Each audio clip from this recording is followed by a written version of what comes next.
The Comet. The comet was the only thing in the whole sky. All the stars were smothered by the light of its copper-yellow flame, and although the sun had set 2 hours ago, the earth was lit as with the glow of a thunderous dawn. In Mayfield, Ken Maddox walked slowly along Main Street, avoiding collisions with other people whose eyes were fixed on the object in the sky. Ken had spent scores of hours observing the comet carefully, both by naked eye and with his 12-inch reflecting telescope. Still, he could not keep from watching it as he picked his way along the street toward the post office.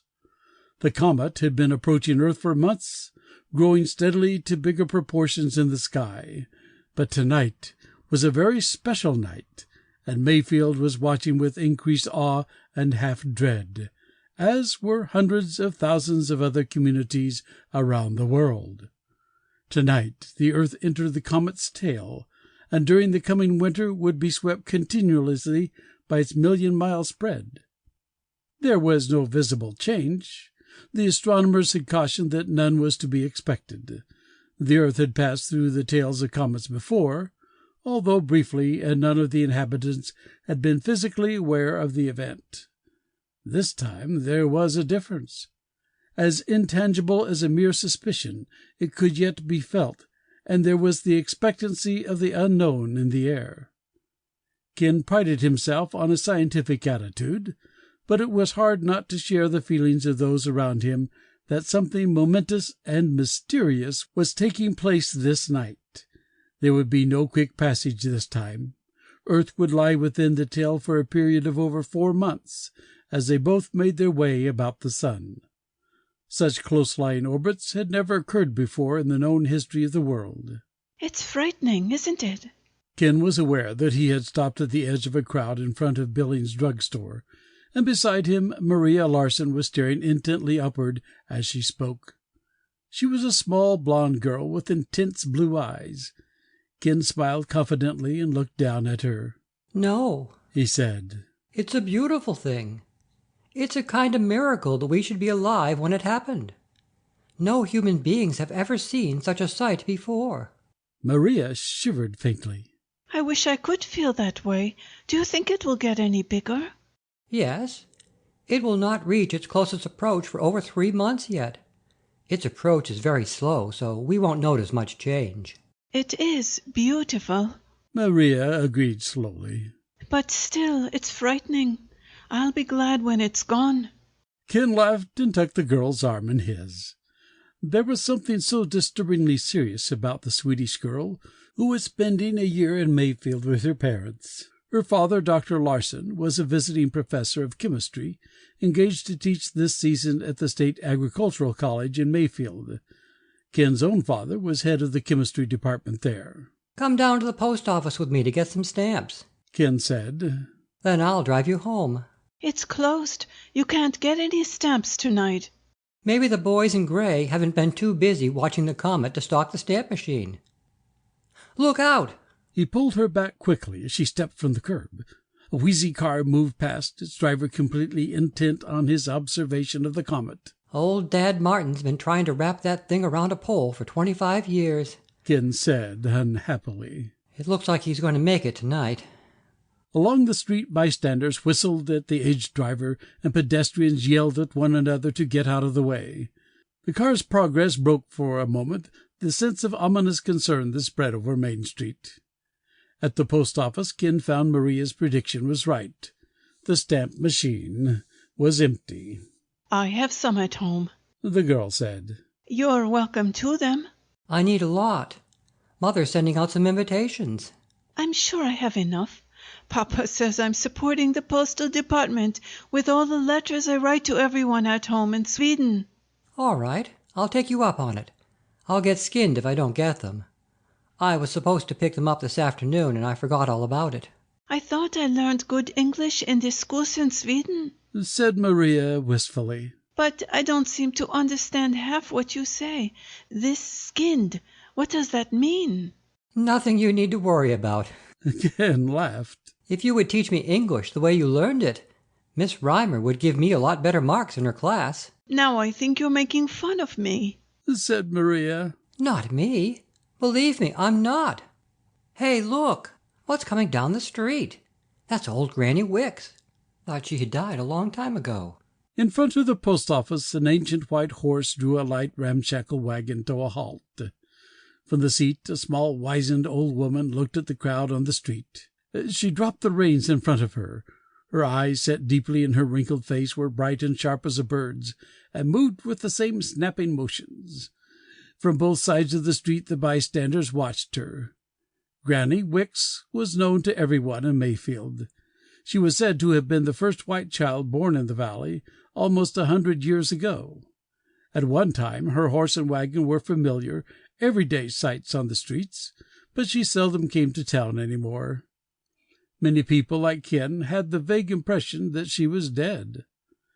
She appeared lively enough now as she scrambled down from the wagon seat and moved across the sidewalk to the post office steps. She climbed these and stood in front of the doors. Curiously, the crowd watched her. "Listen to me, you!" she exclaimed suddenly. Her voice was high and shrill, reminding Ken of an angry bird's. Maria looked at him wonderingly, and he shrugged his shoulders. Don't ask me what she's up to. She's pulled some corkers in her time. Granny Wicks looked over the gathering crowd. Then she pointed a bony arm at the glowing comet. "You know what it means!" she exclaimed shrilly. "You feel it in your bones, and your hearts quiver with fear. There's death in the sky, and an omen to all the inhabitants of the earth that destruction awaits men." She stopped and glared. The laughter that had first greeted her gave way to uneasiness as people glanced at their neighbors, then hastily at the comet, and back to Granny Wicks. Some began moving away in discomfort. "You're scared to listen, eh?" Granny shrilled at them. "You're afraid to know what's in store. Turn your backs, then. Close your ears. You can't change the signs in the heavens." A movement in the crowd caught Ken's eye. He saw the stout figure of Sheriff Johnson moving toward the steps. The law officer stepped out in front and approached Granny Wicks. "Come on now, Granny," said Sheriff Johnson. "You wouldn't want to scare folks out of a good night's sleep, would you?" "You let me alone, Sam Johnson. I'm saying what I have to say, and nobody's going to stop me. Listen to me, all of you. There's death in Mayfield in the winter that's coming, and spring won't see 1 man in 10 left alive. Remember what I say. The stars have sent their messenger." "Okay, Granny, let's go," said the sheriff. "You've said your piece and scared the daylights out of everybody. You better be getting on out to your place before it gets dark. The comet won't light things up all night. How's your supply of wood and coal for the winter, Granny? The boys been getting it in for you?" "I've got plenty, Sam Johnson. More'n I'll need for this winter. Come spring, I won't be around to be needing anything else from anybody. Neither will you." The sheriff watched as the old woman climbed to her wagon seat again. Those standing nearby helped her gently. She took the reins and snapped them at the weary horse. "Take care of yourself, Granny," someone called. Sheriff Johnson stood silently on the steps until the wagon passed out of sight around the corner of the block. Then he moved slowly by Ken and Maria. He smiled grimly at Ken. "It's bad enough to have that thing hanging up there in the sky without that kind of talk." He glanced up for a moment. "It gives you the willies. Sometimes I wonder myself if Granny ain't half right." There was a stillness in the street as people slowly dispersed ahead of the sheriff. Voices were low, and the banter was gone. The yellow light from the sky cast weird, bobbing shadows on the pavement and against the buildings. Shall we go? Maria asked. This is giving me, what do you say, the creeps? It's crazy, Ken exclaimed with a burst of feeling. It shows what ignorance of something new and strange can do. One feeble-minded old woman can infect a whole crowd with her crazy superstitions just because they don't know any more about this thing than she does. It's more than that, said Maria quietly. It's the feeling that people have always had about the world they find themselves in. It doesn't matter how much you know about the ocean and the winds and the tides. There is always a feeling of wonder and fear when you stand on the shore and watch enormous waves pounding the rocks. Even if you know what makes the thunder and the lightning, you can't watch a great storm without feeling very small and puny. Of course not, Ken said. Astronomers feel all that when they look a couple of billion light years into space. Physicists know it when they discover a new particle of matter. But they don't go around muttering about omens and signs. You can feel the strength of natural forces without being scared to death. Maybe that's what marks the only real difference between witches and scientists, after all. The first scientist was the guy who saw fire come down from the sky and decided that was the answer to some of its problems. The witch doctor was too scared of both the problem and the answer to believe the problem could ever have a solution. So he manufactured delusions to make himself and others think the problem would just quietly go away. There are a lot of witch doctors still operating, and they're not all as easy to recognize as Granny Wicks. They reached Ken's car, and he held the door open for Maria. As he climbed in his own side, he said, How about coming over to my place and having a look at the comet through my telescope? You'll see something really awe-inspiring then. I'd love to. Right now? Sure. Ken started the car and swung away from the curb, keeping a careful eye on the road, watching for any others like Dad Martin. Sometimes I think there will be a great many things I'll miss when we go back to Sweden, Maria said thoughtfully as she settled back in the seat, enjoying the smooth, powerful ride of Ken's souped-up car. Ken shot a quick glance at her. He felt a sudden sense of loss, as if he had not realized before that their acquaintance was strictly temporary. I guess a lot of people here will miss the Larsons, too, he said quietly. What will you miss most of all? The bigness of everything, said Maria. The hundreds and hundreds of miles of open country, the schoolboys with cars to cover the distance. At home, a grown man is fortunate to have one. Papa had a very hard time owning one. Why don't you persuade him to stay here? Mayfield's a darn good place to live. I've tried already, but he says that when a man is grown, he has too many things to hold him to the place he's always known. He has promised, however, to let me come back if I want to, after I finish the university at home. That would be nice. Ken turned away, keeping his eyes intently on the road. There was nothing else he could say. He drove slowly up the long grade of College Avenue. His family lived in an older house a block below the brow of College Hill. It gave a pleasant view of the entire expanse of the valley in which Mayfield was situated.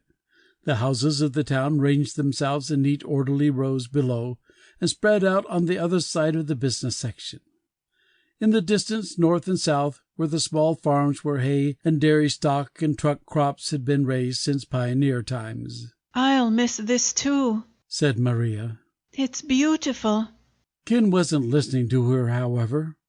The car had begun to sputter painfully as it took the curve leading off the avenue to Linwood Street, where Ken lived. He glanced at the heat indicator. The needle was almost at the boiling point. For Pete's sake, the water must have leaked out of the radiator. Ken pulled the car to the curb in front of the house and got out, leaving the engine idling.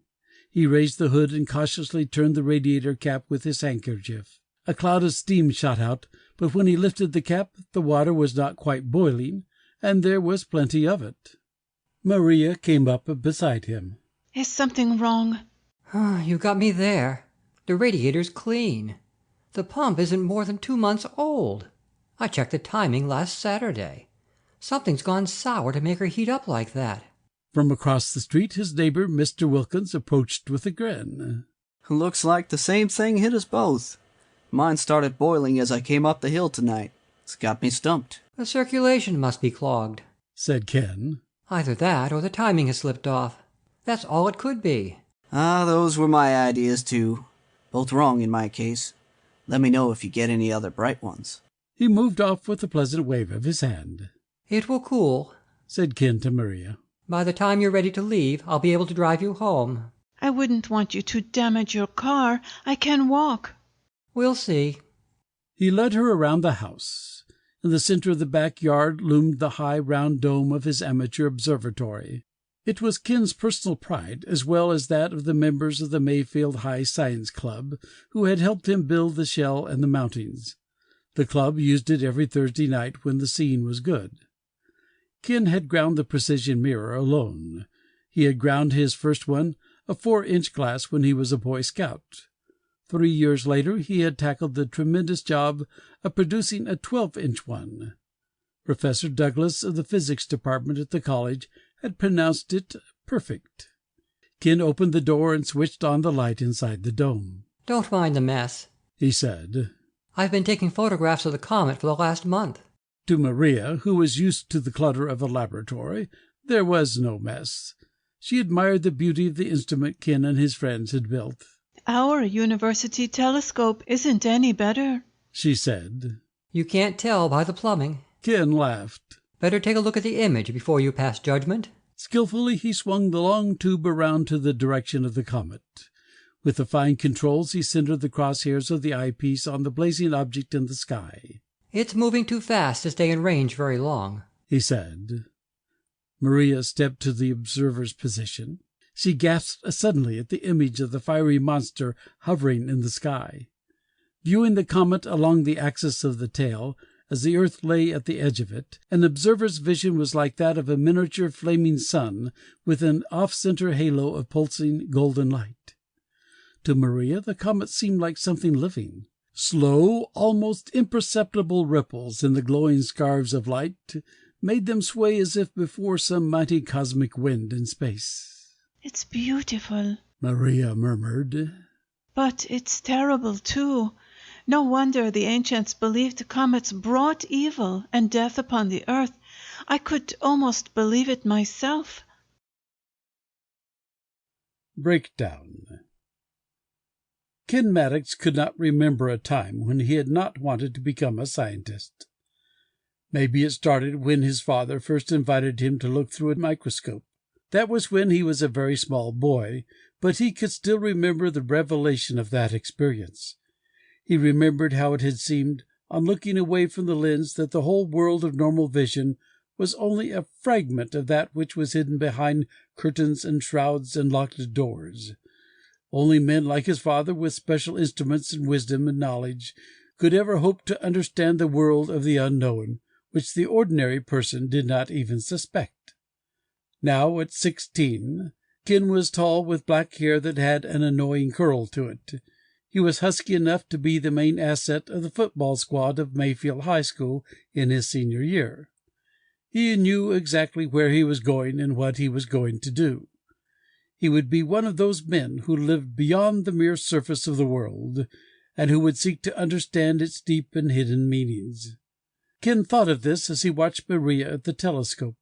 What a difference between knowing the comet as this instrument showed it, and with the knowledge revealed by modern astronomy, and knowing it as the average person in Mayfield did. Ken and Maria stayed in the observatory until the comet had almost disappeared below the horizon. Mrs. Maddox brought a snack of sandwiches and punch. I always do this when I see the observatory dome open, she said, smiling. I never know when Ken's going to quit his stargazing and come in for the night. We're about through, Mom. I'll drive Maria over to her place and be back in a little while. I'm going to loan him the stamps, Maria said. Mrs. Maddox looked at Ken in mock severity. You mean you forgot again? No, I remembered. Ken said lamely. After the post office closed, that is. Anyhow, Maria has plenty. Well, said Mrs. Maddox, I know who's going to have to mail my invitations if they're ever to get out in time for the party. After he and Maria had finished the snack, Ken started his car again. The engine had cooled to normal temperature, but he watched the indicator closely as he drove. Nothing seemed right about the action of the car. The engine had turned over sluggishly when he pressed the starter button, as if the battery were almost dead. Now it lugged heavily, even when going downhill. The whole thing's haywire, Ken said irritably. It acts like the crankcase is full of sand or something. Let me walk the rest of the way, said Maria. You take the car back, and I'll bring the stamps over on my way to school in the morning. No, we're almost there. Nothing much more could go wrong than already has. When they reached Maria's place, they found Professor and Mrs. Larson sitting on the porch. We've been watching the comet, Maria said excitedly. Ken let me look at it through his telescope. A remarkable event, said Professor Larson. I feel very fortunate to be alive to witness it. My generation hasn't had this kind of privilege before. I was a child when Halley's Comet appeared. I've been trying to tell Maria what a lucky break this is, but she agrees with Granny Wicks, said Ken. Oh, I do not, Maria snapped. Granny Wicks? Professor Larson inquired. Your grandmother? No. Ken tried to cover the professor's lack of familiarity with American idioms. She's just the town's oldest citizen. Everybody likes her and calls her Granny, but her mind belongs to the Middle Ages.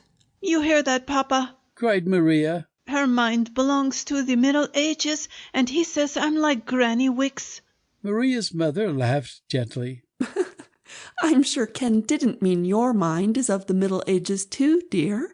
Ken flushed. Of course not.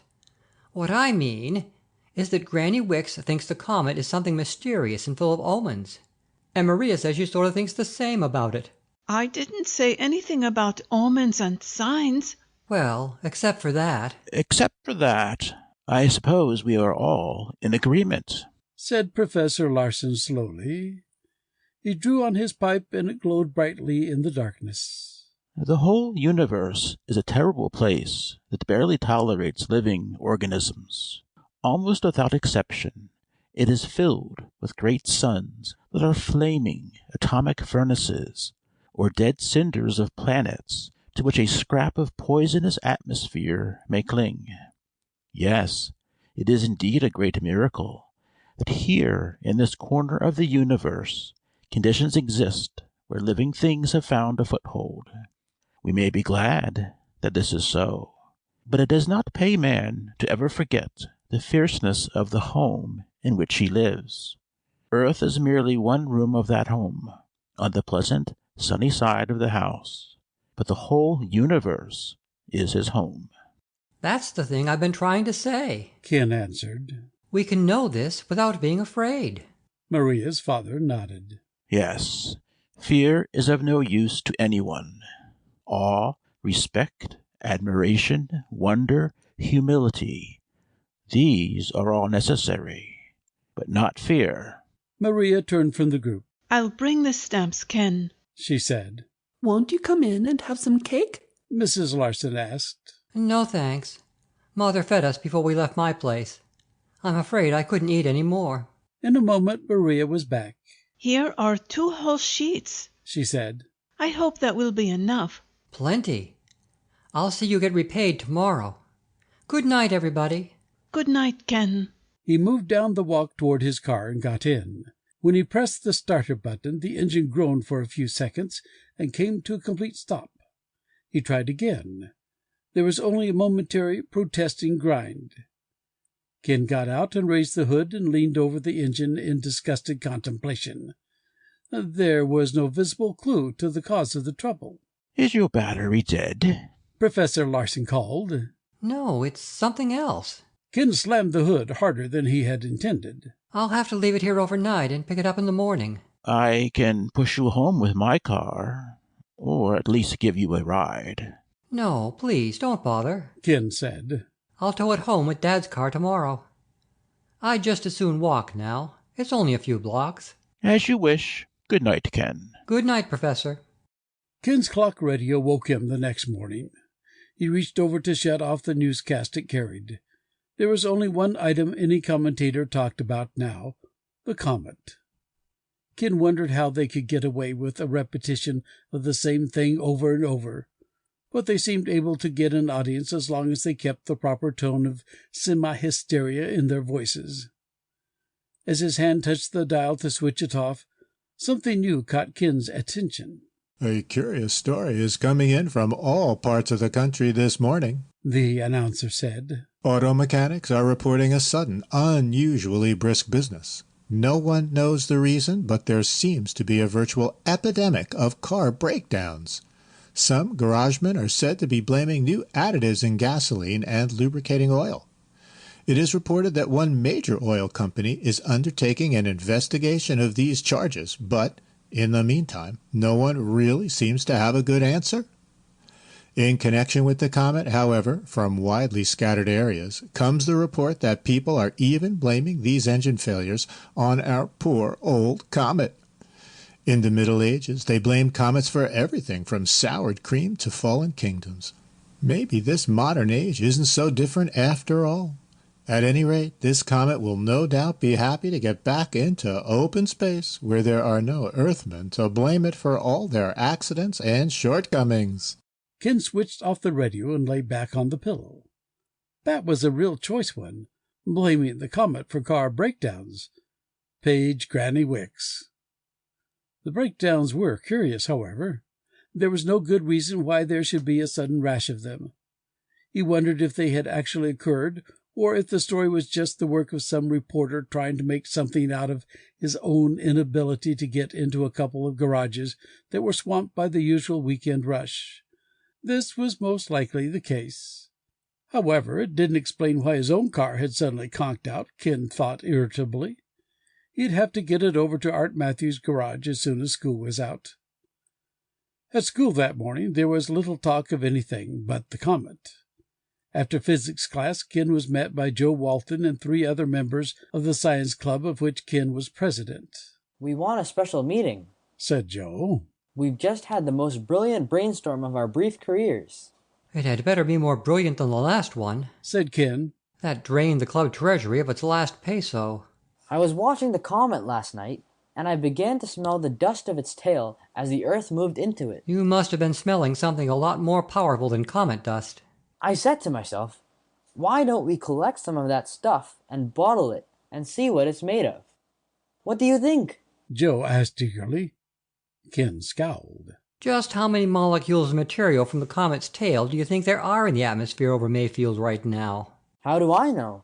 6? Maybe 8? Ken laughed. You're crazy anyway. What have you got in mind? "I'm not sure," Joe answered seriously.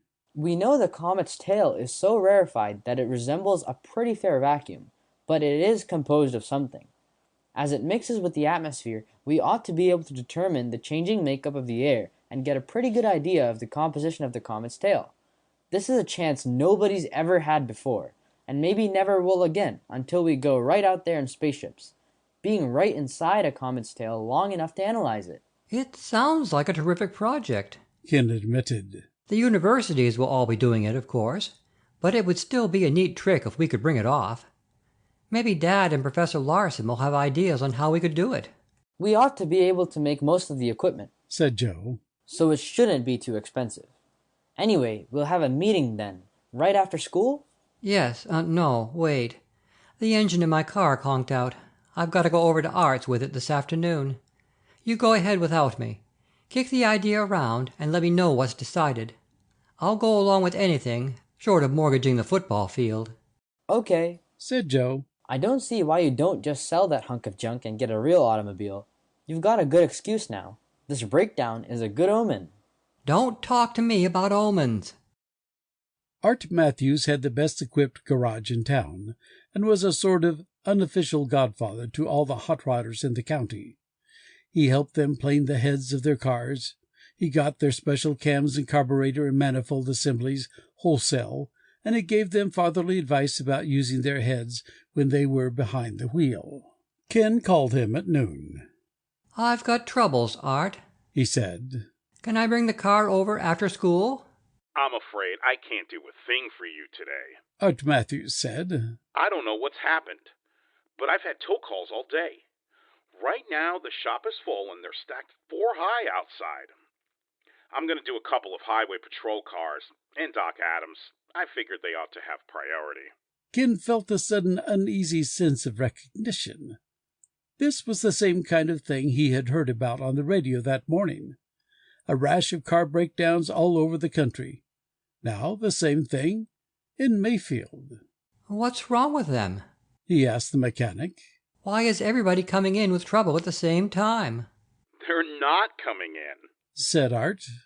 I'm having to go out after them. I don't know yet what's wrong. They heat up and stall. It's the craziest thing I've run into in 30 years of garage work. Mine acted the same way, Ken said. Yeah? Well, you're in good company.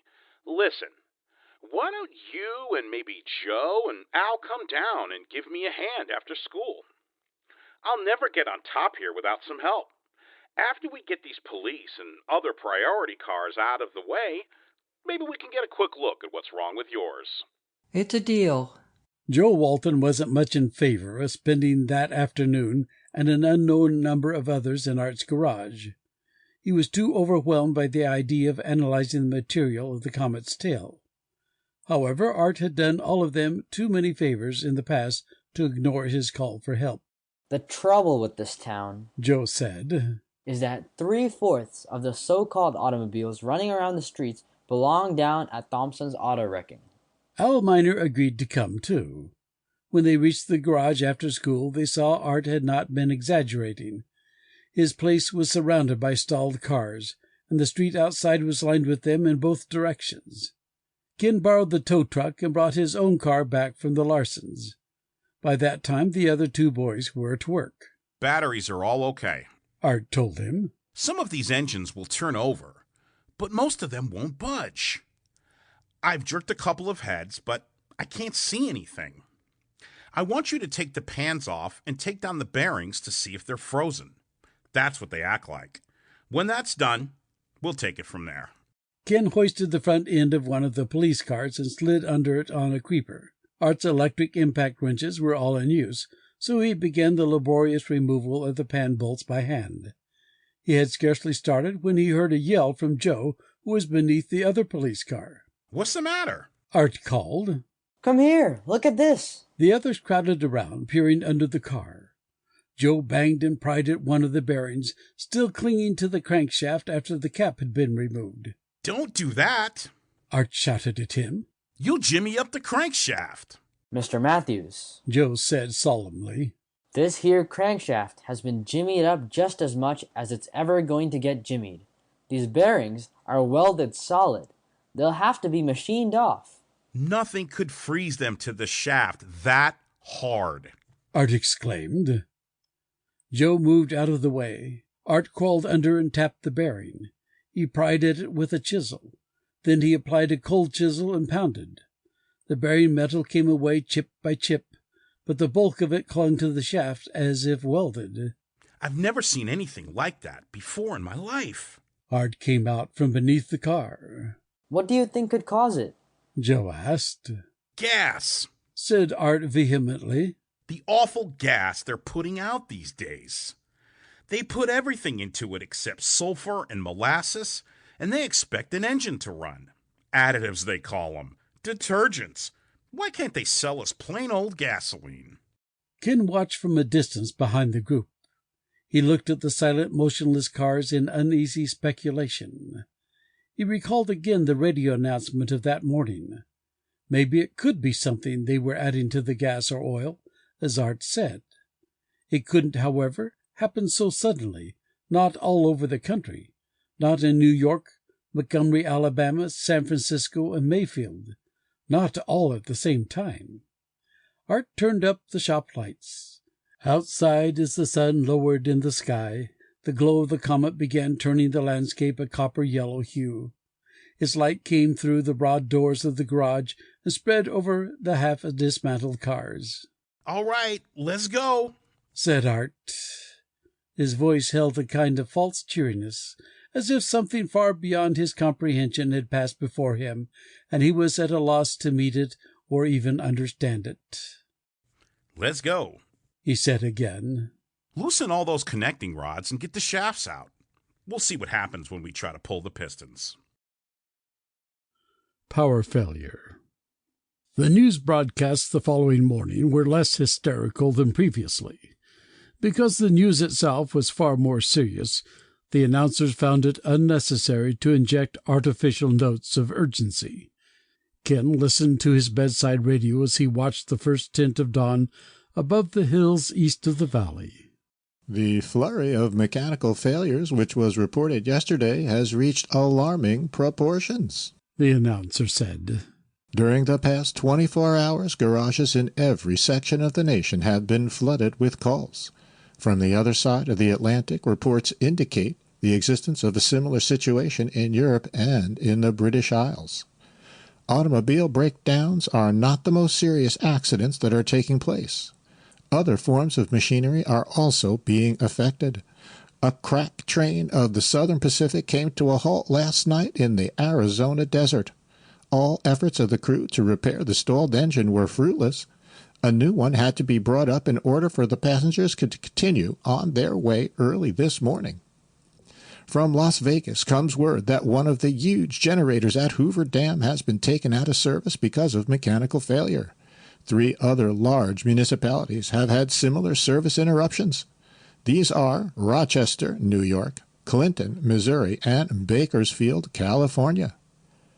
Attempts have been made to find some authoritative comment on the situation from scientists and government officials.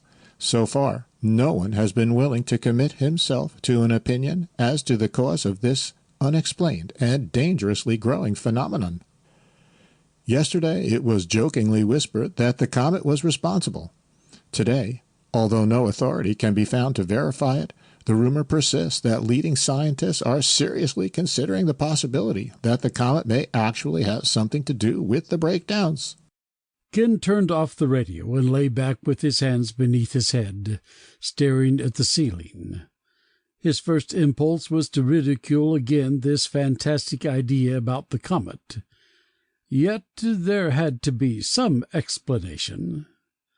He had seen enough of the engines in Art's garage last night to know they had suffered no ordinary mechanical disorder. Something had happened to them that had never happened to engines before, as far as he knew. The crankshafts were immovable in their bearings. The pistons had been frozen tight in the cylinders when they tried to remove some of them. Every moving part was welded to its mating piece as solidly as if the whole engine had been heated to the very edge of melting and then allowed to cool. Apparently something similar was happening to engines in every part of the world. It could only mean that some common factor was at work in London and Paris and Cairo and Mayfield. The only such factor newly invading the environment of every city on the globe was the comet. It would almost require a belief in witchcraft to admit the comet might be responsible. Ken arose and dressed slowly. By the time he was finished, he heard his father's call to breakfast from downstairs. Professor Maddox was already seated when Ken entered the dining room.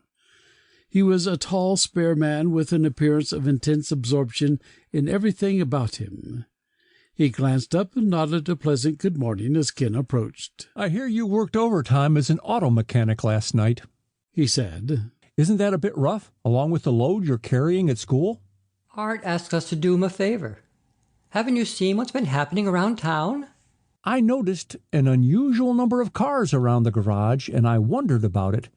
Has everyone decided to take care of their winter repairs at the same time? Haven't you heard the radio either, Dad? No, I've been working on my new paper for the Chemical Journal until midnight for the last week. What has the radio got to do with your work as a mechanic? Quickly, Ken outlined to his father the events he had heard reported the past 2 days. It's not only automobiles, but trains, power plants, ships, everything. Professor Maddox looked as if he could scarcely believe Ken was not joking. That would certainly be a strange set of coincidences, he said finally. Provided the reports are true, of course. It's true, all right, said Ken. It's not a matter of coincidence. Something is causing it to happen. What could that possibly be? There's talk about the comet having something to do with it. Professor Maddox almost choked on his spoonful of cereal. Ken? He laughed finally. I thought you were such a stickler for rigid scientific methods and hypotheses. What's happened to all your rigor? Ken looked down at the tablecloth. I know it sounds ridiculous, like something out of the dim past, when they blamed comets for corns and broken legs and lost battles. Maybe this time it isn't so crazy when you stop to think about it. And it's absolutely the only new factor which could have some worldwide effect. How could it have any effect at all, worldwide or otherwise? Professor Maddox demanded. The whole world is immersed in its tail. And that tail is so tenuous that our senses do not even detect the fact. That doesn't mean it couldn't have some kind of effect. Such as stopping engines? Well, you're a pretty good mechanic. Just what did the comet do to all these stalled pieces of machinery? Ken felt his father was being unfair, yet he could scarcely blame him for not taking the hypothesis seriously. I don't know what the comet did or could do, he said in a low voice. I just know I've never seen any engines like those we took apart last night. In detail, he described to his father the appearance of the engine parts they had dismantled. I brought home some samples of metal we cut from the engine blocks with a torch. Would you take them up to the laboratory at the college and have them examined under the electron microscope? I wouldn't have time to run any such tests for several days. If you are intent on pursuing this thing, however, I'll tell you what I'll do. You and your science club friends can come up and use the equipment yourselves. We don't know how. I'll arrange for one of the teaching fellows to show you how to prepare metallic samples and operate the electron microscope. Ken's eyes lighted. Gee, that would be great if you would do that, Dad. Will you really? Come around after school today. I'll see that someone is there to help you. Art Matthews was disappointed when Ken called and said none of the science club members would be around that afternoon. He couldn't keep from showing in his voice that he felt they were letting him down. It's not any use trying to get those engines running, Ken said. The pistons would never come out of most of them without being drilled out. We're not equipped for that. Even if we got things loosened up and running again, what would keep the same thing from happening again? That's what we've got to find out. Art was unable to accept this point of view. He held a bewildered but insistent belief that something ought to be done about the mounting pile of disabled cars outside his garage. We can get some of them going, Ken. You fellows have got to lend a hand. I can't tackle it without help. I'm sorry, Ken said. We're convinced there's got to be another way to get at the problem. All right. You guys do whatever you figure you've got to do. I can probably round up some other help. Ken hung up, wishing he had been able to make Art understand. But the mechanic would probably be the last person in Mayfield to accept that the comet could have any possible connection with the frozen engines. As Ken walked to school that morning, he estimated that at least 25% of the cars in Mayfield must be out of commission. Some of the men in his neighborhood were in their driveways, futilely punching their starters, while the engines moaned protestingly or refused to turn over at all. Others were peering under the hoods, shaking their heads and calling across the yards to their neighbors. In the street some cars were lugging with great difficulty, but others moved swiftly along without any evidence of trouble. Ken wondered how there could be such a difference, and if some might prove immune, so to speak, to the effect. He had called a meeting of the club in the chemistry laboratory for an hour before the first class. All of the members were there when he arrived. Ken called the meeting to order at once. I guess you've all heard the news broadcast, and you know what's happening here in town, he said. Yesterday, you talked about the possibility of collecting samples and analyzing the material of the comet's tail. I don't know what you decided. You can fill me in later on that. The problem is a lot more important now than it was yesterday.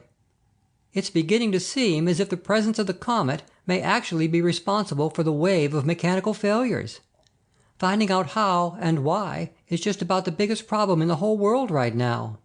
A babble of exclamations and protests arose immediately from the other members of the group. Al Miner and Dave Whitaker were on their feet. Ted Watkins waved a hand and shouted, "Don't tell us you're swallowing that superstitious junk." Ken held up a hand. One at a time. We haven't got all day, and there's a lot of ground to cover. Ted, what's your comment? My comment is that anybody's got a screw loose if he believes the comet's got anything to do with those cars being in Art's garage. That stuff went out of fashion after the days of old Salem.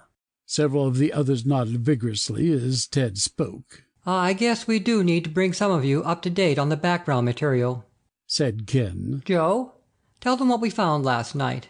Briefly, Joe Walton described the engines they had dismantled. Something had happened to them, he said, which had never happened to an engine since Ford drove his first horseless carriage down Main Street.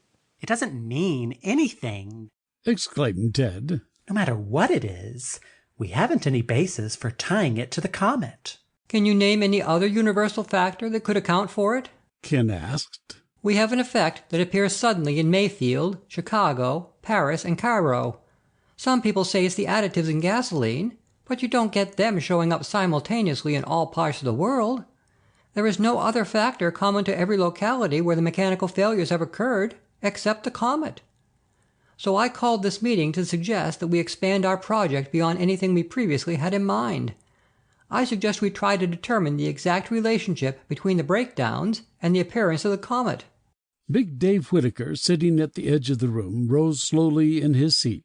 You've got the cart before the horse, he said. You've got a nice theory all set up, and you want us to beat our brains out trying to prove it. Now, take me. I've got a theory that little green men from Mars have landed and are being sucked into the air intake of the engines. Prove my theory first, why don't you? Ken grinned good-naturedly. I stand corrected, but I won't back down very far. I won't suggest we try to prove the connection with the comet, but I do propose to set up some experiments to discover if there is any relationship. If there is, then what it is. Does that suit you? I'll go along with that. How do you propose to go about it? Let's find out where the rest stand, said Ken. How about it, you guys? I'll go for it, said Ted. As long as we aren't out to prove a medieval superstition. One by one, the others nodded agreement. Joe Walton said intensely, We'll find out whether it's superstition or not. There's no other possible cause, and we'll prove it before we're through. Ken smiled and waved him down. We're working on a hypothesis only. Anyway, here's what I have to suggest by way of procedure. Since the tail of the comet is so rarefied, there aren't many molecules of it in the atmosphere of this entire valley. I don't know just what the mathematical chances of getting a measurable sample are. Maybe you can work out some figures on it, Dave. We'll have to handle an enormous volume of air, so let's get a blower as large as we can get our hands on and funnel the air through some electrically charged filters. We can wash down these filters with a solvent of some kind periodically and distill whatever has collected on them. You won't get enough to fill the left eye of a virus suffering from arrested development, said Ted. We'll find out when we get it set up, said Ken. My father has agreed to give us access to the electron microscope at the college. Maybe we can use their new mass spectrograph to help analyze whatever we collect. If we knew how to use a mass spectrograph, said Ted. He's offered to let one of the teaching fellows help us. What will all this prove, even if we do find something? Dave asked. You'll get all kinds of lines from a spectrogram of atmospheric dust. So what? If we should get some lines we can't identify, and if we should get those same lines from metallic specimens taken from the disabled engines, we would have evidence of the presence of a new factor. Then we could proceed with a determination of what effect, if any, this factor has on the engines. Ken looked around the group once more. Any comments, suggestions, arguments? There being none, we'll consider the project approved and get to work this afternoon. As they left to go to their first classes, Ted shook his head gloomily. Man, you don't know what you're biting off.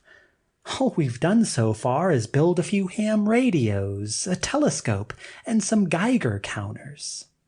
You're talking about precision work now, and I mean precision. Throughout the day, Ken, too, felt increasing doubts about their ability to carry off the project. It would be a task of tremendous delicacy to analyze such microscopic samples as they might succeed in obtaining. Microchemical methods would be necessary, and none of them had had any experience in that field. His father was an expert with these methods, and though he might scold them for tackling such a difficult project, he'd help them, Ken thought. He always had. This was no ordinary project, however. Ken had no idea how seriously scientists in general were considering the comet as the offender, but certainly they must be working frantically on the problem of the mechanical disorder. Unless they found another cause very soon, they were certain to turn to an analysis of the comet's tail. It would be very satisfying if Ken's group could actually be in the vanguard of such a development. He tried to ridicule his own conviction that the comet held the key. He had no reason whatever for such a belief, except the fact of the comet's universal presence. How it could stop an automobile engine or a railroad train was beyond his wildest imaginings. But there was nothing else, nothing at all. On the way home after school, there seemed to Ken to be a subtle change that had come over the valley since morning. Along the streets, cars were parked in front of houses to which they did not belong. Little knots of people were standing about talking in hushed tones. The comet was aflame in the sky. There seemed to be not merely an awe and an uneasiness in the people, but a genuine fear that Ken could not help absorbing as he moved past them on the sidewalks. Their faces were yellow and flat under the glare of the comet, and they looked at him and at each other as if they were strangers in an alien land. Almost without being aware of it, Ken found himself running the last half-block before he reached his own home. He burst in the door and called out with forced cheeriness. "Hi, Mom. What's cooking? I'm starved. The whole gang's coming over in a few minutes. I hope you've got something for them." His mother came out of the kitchen, her face gray with uncertainty. "You'll have to do it with sandwiches this afternoon," she said. "I haven't been able to use the electric stove since noon." Ken stared at her. "There's something about the power," she went on. "We haven't any lights either. They say the power station at Collins Dam went out of commission this morning. They don't know when they'll be able to get it back on." Disaster spreads. While he stood shocked by his mother's statement, Ken heard the phone ringing in the next room. On battery power at the telephone central office, he thought. His mother answered, and there was a pause. "Professor Maddox is at the college," she said. "You can probably reach him there, or I can give him your message when he comes home." She returned to the doorway. "That was the power company. They want your father and Dr. Douglas to have a look at their generators. Ken, what do you think this means?" she asked worriedly. "What will happen if all our power goes off and doesn't come back on? Do you think your father has any idea what's causing the trouble?" Ken shook his head. "I don't know, Mom. So far, nobody seems to know anything." In less than 15 minutes, Professor Maddox hurried into the house. "Couldn't get my car going," he said. "It's stalled on the campus parking lot. The power company wants me to go to Collins Dam." "I know," said Mrs. Maddox. "They called here." He paused a moment, staring out the window, a look of bewilderment on his face. "This thing seems to be more serious than I would have believed possible.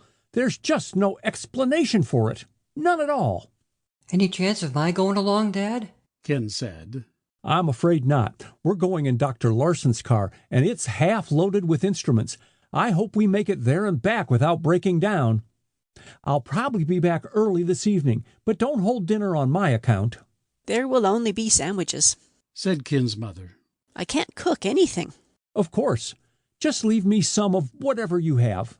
From the doorway, Ken watched his father and the other two scientists. He thought he detected a logginess in the engine as Professor Larson drove away from the curb.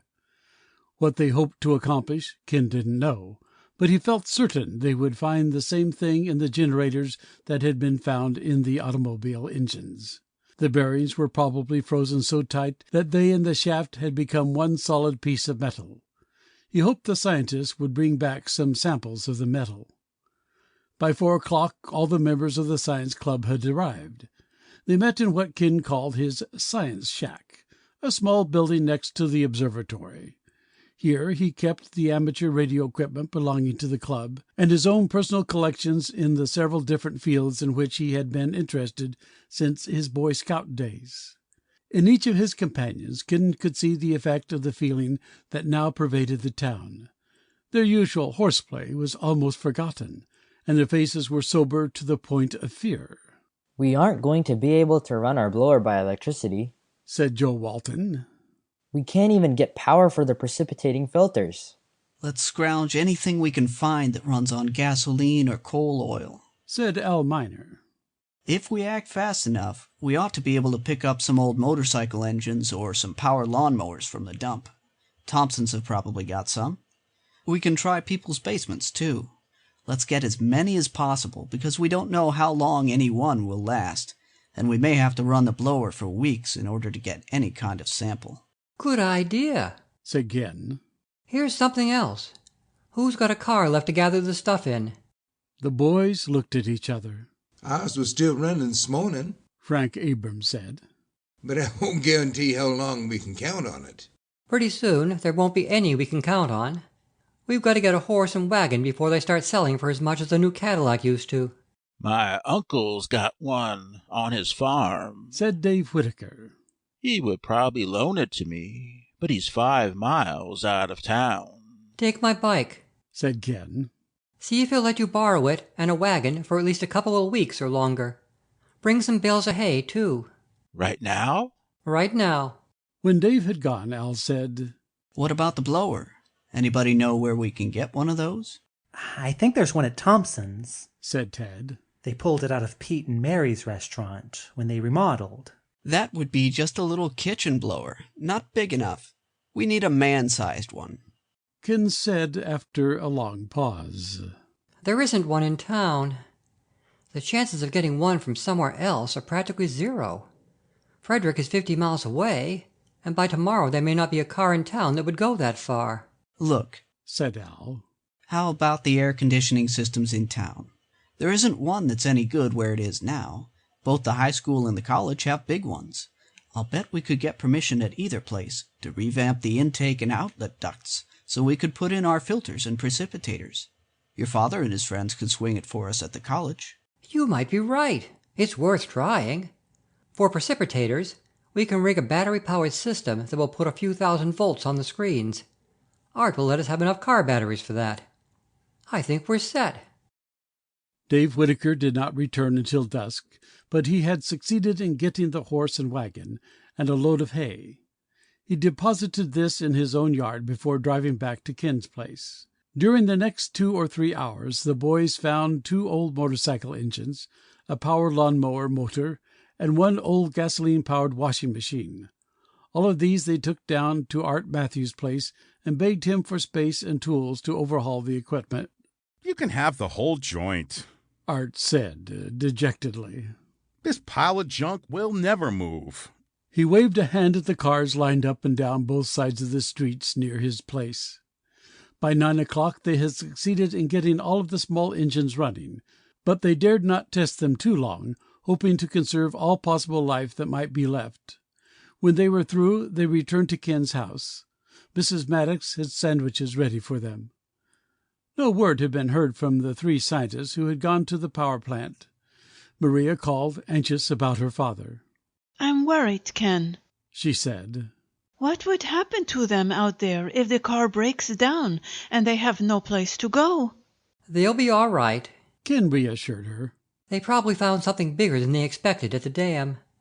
If they should have trouble with the car, they can find a phone along the road at some farmhouse and let us know." "I can't help worrying," said Maria. "Everything feels so strange tonight, just the way it does before a big thunderstorm, as if something terrible were going to happen." Ken sensed the way she felt. It was all he could do to hold back the same reaction within himself. But he knew it must be far more difficult for Maria, being in a foreign country among strangers with customs she didn't understand. "Why don't you and your mother come over here until they get back?" he asked.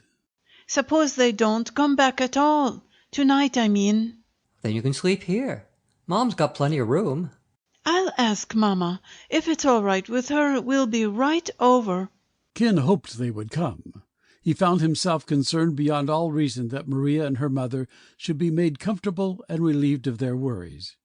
He went out to the backyard again, where all the other members of the club were still lounging on the grass, watching the sky. The comet was 20 degrees above the horizon, although the sun had long since set below the western mountains. No one seemed to feel this was a night for sleeping. "Let's try your battery portable for a few minutes," said Joe Walton. "I'd like to know what's going on in the rest of the world." Ken brought it out and turned it on. The local station was off the air, of course, and so was the one in Frederick. Half the power there came from the Collins Dam.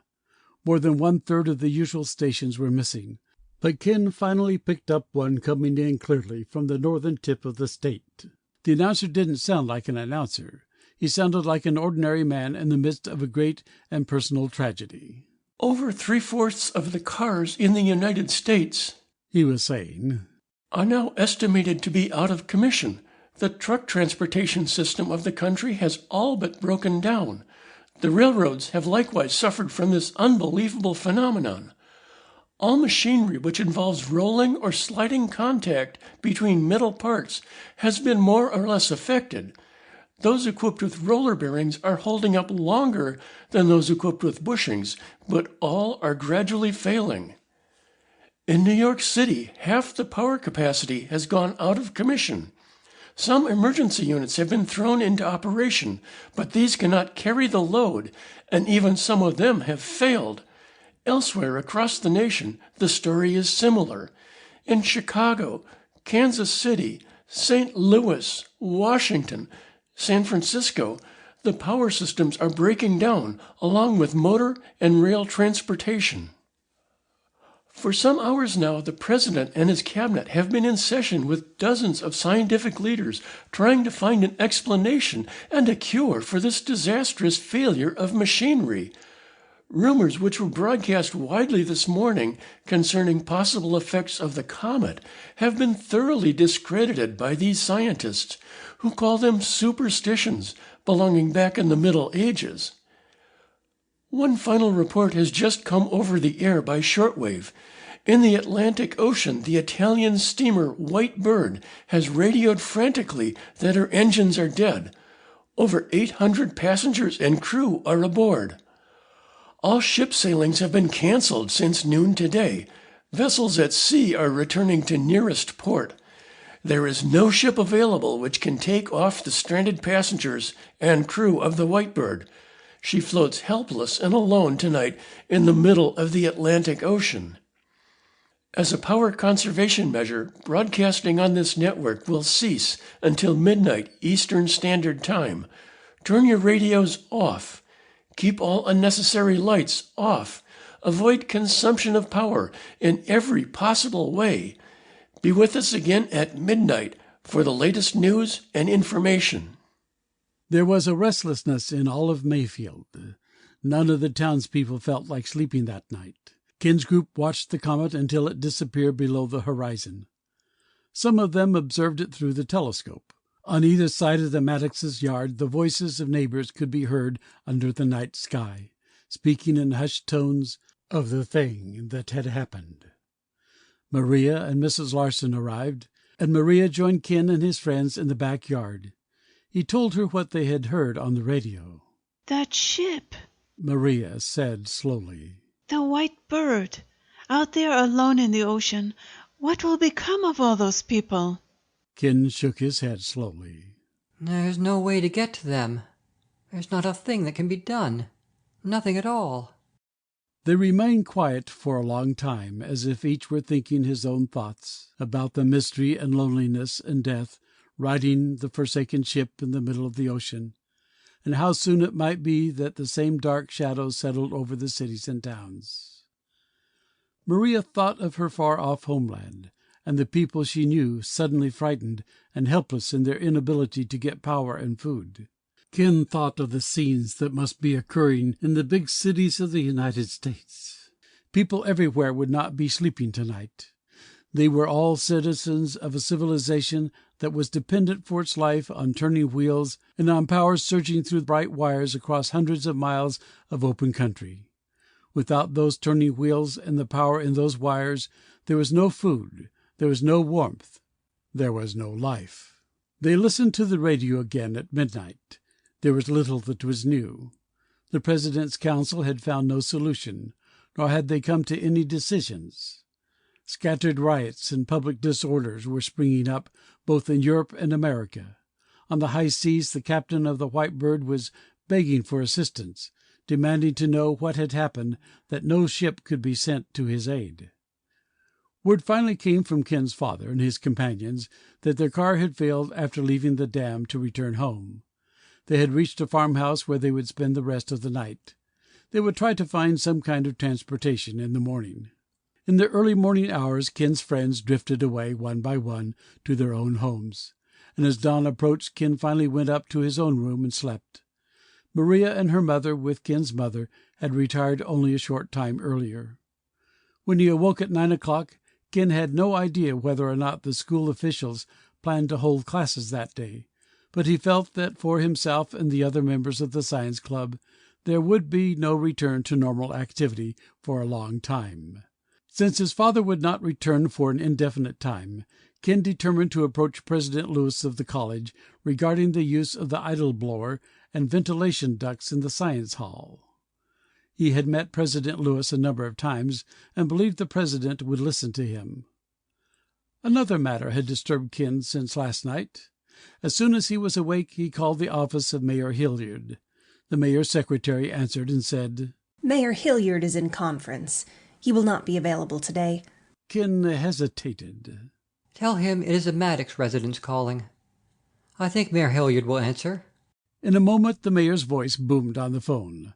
Normally hearty, it was now weighted with overtones of uncertainty and fear. "Professor Maddox, I was just about to call you. Would you—" "This is not Professor Maddox," said Ken.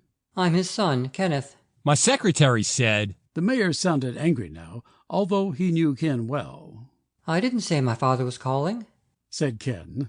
"I've got something to say that I think you will want to hear, and it will take only a minute." "All right, go ahead." "In a day or two, the entire town is going to be without power, transportation, or communications with the outside world. The science club of the high school has a 1,000-watt amateur transmitter that can reach any point in the United States and most foreign countries. It requires power. We can operate from batteries, and I would like to ask you to authorize that all automobile batteries, and those belonging to the telephone company, be immediately seized by the city and placed in official custody, to be used for emergency communication purposes only. They should be drained of electrolyte and properly stored." "I appreciate that suggestion," the mayor said. "I think it's a good one. Would you boys be able to take care of that?" "We'll be glad to." "It's your assignment, then. We are calling a town meeting tonight in the college auditorium. We especially want your father to be there if he can, and we'll issue orders for the battery conservation program at that time." By noon, Ken had gained an interview with President Lewis and had received permission for his group to make use of the largest blower on the campus for their air sampling project. They loaded their tools and themselves into the ancient wagon belonging to Dave Whitaker's uncle and spent the rest of the day working at Science Hall. Ken's father called again to report they had succeeded in renting a horse and buggy at an exorbitant price from a farmer. When told of the town meeting that evening, he promised to try to reach Mayfield in time. 10 minutes before the 8 o'clock deadline, Professor Maddox drew up in front of the house. He called to Ken without even getting down from the seat of the wagon. "Get your mother and let's go." Mrs. Maddox appeared worried and concerned. "You've had nothing to eat," she protested. "At least come in and have a sandwich and a glass of milk. It's not cold, but it's fresh." "No." Professor Maddox shook his head. "We don't want to miss any of the meeting. Get a coat and come along. It will be chilly later." Maria and her mother came also. The small wagon was loaded to capacity as it moved slowly up the hill toward the campus. People were streaming toward the auditorium from all directions. Most of them were afoot. A few others had found a horse and wagon. A dozen or two cars chugged protestingly up the hill, but it appeared that most of these would not be operating another 24 hours. As they approached the hall, Professor Maddox chuckled and pointed a finger ahead of them. "Look there! I'm sure that every citizen of Mayfield is present or accounted for now." Ken glanced in the direction of his father's gesture. The creaky wagon of Granny Wicks was drawn slowly along by her emaciated horse. Granny's stick-thin body, jounced harshly on the rough seat. Ken fought against a ridiculous uneasiness as he recognized her. He knew his father had not heard Granny's speech on the post-office steps, but he was little surprised when his father said, I'm afraid Granny Wicks, with her profound knowledge of omens and signs, is about as much an authority on this matter as any of the rest of us here tonight. Thief. The hall was already filled. Several scores of chairs had been placed in the corridors, and these were occupied also. People were being ushered to nearby classrooms where they would hear the proceedings over the school's public address system. It looks as if we'll have to get it by remote pickup, said Ken. At that moment, Sally Teasdale, the mayor's secretary, spotted their group and hurried over. Mayor Hilliard told me to watch for you, she said. He wants you to sit on the platform, Professor Maddox, and also Dr. Douglas and Dr. Larson. The others of your party can sit in the wings. Professor Maddox agreed, and they followed Sally to the stage entrance. The platform was already occupied by the mayor and the town councilmen, the college department heads, and leading citizens of Mayfield. The professors took their places, while Ken and the others found chairs in the wings. It was the best seat in the house, Ken decided. They could see both the platform and the audience below. It was undoubtedly the largest group that had ever gathered in one place in Mayfield. In spite of the enormous number present, it was a solemn group. There was almost no talking or jostling. To Ken it seemed the faces about him had a uniform appearance of bewildered searching for reassurance that nothing could really destroy the way of life they had always known. Mayor Hilliard arose and called the meeting to order. I think everyone knows why we've been called here, he said. Because of the nature of the circumstances, I think it appropriate that we ask Dr. Aylesworth, pastor of the community church, to offer prayer.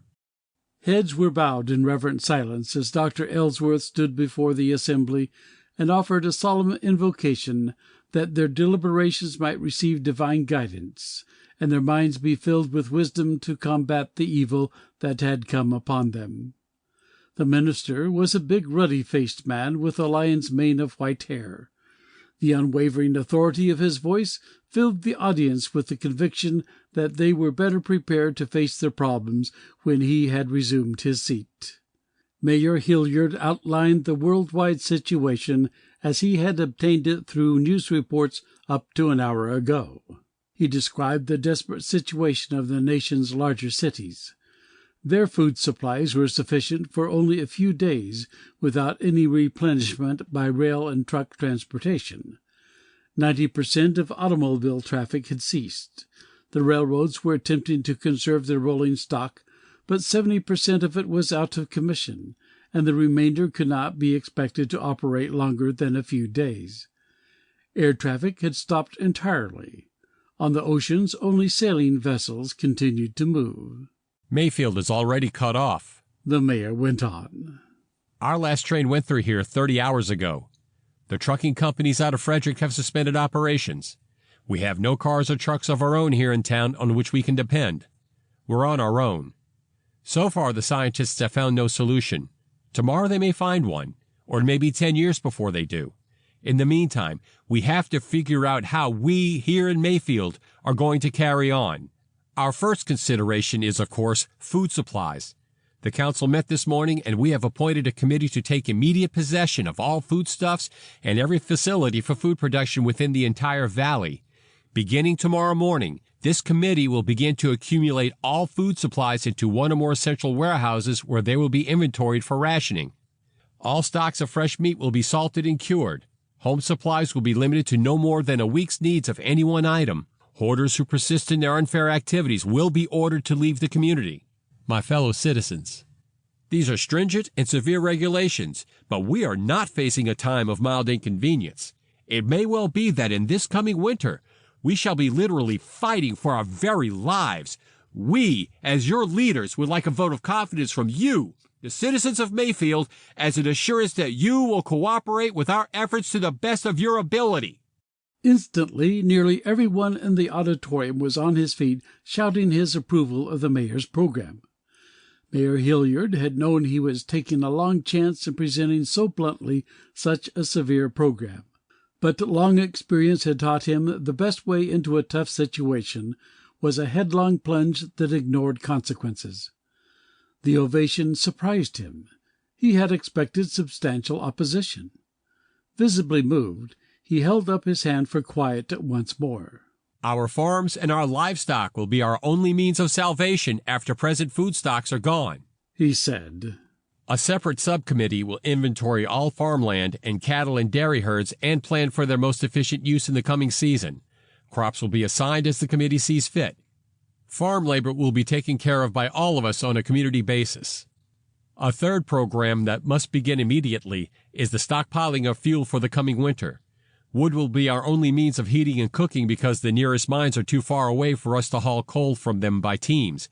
The same is true of fuel oil stocks. Heating will be at a minimum. Most of you do not have wood stoves.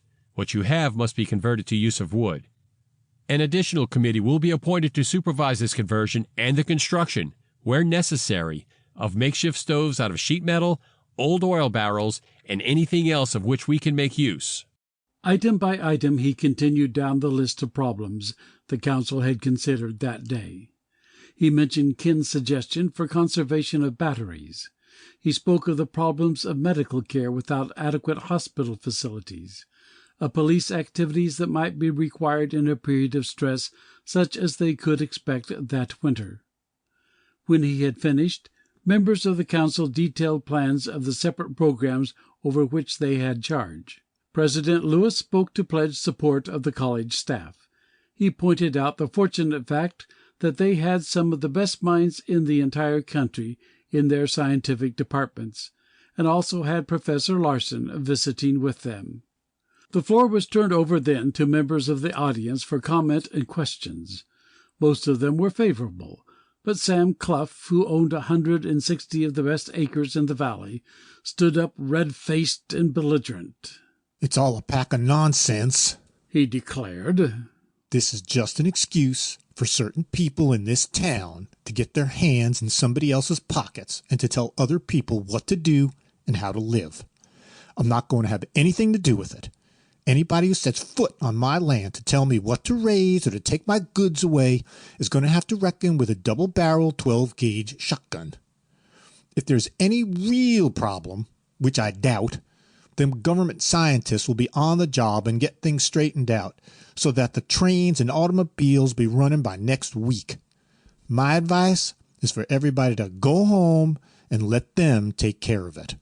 Mayor Hilliard smiled tolerantly. I shouldn't have to remind you, Sam, that some of the best scientists in the world are right here in our town, and they say the situation is serious enough for emergency measures. I hope you won't be foolish with that shotgun, but we're coming out to see you tomorrow, Sam.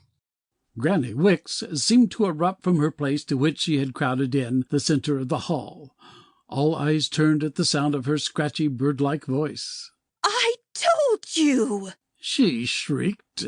"I told you what was coming, and now maybe you'll believe me. There's nothing you can do about it, Bill Hilliard. Nothing at all. There's death in the air. The stars have spoken it. The signs are in the sky." Mayor Hilliard interrupted her. Perhaps you're right, Granny, he said gently. I don't think any of us are going to argue with you tonight. We're here to do what we can and to make plans to stay alive as long as possible. At the close, Dr. Ellsworth took the stand. His commanding presence seemed to draw an aura of peace once more around the troubled group. "We are civilized men and women," he said. "Let us see that we act as such during the months that are ahead of us. Let us remember that we may see a time very soon when there will not be enough food, fuel, and clothing for all of us. When and if that time comes, let us prove that we are able to be our brother's keeper, that we are able to do unto others as we would have others do unto us. Above all, may we be able to continue to call on divine assistance to bring a speedy end to this disaster, so that when it is over, we can look back and be proud that we conducted ourselves as men and women worthy to be called civilized, and worthy of the divine approval and aid which we now seek."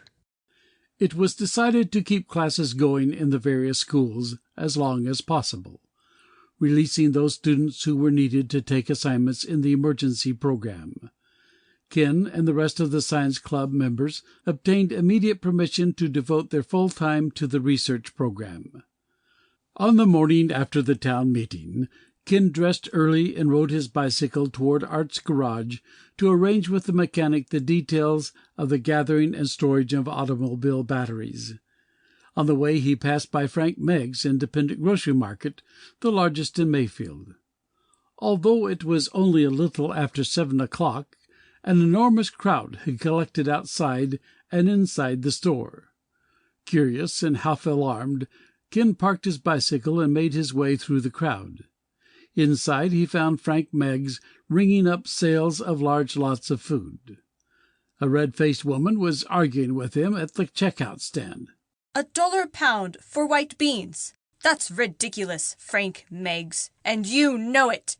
Sure, I know it, the storekeeper said calmly. Next winter, you'll be glad I'll let you have them for even that price. If you don't want them, Mrs. Watkins, please move along. Others will be glad to have them. The woman hesitated, then angrily flung 2 bills on the counter and stalked out with her groceries. Ken shoved his way up to the stand. Mr. Meggs, he exclaimed, you can't do this. All foodstuffs are being called in by the mayor's committee. He turned to the people. Private hoards of food will be confiscated and placed in the community warehouse.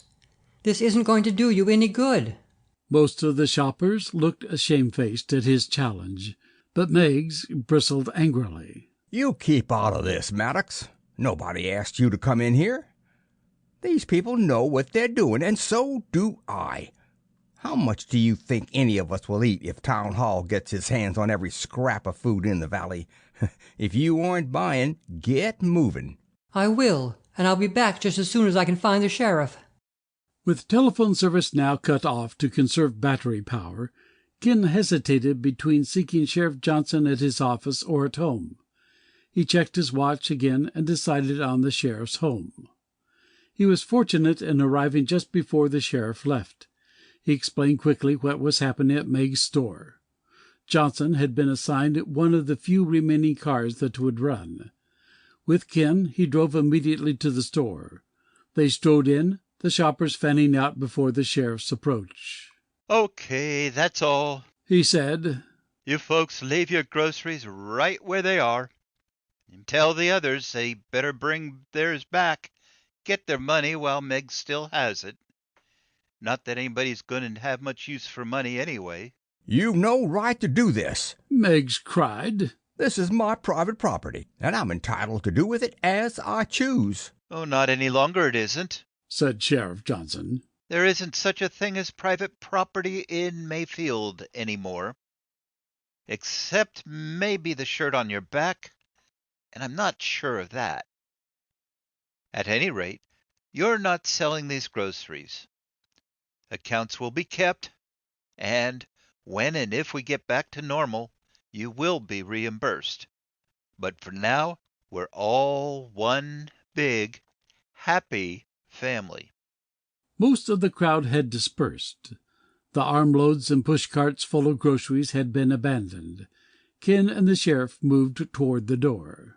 Another trick like that, and you'll spend the time of the emergency as a guest of the city. Incidentally, we don't intend to heat the jail this winter. Meggs turned the blaze of his anger upon Ken. This is your fault, he snarled. You and that bunch of politicians know there's not going to be any shortage this winter just as well as I do. In a week, this whole thing will be straightened out. I had a chance to make a good thing of it. I'm going to get even with you if it's the last thing I ever do. That's enough of that, said Sheriff Johnson sharply. Come along, Ken. Ken was not disturbed by Meg's threat of personal retaliation, but he was frightened by the realization that Meg's wasn't the only one of his kind in Mayfield. His patrons were only a shade less unstable. What would such people do when things really got tough? How much could they be depended on to pull their own weight? After he had seen Art Matthews about collecting and storing the batteries, Ken went up to Science Hall, where the rest of the club members were already at work.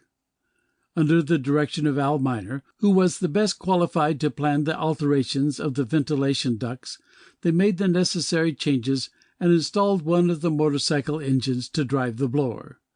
At the same time, 3 of them built up a high-voltage battery-operated power supply to charge the filter elements. By evening, the assembly was operating. The motorcycle engine chugged pleasantly. I wonder how long before that one freezes up, Al said pessimistically. We ought to get more, said Joe. The way the cars have gone, we'll be lucky to get more than 2 days out of each one of these. During the day, Ken's father had directed the preparation of metallic specimens from samples the boys had brought from Art's garage and from those the men brought back from the power plant. With a high-powered electron microscope, photographs were taken. As they finished their work, the boys went with Ken to the laboratory. Professor Maddox looked up. "Hello, fellows," he said. "Have you got your piece of machinery running?" "Purring like a top," said Ken. Expected to run about as long, said Al. "Have you finished any photomicrographs?" Ken asked. "Did they show anything?" His father passed over a wet print. The boys gathered around it. "It doesn't mean much to me," said Dave Whitaker. "Can you tell us what it shows?" Ken's father took a pencil from his pocket and touched it lightly to a barely perceptible line across the center of the picture. "That is the boundary," he said, "between the cylinder wall and the piston taken from one of the samples you brought in." "I can't see anything that looks like a line between 2 pieces of metal," said Ted Watkins. "It looks like one solid chunk to me." "That is substantially what it is," said Professor Maddox. "There is no longer any real boundary as there would be between 2 ordinary pieces of metal. Molecules from each piece have flowed into the other, mixing just as 2 very viscous liquids would do. They have actually become one piece of metal." He took up another photograph. Here you can see that the same thing has happened in the case of the shaft and bearing samples we obtained from the Collins Dam power plant. Molecules of the 2 separate pieces of metal have intermingled, becoming one single piece. "How could they do that?" Ken exclaimed. "Metals can't flow like liquids." "They can if the conditions are right. When steel is heated to a sufficiently high temperature, it flows like water." "But that's not the case here." "No, it isn't, of course. At lower temperatures, the molecules of a solid do not possess the energy of motion which they have in a liquid state. The metallic surface of a piece of cold steel has a certain surface tension which prevents the escape of the relatively low-energy molecules. Thus, it has the characteristics we ascribe to a solid." "Then what has happened in this case?" Joe asked. "Are you able to tell?" Professor Maddox nodded. "The photographs show us what has happened, but they reveal nothing about how or why. We can see the surface tension of the 2 pieces of metal has obviously broken down so that the small energy of motion possessed by the molecules has permitted them to move toward each other with a consequent mixing of the 2 metals. It has turned them quite literally into a single piece, the most effective kind of weld you can imagine." "What would cause the surface tension to break down like that?" Ken asked. "That is what remains for us to find out. We don't have the faintest idea what has caused it. It becomes especially baffling when we recall that it has happened not in a single isolated instance, but all over the world." "You would think the metals would have become soft, like putty or something, for a thing like that to happen to them," said Joe. "It would be expected that the hardness would be affected. That is not true, however.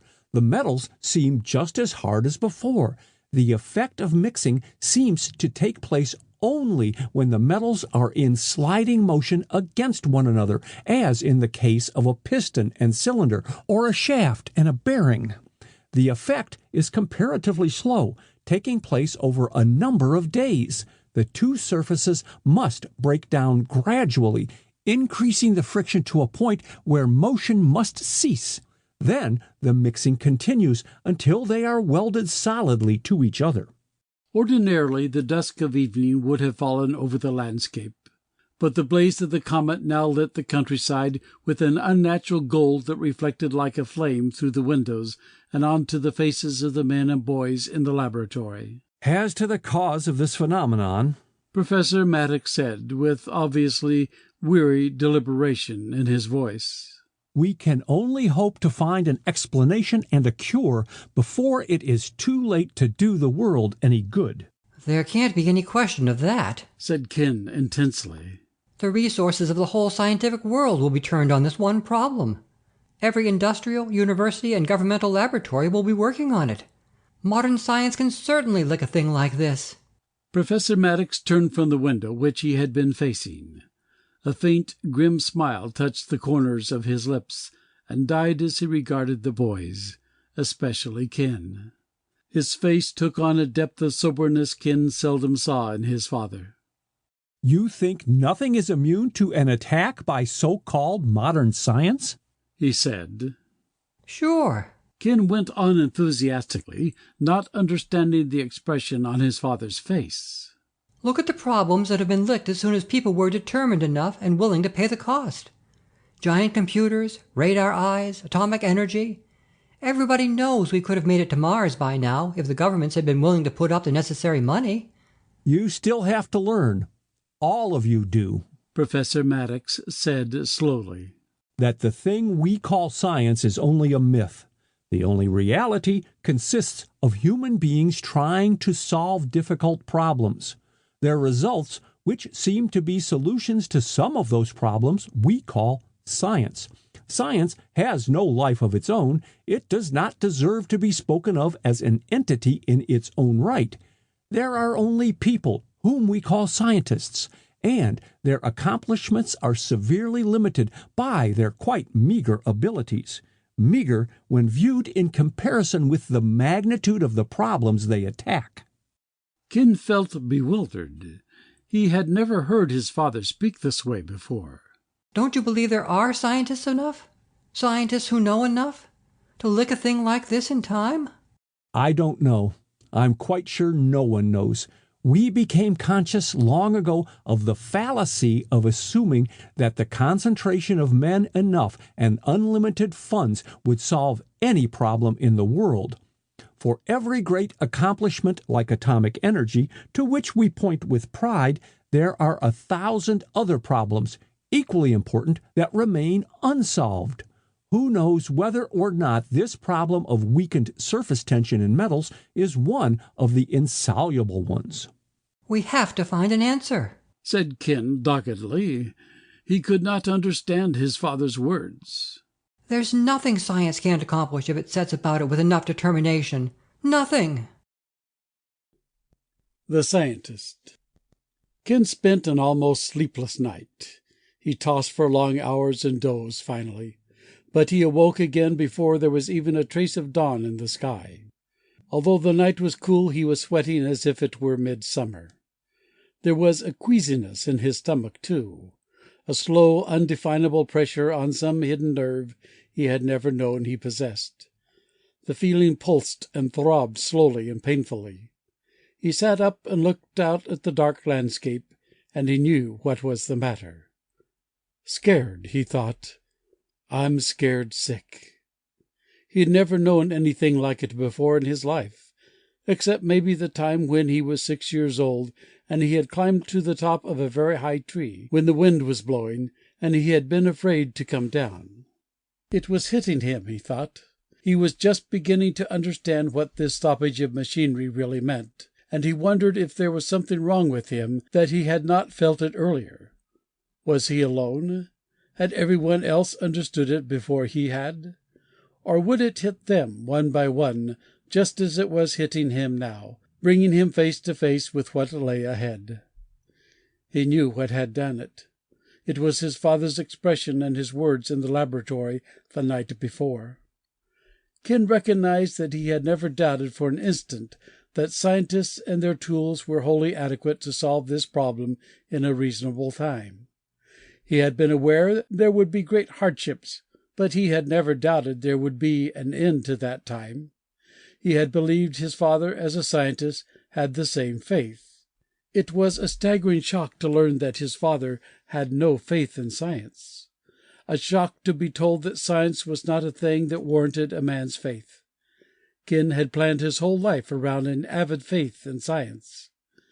He tried to imagine what the world would be like if no engine should ever run again. The standards of civilized existence would be shattered. Only those areas of the world where people had never learned to depend on motor transportation or electric power would be unaffected.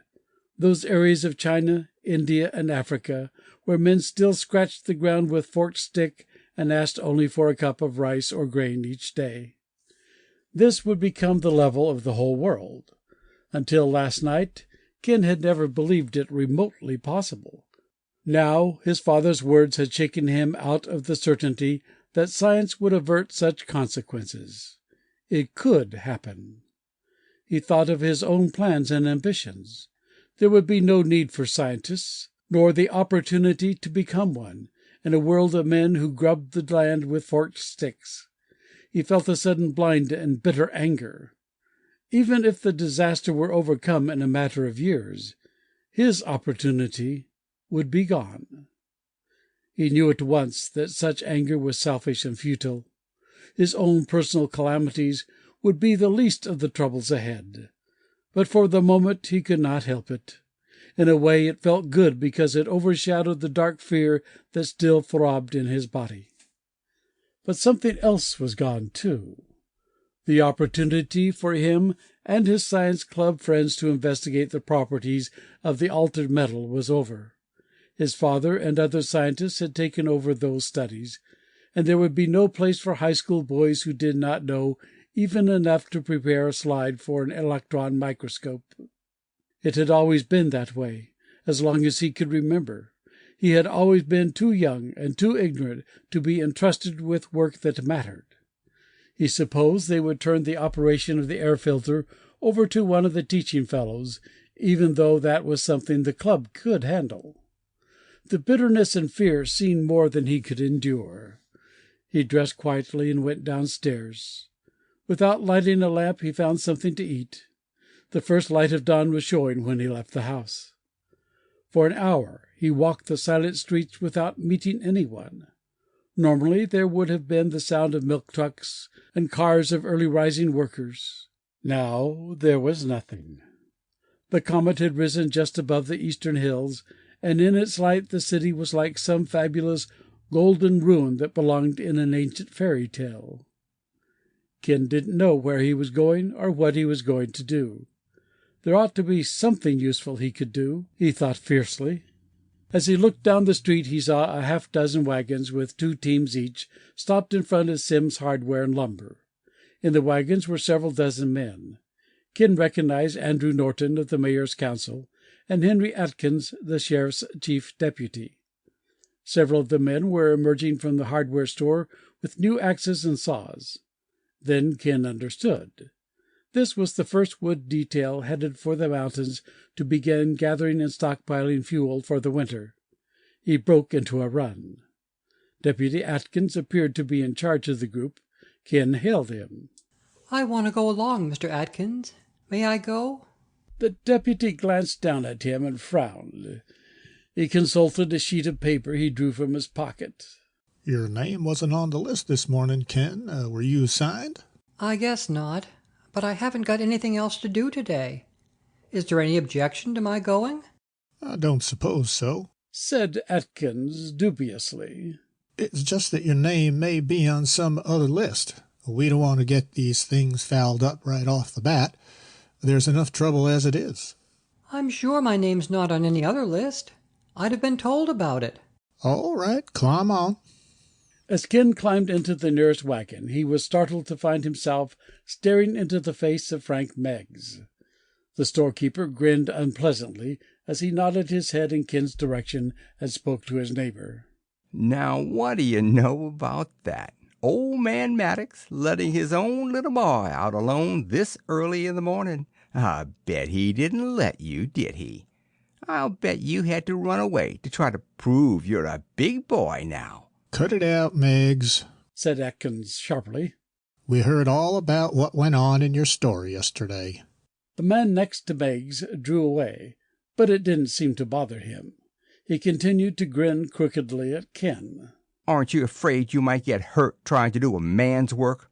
Ken ignored the jibes and faced away from the storekeeper.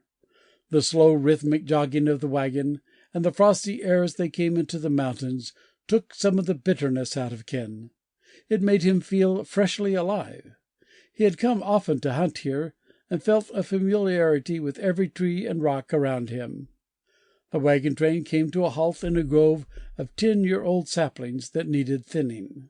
No use taking our best timber until we have to, said Atkins. We'll start here.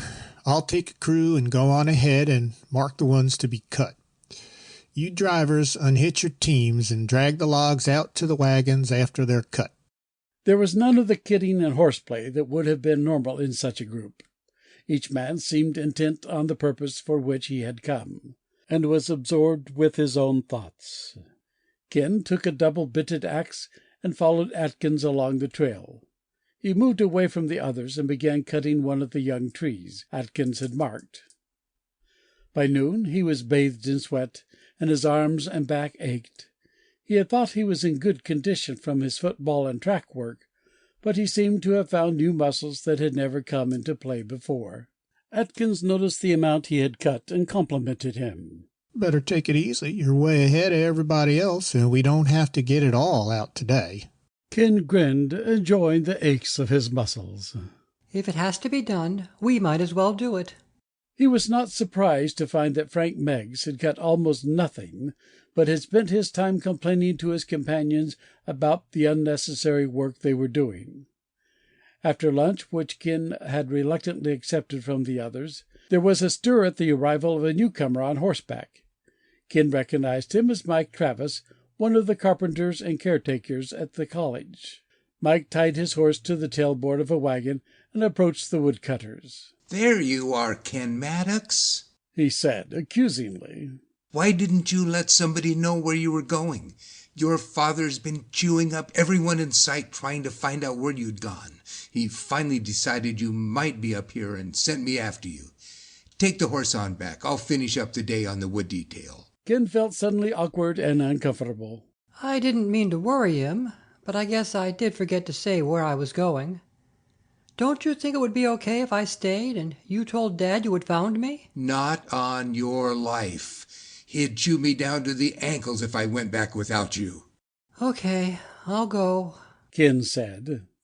Although he knew he should have left word, it still seemed strange that his father should be so concerned as to send a man up here looking for him.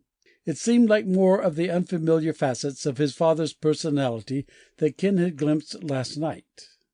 Frank Meigs was watching from across the clearing. I guess Papa Maddox couldn't stand the thought of his little boy doing a man's work for a whole day, he said loudly and maliciously. No one paid any attention to him. Ken tied the mare to a tree on the campus where she could graze. He glanced over the valley below. Not a single car was in sight on the roads. Somehow it was beginning to seem that this was the way it had always been. His own car seemed like something he had possessed 1,000 years ago. He found his father in the laboratory, working with the electron microscope. Professor Maddox looked up and gestured toward the office. As Ken sat down, he shut the door behind them and took a seat behind his old oak desk that was still cluttered with unmarked examination papers. You didn't say anything about where you were going this morning, he said. I'm sorry about that, Ken answered. I got up early and took a walk through town. All of a sudden, well, I guess I got panicky when it finally hit me as to what all this really means. I saw the wood detail going out and joined them. It felt good out there with nothing to think about except getting a tree to fall right. You ran away. You were needed here. Ken stammered. I didn't think you wanted any of us kids around, since you and the other men had taken over what we had started to do. You were angry that it wasn't your show any longer, weren't you? I guess that's part of it. Ken admitted, his face reddening. He didn't know what was happening. His father had never spoken to him like this before. He seemed suddenly critical and disapproving of everything about Ken. After a long time, his father spoke again, more gently this time. It's been your ambition for a long time to be a scientist, hasn't it? You know it has. I've been very pleased, too. I've watched you and encouraged your interests, and as far as I can see, you've been developing in the right direction. I'm glad you think so, Ken said. But you've wanted to be a great scientist. You've had an ambition to emulate men like Newton, Faraday, Davy, and the modern giants such as Einstein, Planck, de Broglie, Oppenheimer. Maybe I haven't got the brains, but I can try. His father snorted impatiently. Do you think any one of them tried deliberately to be great or to copy anyone else? Ken understood his meaning now. I guess they didn't. You can't really do a thing like that. No, you can't. You take the brains God has given you and apply them to the universe as you see it. The results take care of themselves. Some of us have enough insight to achieve greatness. Most of us lack the cleverness to cope effectively with such a wily opponent as the natural universe. Greatness and mediocrity have no meaning to a man who is absorbed in his study. You do what you have to do. You do what the best and highest impulses of your brain tell you to do. Expect nothing more than this of yourself. Nothing more is possible. I think I see what you mean, Ken said. I doubt it. Most of the men I know have never learned it. They struggle to write more papers, to get their names in more journals than their colleagues. They go out of their way to be patted on the back. They are failures as scientists. For an example of success, I recommend that you observe Dr. Larson closely. He is a man who has done a great deal to advance our knowledge of physical chemistry. Professor Maddox paused. Then he said finally, There is just one other thing. What's that? Ken asked. Up to now, you and all your friends have only played at science. Played? Ken cried. We've built our observatory. A 1,000-watt radio transmitter. Play. These things are toys. Educational toys, it is true, but toys nevertheless. I don't understand. Toys are fine for children. You and your friends, however, are no longer children. You haven't got a chance now to grow up and gain an education in a normal manner. You can't finish your childhood playing with your toys. You can't take all the time you need to find out what your capacities and aptitudes are. You will never know a world that will allow you that luxury. Every available brain is needed on this problem. You've got to make a decision today, this very minute, whether you want to give a hand to its solution. You know I want to be in on it. Do you? Then you've got to decide that you are no longer concerned about being a scientist. Forget the word. What you are does not matter. You are simply a man with a problem to solve. You have to decide whether or not you can abandon your compassion for the millions who are going to die, whether you can reject all pressure from personal danger and from the threat to everything and everyone that is of any importance to you. You've got to decide whether or not this problem of the destruction of surface tension of metals is the most absorbing thing in the whole world. It needs solving. Not because the fate of the world hinges on it, but because it's a problem that consumes you utterly. This is what drives you, not fear, not danger, not the opinion of anyone else. When he can function this way, the scientist is capable of solving important problems. By outward heartlessness, he can achieve works of compassion greater than any of his critics. He knows that the greatest pleasure a man can know lies in taking a stand against those forces that bend ordinary men. For the first time in his life, Ken suddenly felt that he knew his father. I wish you had talked to me like this a long time ago, he said. Professor Maddox shook his head. It would have been far better for you to find out these things for yourself. My telling you does not convince you they are true. That conviction must still come from within. Do you want me to become a scientist? Ken asked. It doesn't make any difference what I want, his father answered almost roughly. He was looking away from Ken, and then his eyes found his son's, and his glance softened. He reached across the desk and grasped Ken's hand. Yes, I want it more than anything else in the world, he said earnestly. But it's got to be what you want, too, or it's no good at all. Don't try to be anything for my sake. Determine your own goals clearly and take as straight a path as you can to reach them. Just remember, if you do choose science, the standards are severe. It's what I want, said Ken evenly. You said you needed me here. What do you want me to do? Empty trash cans if we ask it, Professor Maddox said. Forget about whose show it is. Professor Larson and I will be directing the research, and we'll need every pair of hands and every brain that's got an ounce of intelligence in this field. You do whatever you are asked to do, and think of every possible answer to the questions that come before you. Is that good enough? More than enough. Ken felt a sudden stinging sensation behind his eyes and turned to rub their corners roughly. What about the other fellows in the club? Can you use them, too? As many as have the ounce of intelligence I spoke of. The rest of them don't need to know the things I have told you. But with you it was different. I had to know you understood just a little of what it means to be a scientist. I'll be one. I'll show you I can be one. Dust from the stars. Ken felt he had grown 3 inches taller after his father's discussion. As if he had passed some ancient ritual, he could be admitted to the company of adults, and his opinions would be heard. This proved to be true. His father rapidly organized the facilities of the college laboratories, and recruited every possible science student in the chemistry and physics departments, as well as many from the high school.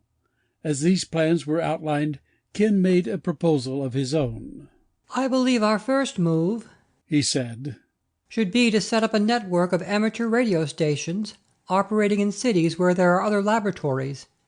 If you could get in touch with them, ideas could be exchanged and duplication of work avoided. An excellent idea, said Professor Maddox. You can work it out as we go along.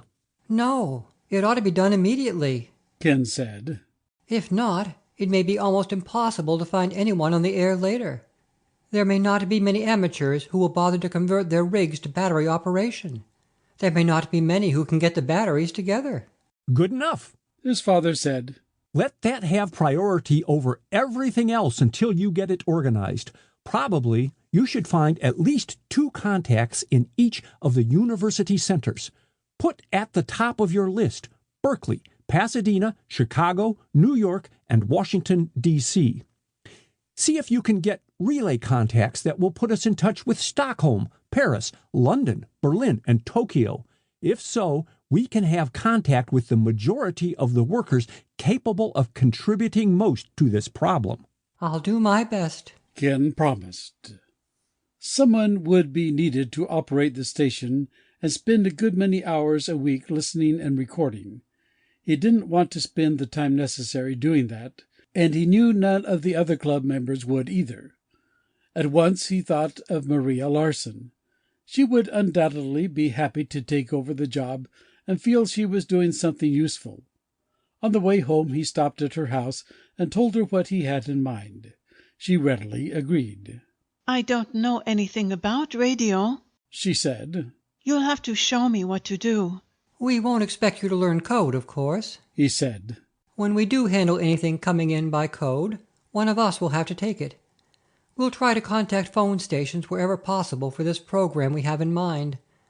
Most of the stuff will be put on tape, and Dad will probably want you to prepare typed copies, too. You can do enough to take a big load off the rest of us. I'll be happy to try. They spent the rest of the day in the radio room of the science shack.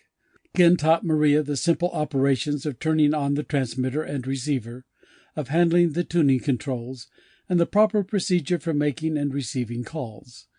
He supposed there would be some technical objection to her operation of the station without an operator's license, but he was quite sure that such things were not important right now. It was a new kind of experience for Maria. Her face was alive with excitement as Ken checked several bands to see where amateurs were still operating. The babble of high-frequency code whistles alternated in the room with faint, sometimes muffled voices on the phone band. There are more stations than I expected, Ken said. With luck, we may be able to establish a few of the contacts we need tonight. After many tries, he succeeded in raising an operator, W6YRE, in San Francisco. They traded news, and it sounded as if the West Coast city was crumbling swiftly. Ken explained what he wanted. W6YRE promised to try to raise someone with a high-powered phone rig in Berkeley near the university. They listened to him calling, but could not hear the station he finally raised. What good will that do? Maria asked. If we can't hear this station in Berkeley. He may be working on a relay deal through the small rig. It's better than nothing, but I'd prefer a station we can contact directly. In a few minutes, the San Francisco operator called them back. W6WGU knows a ham with a 1,000-watt phone near the university, he said. He thinks he'll go for your deal, but he's not set up for battery. In fact, he's about ready to evacuate. Maybe he can be persuaded to stay. I'm told he's a guy who will do the noble thing if he sees a reason for it. There's plenty of reason for this, said Ken. Let's set a schedule for 9 p.m. I ought to have word on it by then. They agreed and cut off. In another hour they had managed a contact with the Chicago operator and explained what they wanted. You're out of luck here, the ham replied. This town is falling apart at the seams right now. The whole loop area has been burned out. There's been rioting for 18 hours straight. The militia have been trying to hold things together, but I don't think they even know whether anybody is still on top giving the orders. I'll try to find out what the eggheads at the university are doing, but if they've got any kind of research running in this mess, it'll surprise me. If they are still there, I'll hang on and report to you. Otherwise, I'm heading north. There's not much sense to it, but when something like this happens, a guy's got to run or have a good reason for staying put. If he doesn't, he'll go nuts. The Chicago operator agreed to a schedule for the following morning.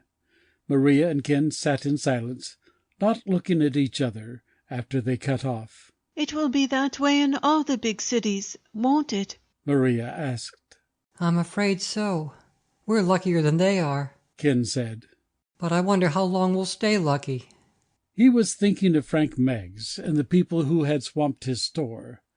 At 9 p.m., W6YRE came back on.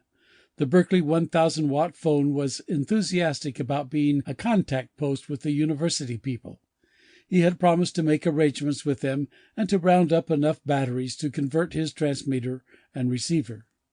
They had no further success that night. Ken's father shook his head sadly when told of the situation in Chicago. I had counted on them, he said. Their people are among the best in the world, and they have the finest equipment. I hope things are not like that everywhere. Members of the science club took turns at the transmitter the following days for 20-hour stretches, until everything possible had been done to establish the contacts requested by Professor Maddox. In Chicago there appeared to have been a complete collapse. The operator there reported he was unable to reach any of the scientific personnel at the university. He promised a further contact, but when the time came he could not be reached. There was no voice at all in the Chicago area. Ken wondered what had become of the man whose voice they had heard briefly. He was certain he would never know. Although there was much disorder on the West Coast, the situation was in somewhat better control. The rioting had not yet threatened the universities, and both Berkeley and Pasadena were working frantically on the problem with round-the-clock shifts in their laboratories. They had welcomed wholeheartedly the communication network initiated by the Mayfield Group. In Washington, D.C., tight military control was keeping things somewhat in order. In Stockholm, where contact had been established through a Washington relay after 2 days of steady effort, there was no rioting whatever. Paris and London had suffered, but their leading universities were at work on the problem. Tokyo reported similar conditions. Ken grinned at Maria as they received the Stockholm report. "Those Swedes," he said. "they're pretty good at keeping their heads." Maria answered with a faint smile of her own. Everybody should be Swedes, no? The fall winds and the black frost came early that year, as if in fair warning that the winter intended a brutal assault upon the stricken world. The pile of logs in the community woodlot grew steadily. A large crew of men worked to reduce the logs to stove lengths. They had made a crude attempt to set up a circular saw, using animal power to drive it. The shaft was mounted in hardwood blocks, driven by a complicated arrangement of wooden pulleys and leather belts. The horses worked it through a treadmill. The apparatus worked part of the time, but it scarcely paid for itself when measured against the efforts of the men who had to keep it in repair. The food storage problem was well under way. 2 central warehouses had been prepared from the converted Empire Movie Theater and the Rainbow Skating Rink. Ken wished their efforts at the college laboratory were going half as well. As the days passed, it seemed they were getting nowhere. The first effort to identify any foreign substance in the atmospheric dust was a failure.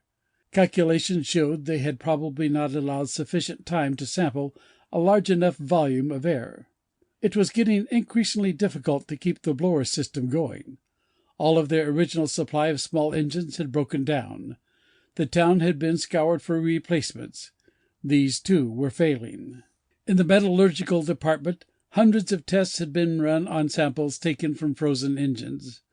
The photomicrographs all showed a uniform peculiarity which the scientists could not explain. Embedded in the crystalline structure of the metal were what appeared to be some kind of foreign amorphous particles which were concentrated near the line of union of the 2 parts. Berkeley and Pasadena confirmed these results with their own tests. There was almost unanimous belief that it was in no way connected with the comet. Ken stood almost alone in his dogged conviction that the Earth's presence in the tail of the comet could be responsible for the catastrophe. Another theory that was gaining increasing acceptance was that this foreign substance was an unexpected byproduct of the hydrogen and atomic bomb testing that had been going on for so many years. Ken was forced to admit the possibility of this, inasmuch as radiation products were scattered heavily now throughout the Earth's atmosphere. Both Russia and Britain had conducted extensive tests just before the breakdowns began occurring. The members of the Science Club had been allowed to retain complete control of the air sampling program. They washed the filters carefully at intervals and distilled the solvent to recover the precious residue of dust. As the small quantity of this grew after another week of collecting, it was treated to remove the ordinary carbon particles and accumulated pollens. When this was done, there was very little remaining, but that little something might be ordinary dust carried into the atmosphere from the surface of the earth, or it might be out of the tail of the comet, dust from the stars. By now Ken and his companions had learned the use of the electron microscope and how to prepare specimens for it. When their samples of dust had become sufficient, they prepared a dozen slides for photographing with the instrument. As these were at last developed in the darkroom, Ken scanned them eagerly. Actually, he did not know what he was looking for. None of them did. The prints seemed to show little more than shapeless patches. In the light of the laboratory he called Joe Walton's attention to one picture. "Look," he said. "Ever see anything like that before?" Joe started to shake his head. Then he gave an exclamation. "Hey, they look like the same particles found in the metals, which nobody has been able to identify yet." Ken nodded. "It could be. Maybe this will get us only a horse laugh for our trouble, but let's see what they think." They went into the next laboratory and laid the prints before Ken's father and his associates. Ken knew at once from the expressions on the men's faces that they were not going to be laughed at. "I think there may be something here," said Professor Maddox, trying to suppress his excitement. It is very difficult to tell in a picture like this whether one particle is similar to any other, but their size and configuration are very much alike. Professor Douglas grunted disdainfully. Impossible. With that dismissal, he moved away. Professor Larsen looked more carefully. You could scrape dust from 1,000 different sources and get pictures like this from half of them, perhaps.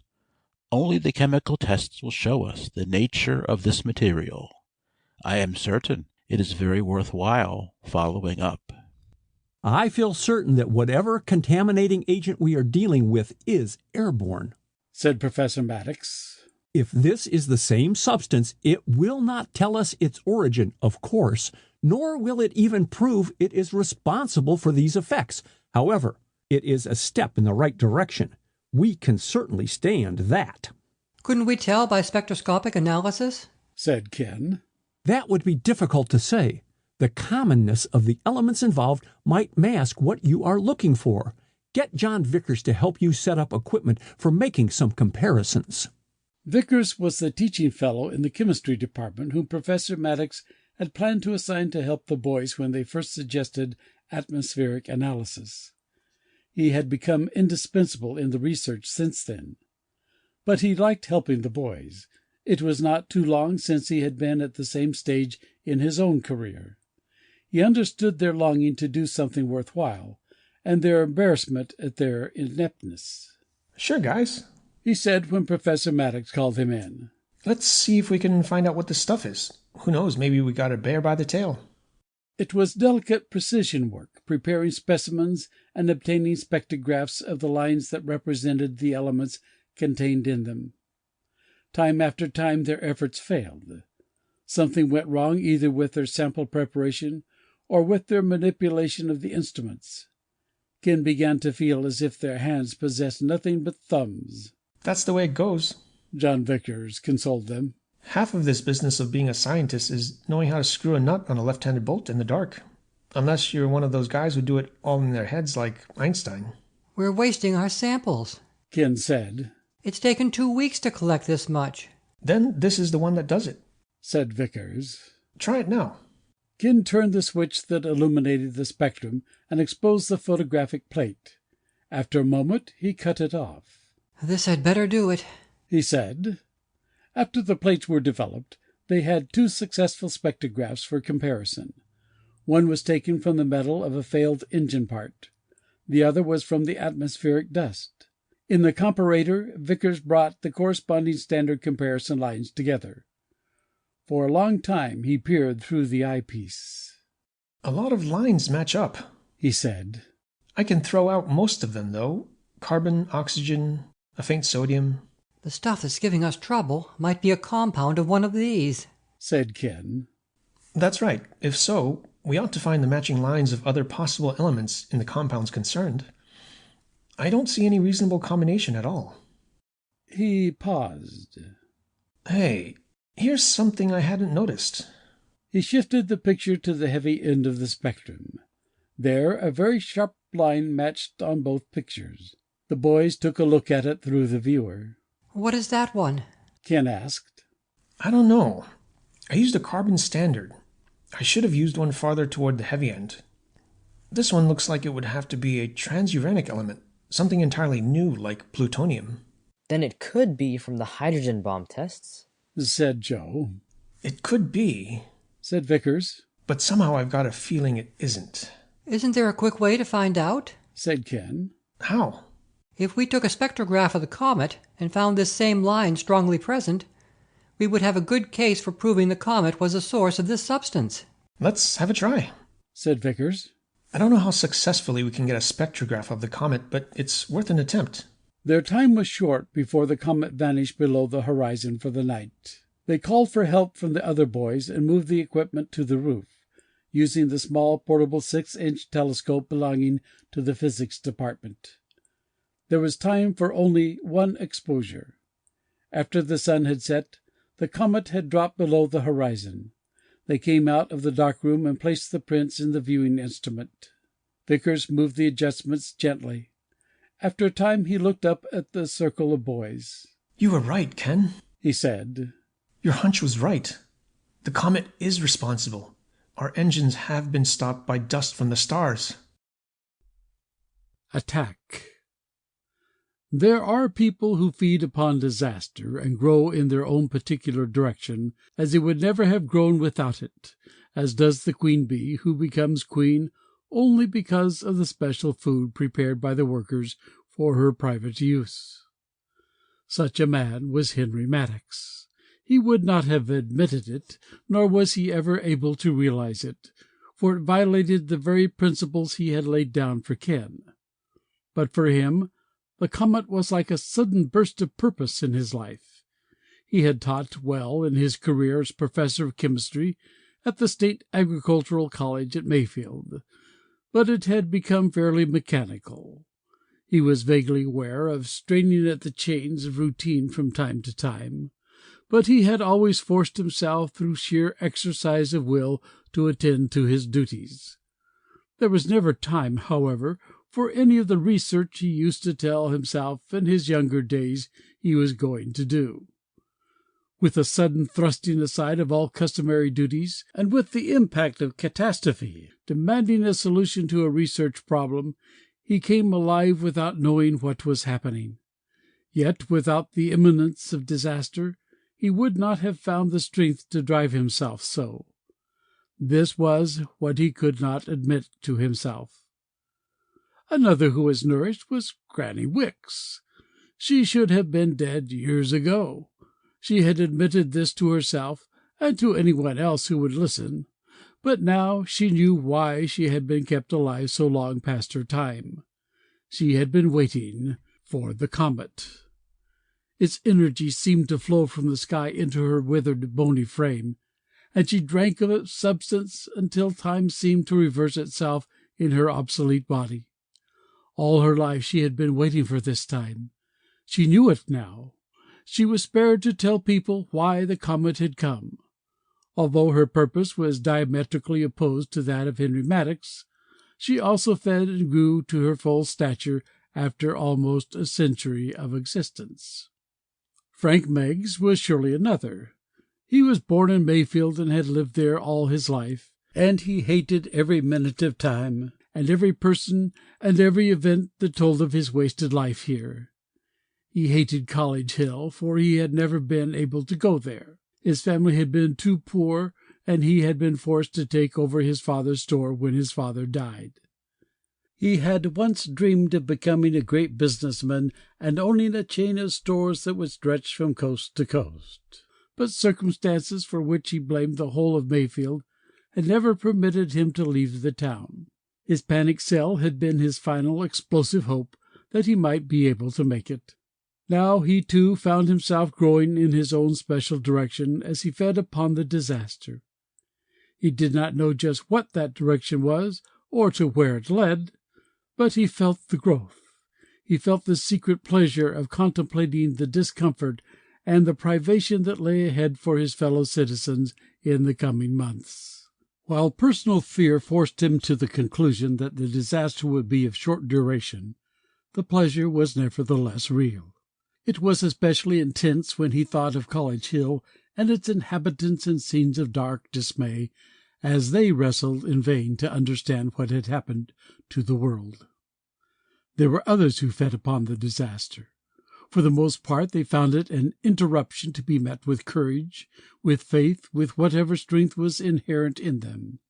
It was not a time of growth, however, for Reverend Aylesworth.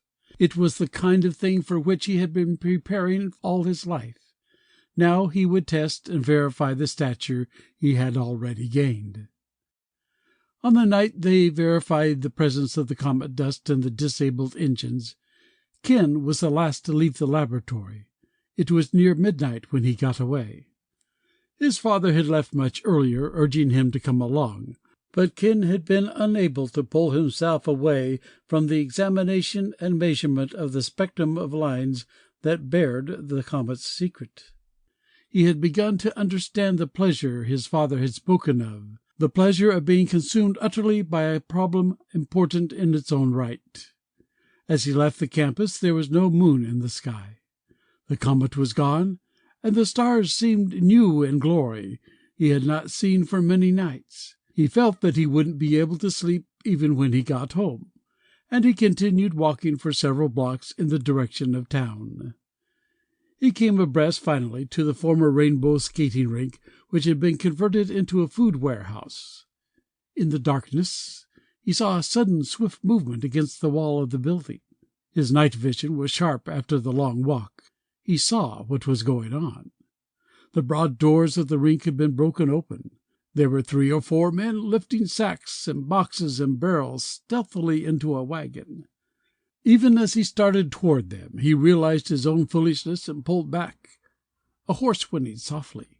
He turned to run in the direction of Sheriff Johnson's house, and behind him came a sudden hoarse cry of alarm. Horses' hoofs rattled frighteningly loud on the cement. Ken realized he stood no chance of escaping if he were seen.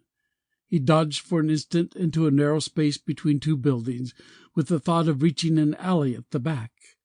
However, it was boarded at the end, and he saw that he would have to scale the fence. A desperate horseman would ride him down in the narrow space. He fled on and reached the shadows in front of the drugstore. He pressed himself as flat as possible in the recess of the doorway, hoping his pursuer would race by. But his fleeting shadow had been seen.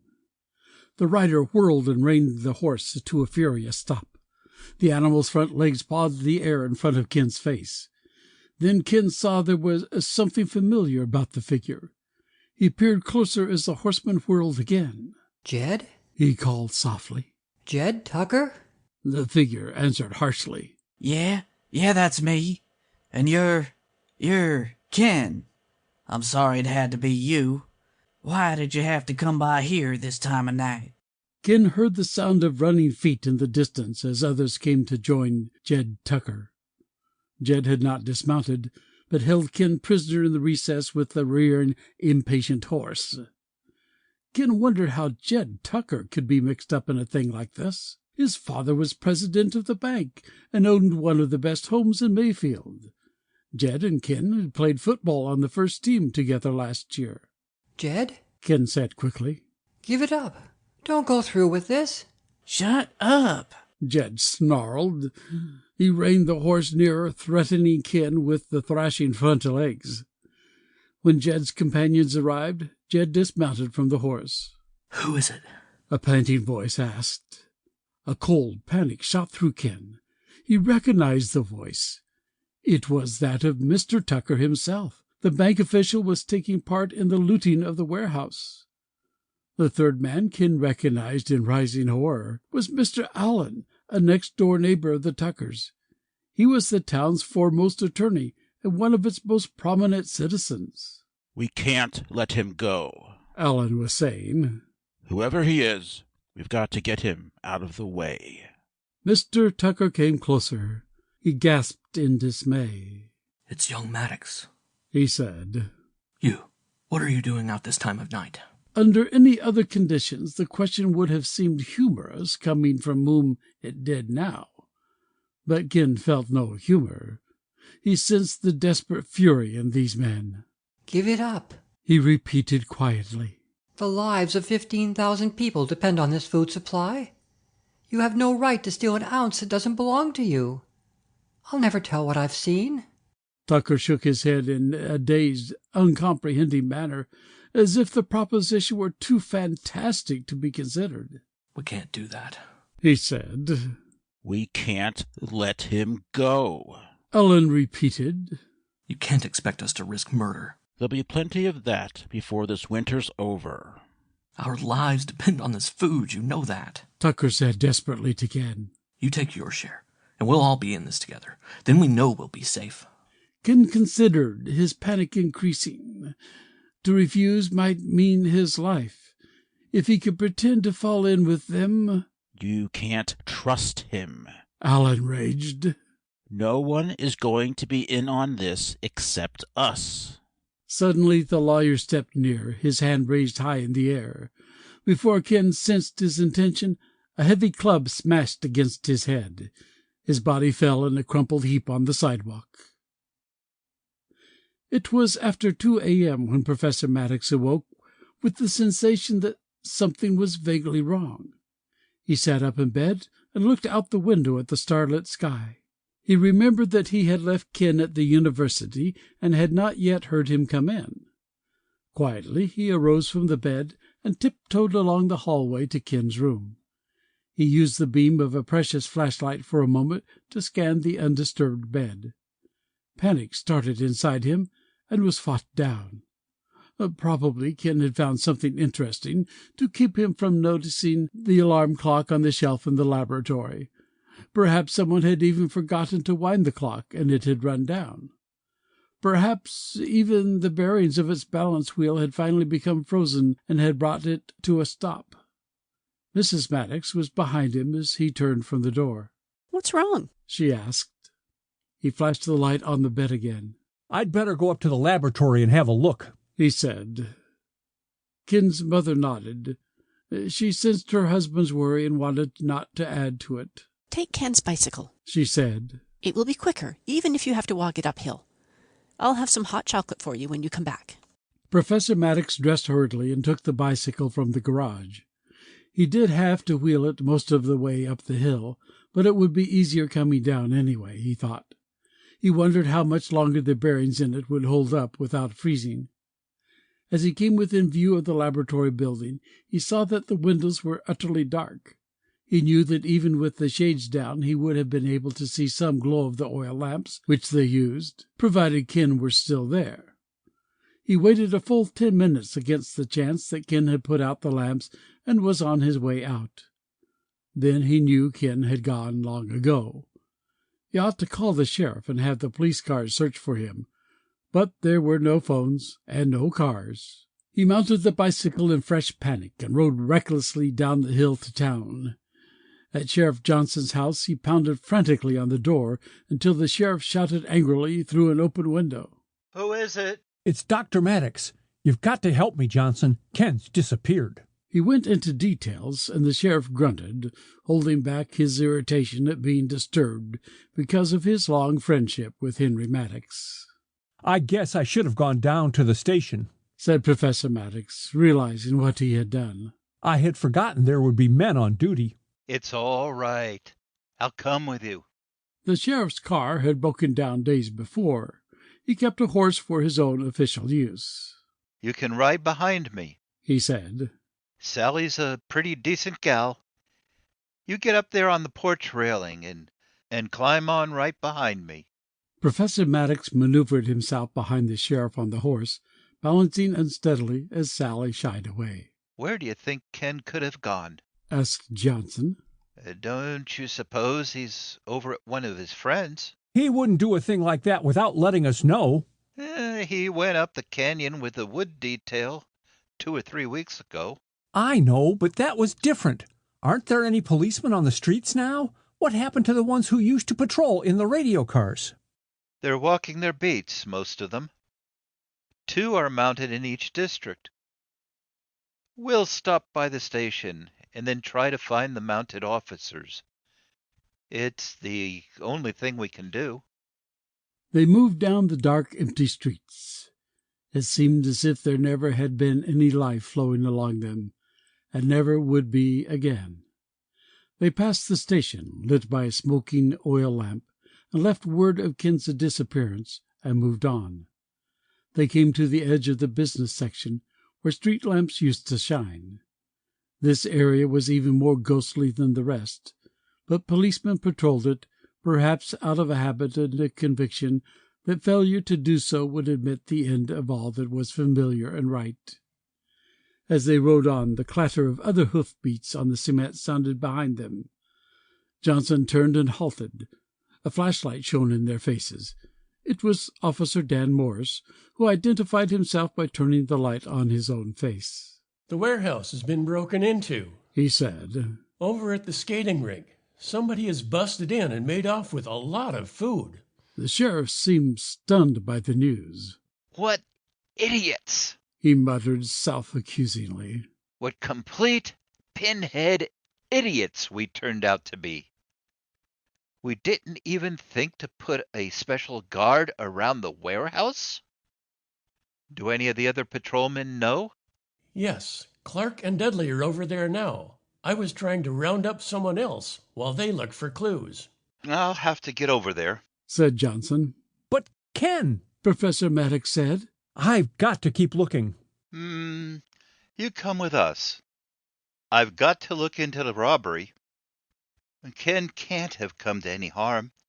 I'll pass the word along, and we'll all keep watch for him.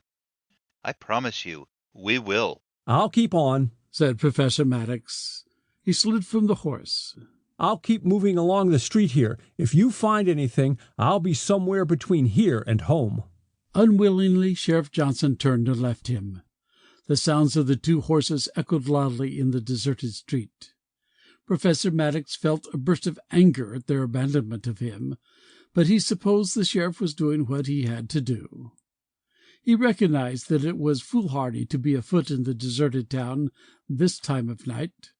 Without a single clue to Ken's whereabouts, what could he hope to accomplish? He strode on along the sidewalk in the direction the policeman had disappeared. It was as good a direction as any. After he had gone a block, he stumbled in the darkness. Some soft, resilient object lay across the sidewalk before Billings' drugstore. In anger at the obstacle, Professor Maddox caught himself and moved on. A sound stopped him. A groan of agony came from the object upon which he had stumbled. He turned and bent down and knew it was a human being. Faintly under the starlight, he glimpsed the dark pool of blood on the sidewalk.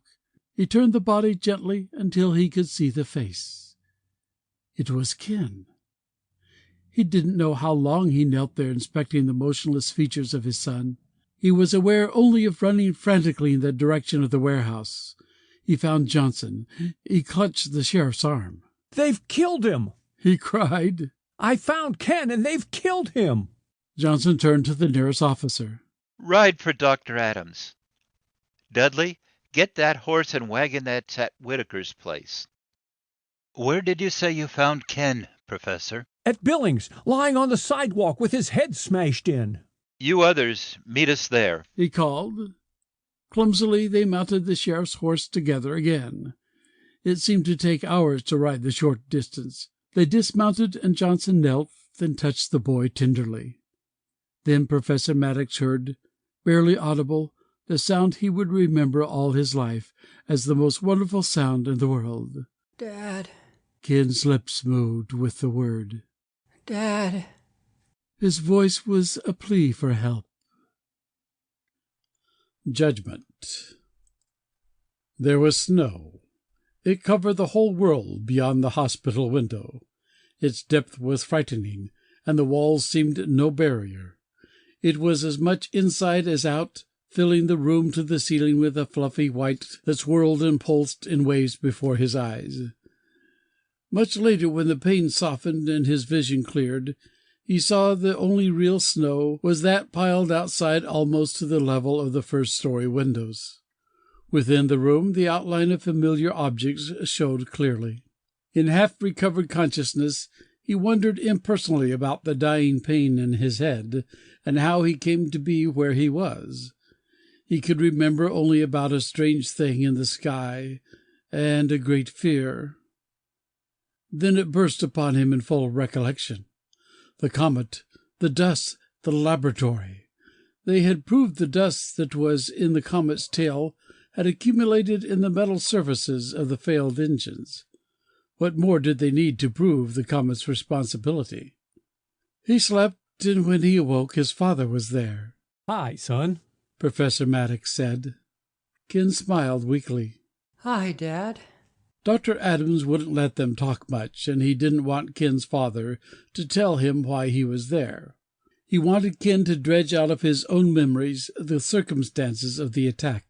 Ken said, "I've got to get out of here. Things must be getting behind at the lab. Have you found anything new?" "Take it easy," his father said. "We've got a little better picture of what we're up against. The dust is quite definitely from the comet's tail. It has a very large molecule and is suspended in our atmosphere in colloidal form. Its basis is a transuranic element, which is, however, only slightly radioactive. By volume, it is present in the amount of about 1 part in 10 million, which is fairly heavy concentration for an alien substance of that kind. Perhaps the most important thing we found is that it has a strong affinity for metals, so that its accumulation on metallic surfaces is much higher than in the general atmosphere. It would, Ken said with a vague attempt at humor. Why couldn't it have had an affinity for old rubber tires or second-hand galoshes? How late is it? Can I get up to the lab this afternoon? Ken struggled to a sitting position. A gigantic pain shot through his head and down his spinal column. He felt as if his head were encased in a cement block.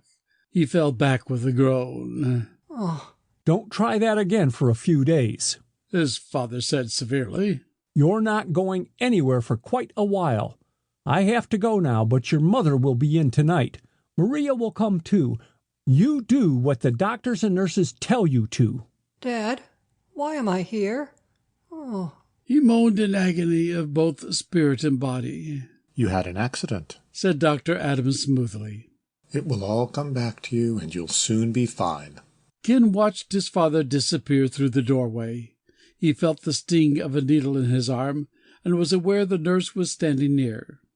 He wanted to talk some more, but suddenly he was too tired to do anything.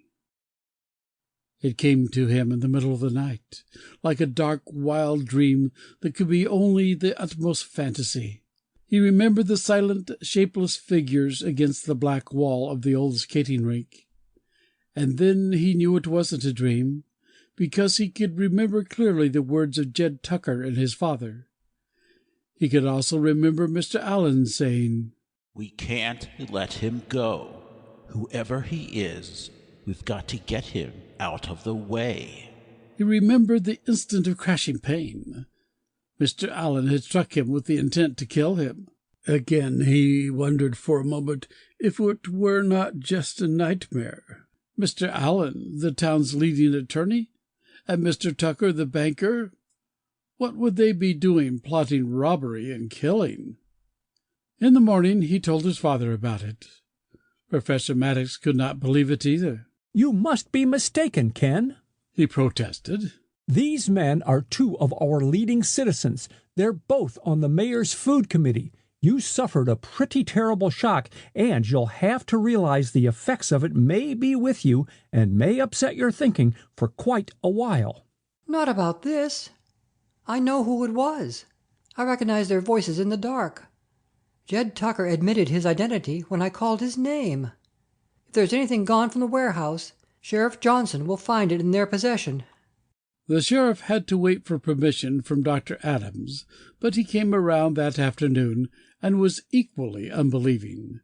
He advanced the same arguments Professor Maddox had used about the character of those Ken accused. These men will do something far worse if you don't stop them, said Ken.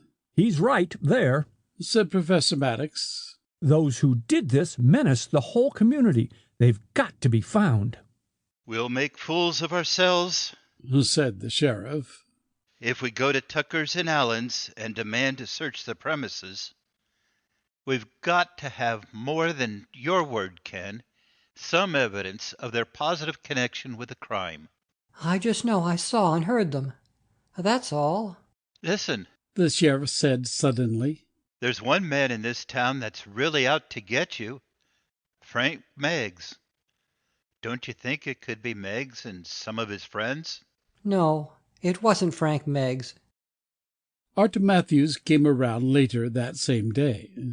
You look worse than one of these engines that got itself full of stardust, he said.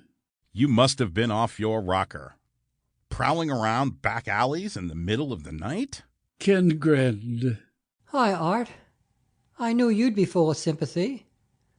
What's going on outside while I've been laid up? Say, I don't even know how long I've been here. What day is it?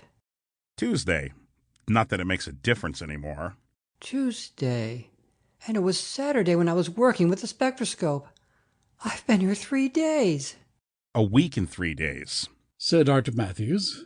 You were out cold for 3 days straight, and they wondered if your bearings were ever going to turn again. Ken lay back in astonishment. Nobody's told me anything. What's happening outside? It's going to be a rough winter, Art Matthews said grimly. Snow started heavy 2 weeks earlier than usual.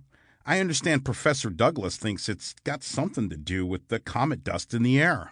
That figures. What about the fuel supply? In pretty sad shape, too. So far, the stockpile is big enough for about a week and a half of real cold.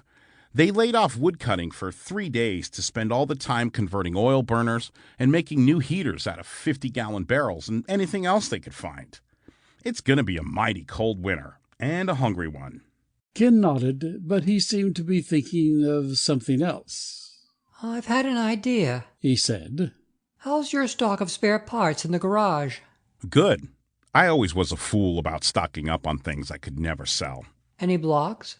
About a dozen. Why? Could you make a brand new engine out of spare parts? The mechanic considered, then nodded. I think I could put together a Ford or Chevy engine. What good would that do? It would run down in a few days, just like all the rest. Do you think it would, if you put it in a sealed room and supplied only filtered air to it? Art's eyes lighted. Why the dickens didn't we think of that before? If we could keep the stardust from getting to the engine, there's no reason at all why it shouldn't run as long as we wanted it to, is there? If a generator could be assembled in the same way, we could stir up a little power on an experimental basis, enough to charge our radio batteries.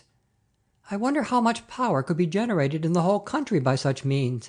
I know we could get a couple dozen engines going here in Mayfield, at least, said Art. Why don't you get started right away? Get some of the club guys to help. If that filter idea works, there may be a lot of things we can do.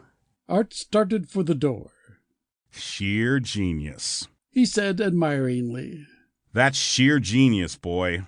Ken smiled to himself. He wondered why they hadn't tried that when they first had the hunch that comet dust could be responsible. Maybe they could have saved some of the cars if they had rigged more efficient filters on the air intakes. His thoughts went back to the attack. He was still thinking about it when his father and Sheriff Johnson returned. We took your word, son, the sheriff said, chagrined. We got a warrant and searched the Tucker and Allen premises from top to bottom. We went out to Tucker's farm and went through the barns and the house. They've got a 2-day supply of rations, just like everybody else. They screamed their heads off and threatened suit for slander and false arrest and everything else in the books. I'll get hold of Jed Tucker when I get out of here, said Ken. He'll talk when I get through with him. Don't get yourself in a worse jam than you stirred up already. Unless you can prove what you say, you'll just have to forget it and keep quiet. Ken smiled suddenly. It just occurred to me. When a banker wants to keep something safe, where does he put it? In the bank, of course, said the sheriff. Wait a minute. You don't think... Why not?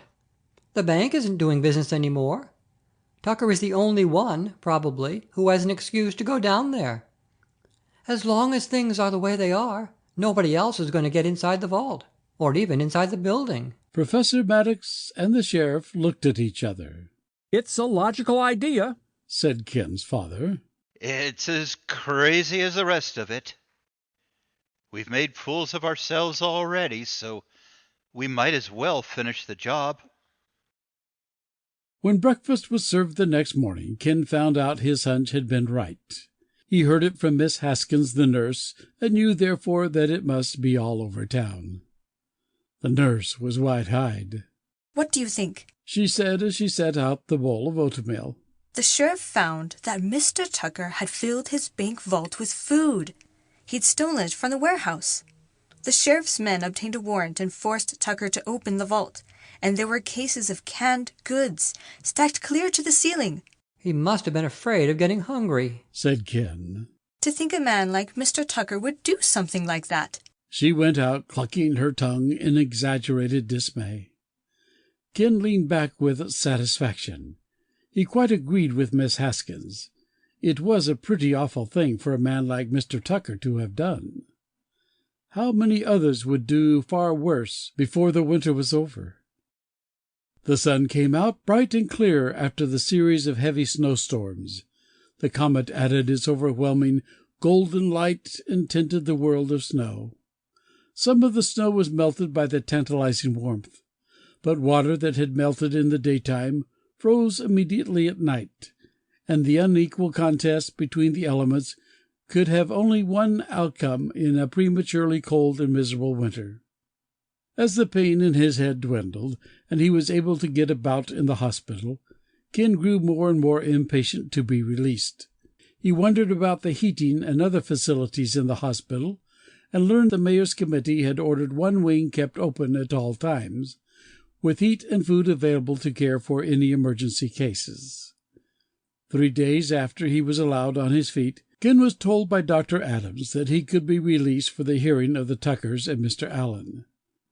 Ken stared at him. I don't want to go to any hearing. I'm going back to the laboratory. You can go home, said Dr. Adams. I want you to rest for a few more days, and then I would prefer seeing you get out in the open, working with the wood crew, instead of going right back to the lab. As for the trial and hearing, I'm afraid you have no choice.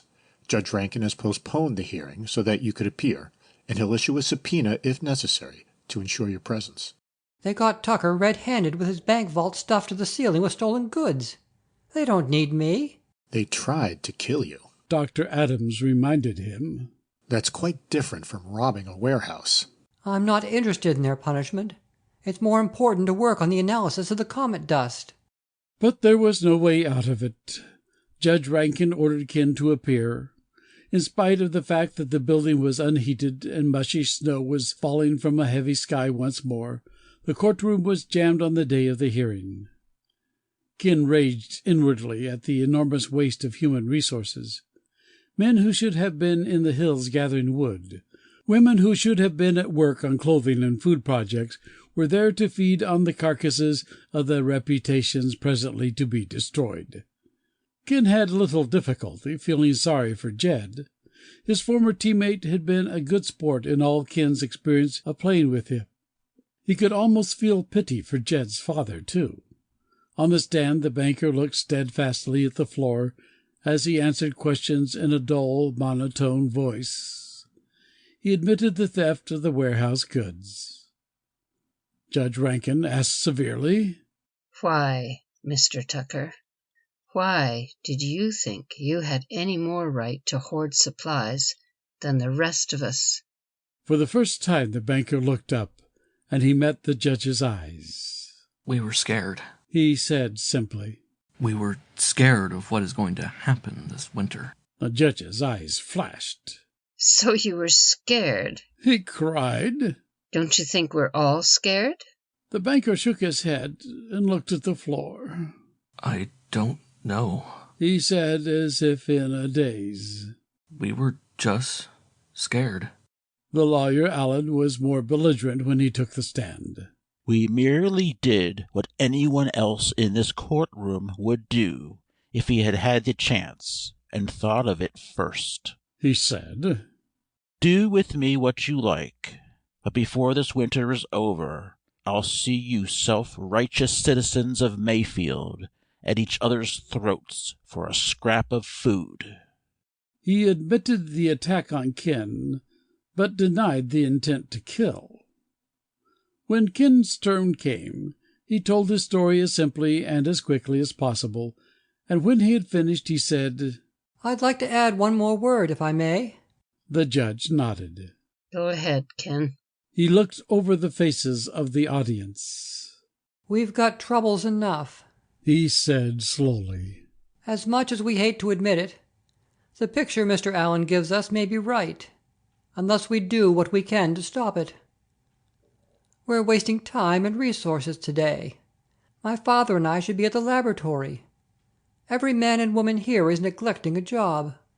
We waste time deliberating about punishment for some of our neighbors who are perhaps weaker, but certainly no more frightened than the rest of us.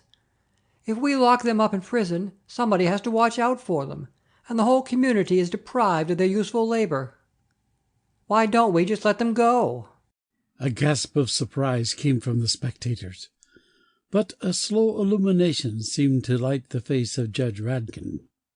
His eyes moved from Ken to the accused men, and then to the audience. This court has just heard what it considers some very sound advice, he said. Jed, Mr. Tucker, Mr. Allen. The three stood before him.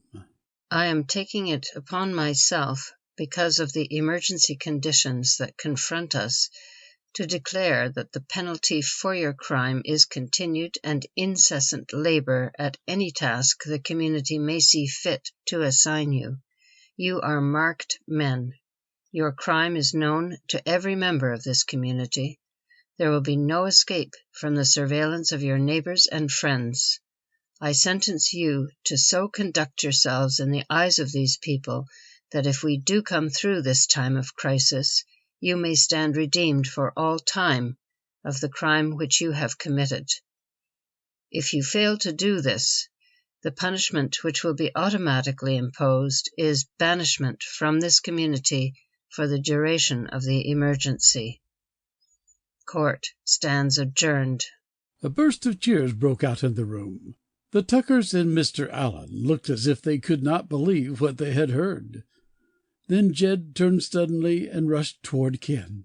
It's no good saying I've been a fool, but let me say thanks for your help. Mr. Tucker took Ken's other hand. You'll never regret it, young man. I'll see to it that you never regret it. It's okay, said Ken, almost gruffly. We've all got a lot of work to do. He turned as a figure brushed by them. Mr. Allen pushed through the crowd to the doorway. He looked at no one. We were fools, said Mr. Tucker bitterly. Brainless, scared fools.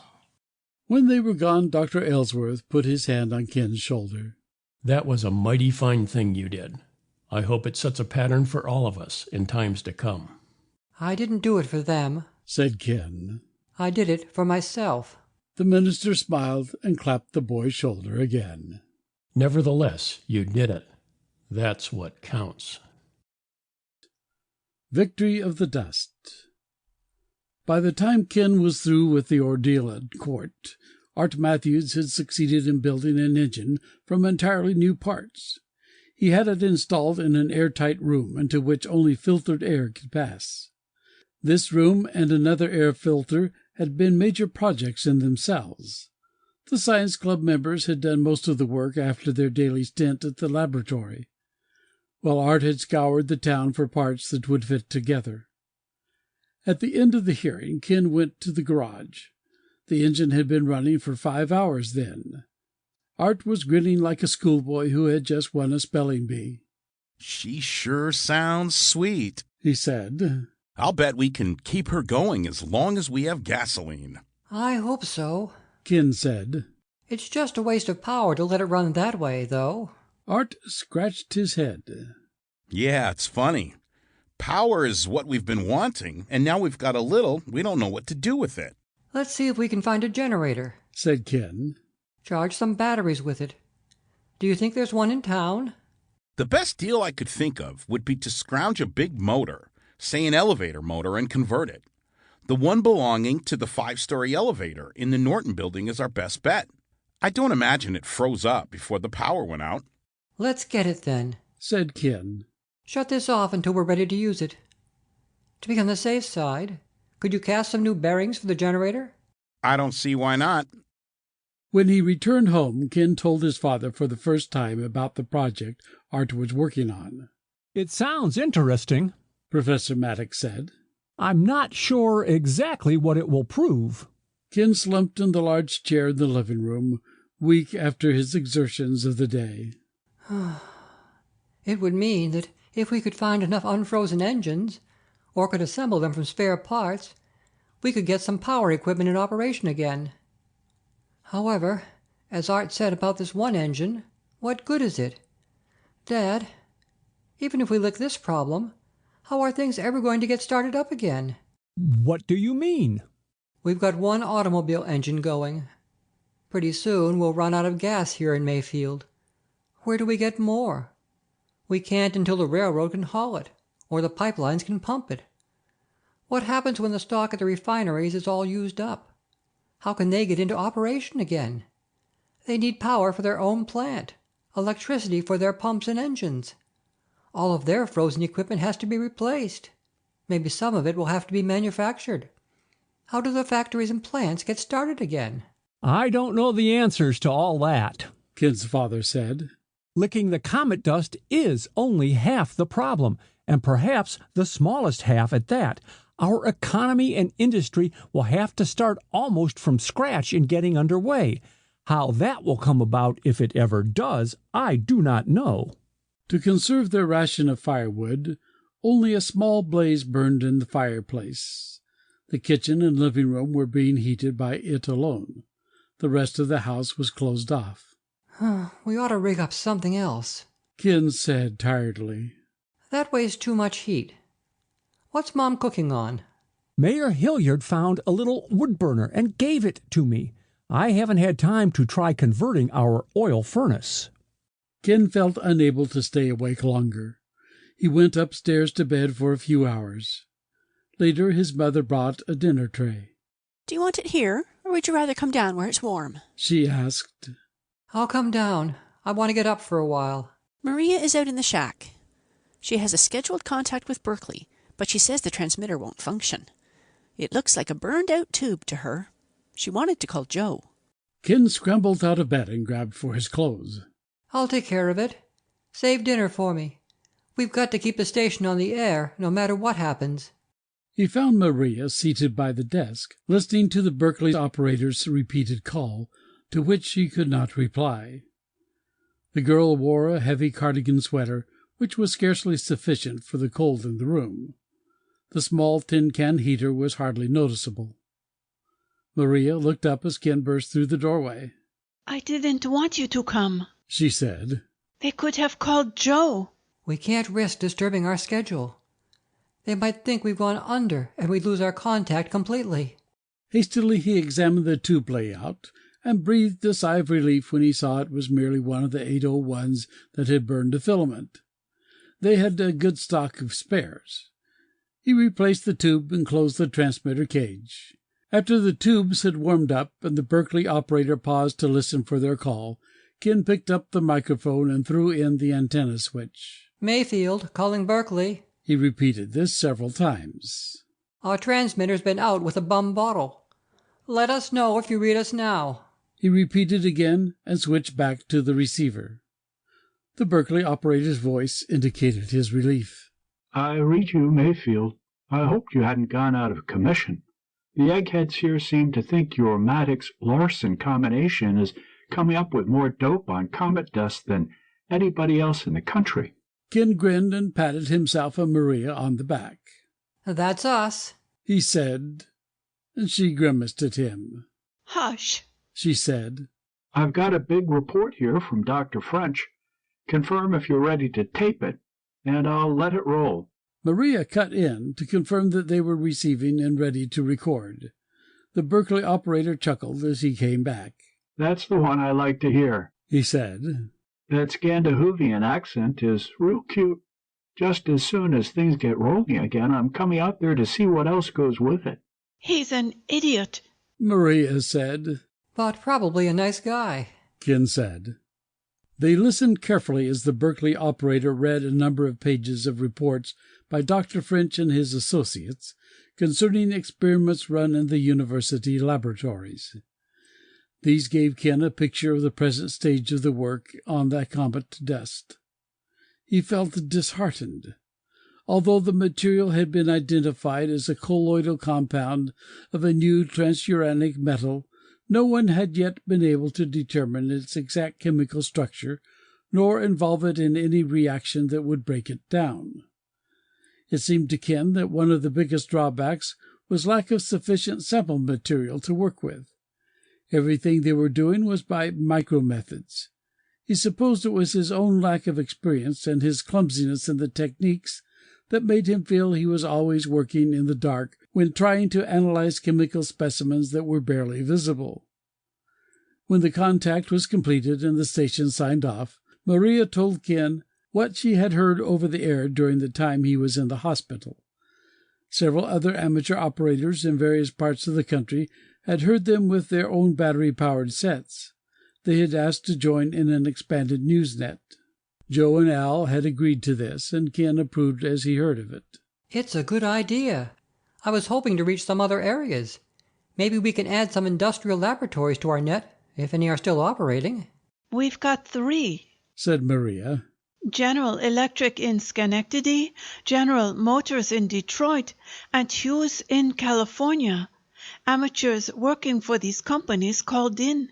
They're all working on the dust.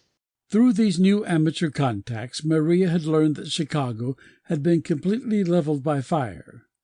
Thousands had died in the fire and in the rioting that preceded it. New York City had suffered almost as much, although no general fire had broken out. Mob riots over the existing scanty food supplies had taken thousands of lives. Other thousands had been lost in a panicky exodus from the city. The highways leading into the farming areas in upstate New York and New England areas were clogged with starving refugees. Thousands of huddled bodies lay under the snow. Westward into Pennsylvania and south into Delaware it was the same. Here the refugees were met with other streams of desperate humanity moving out of the thickly populated cities. Epidemics of disease had broken out where the starving population was thickest and the sanitary facilities poorest. On the West Coast the situation was somewhat better. The population of the Bay Area was streaming north and south toward Red Bluff and Sacramento, and into the Salinas and San Joaquin valleys. From Southern California they were moving east to the reclaimed desert farming areas. There were suffering and death among them, but the rioting and mob violence were less. From all over the country there were increasing reports of groups of wanderers moving like nomadic tribesmen, looting, killing, and destroying. There was no longer any evidence of a central government capable of sufficient communication to control these elements of the population on even a local basis. Maria played the tapes of these reports for Ken. She seemed stolid and beyond panic as she heard them again. To Ken, hearing them for the first time, it seemed utterly beyond belief. It was simply some science fiction horror story played on the radio or television, and when it was over he would find the world was completely normal. He looked up and saw Maria watching him. He saw the little tin-can stove with a few sticks of green wood burning ineffectively. He saw the large rack of batteries behind the transmitter. Unexpectedly, for the first time in many days, he thought of the Italian steamship alone in the middle of the Atlantic. The White Bird, he said to Maria. Did you hear anything more of her? One of the amateurs told me he'd picked up a report from the ship about a week ago. The radio operator said he was barricaded in the radio room. Rioting had broken out all over the ship. Dozens of passengers had been killed. The ones who were left were turning cannibalistic. That was the last report anyone has heard from the ship. Ken shuddered. He glanced through the window and caught a vision of Science Hall on College Hill. A fortress, he thought. There were maybe a dozen other such fortresses scattered throughout the world. In them lay the only hope against the enemy that rampaged across the earth. In the sky he could see the comet's light faintly, even through the lead-gray clouds from which snow was falling. You should get back to bed, said Maria. You look as if you had been hit 2 hours ago instead of 2 weeks. Yeah, I guess I'd better. Ken arose, feeling weak and dizzy. Can you get that report typed for Dad tonight? It would be good for him to be able to take it to the lab with him in the morning. I'll get it done, said Maria. You get off to bed. As much as he rebelled against it, Ken was forced to spend the next 2 days in bed. Dr. Adams allowed him to be up no more than a few hours on the 3rd day. I'm afraid you took a worse beating than any of us thought, the doctor said. You'll just have to coast for a while. It was as he was finally getting out of bed again that he heard Art Matthews when the mechanic came to the door and spoke with Ken's mother. This is awfully important, Art said. I wish you'd ask him if he doesn't feel like seeing me for just a minute. He's had a bad relapse. and the doctor says he has to be kept very quiet for a day or two longer. Dressed except for his shoes, Ken went to the hall and leaned over the stair railing. I'll be down in just a minute, Art. It's okay, Mom. I'm feeling good today. Ken, you shouldn't. His mother protested. In a moment he had his shoes on and was racing down the stairs. What's happened, Art? Anything gone wrong? The mechanic looked downcast. Everything. We got the Norton elevator motor and hooked it up with the gas engine. It ran fine for a couple days, and we got a lot of batteries charged up. Then it quit, said Ken. Yeah, how did you know? I've been afraid we had missed one bet. It just isn't enough to supply filtered air to the engines built of new parts. The parts themselves are already contaminated with the dust. As soon as they go into operation, we have the same old business all over again. Unless some means of decontamination can be found, these new parts are no better than the old ones. Some of these parts were wrapped in tissue paper and sealed in cardboard boxes. Art protested. How could enough dust get to them to ruin them? The dust has a way of getting into almost any corner it wants to, said Ken. Dad and the others have found it has a tremendous affinity for metals, so it seeps through cracks and sticks. It never moves off once it hits a piece of metal. What parts of the engine froze? Pistons, bearings, just like all the rest. The generator shaft, too? Art nodded. It might have gone a few more revolutions. It seemed loose when we started work, but as soon as we broke the bearings apart, they seemed to fasten onto the shaft like they were alive. How do you account for that? The bearings were new. I just cast them yesterday. They were contaminated by dust between casting and installation in the protected room. We've got to dig a lot deeper before we got the right answer. It might be worthwhile setting up another rig just like the one we have in order to get some more juice in our batteries. Do you think you could do it again, or even several times? That engine lasted about 90 hours, didn't it? 88 altogether. I suppose I could do it again if you think it's worth it. The trouble is getting generators. Maybe we could machine the shaft of this one and cast a new set of bearings to fit. I'll try if you think it's worth it. Get it ready to run, said Ken.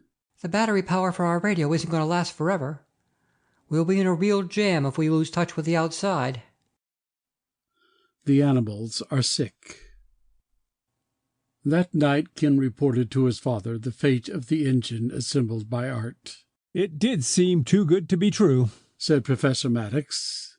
He stretched wearily in the large chair by the feeble heat of the fireplace. It bears out our observation of the affinity of the dust for metals. How is that? It attaches itself almost like a horde of microscopic magnets. It literally burrows into the surface of the metal. You don't mean that.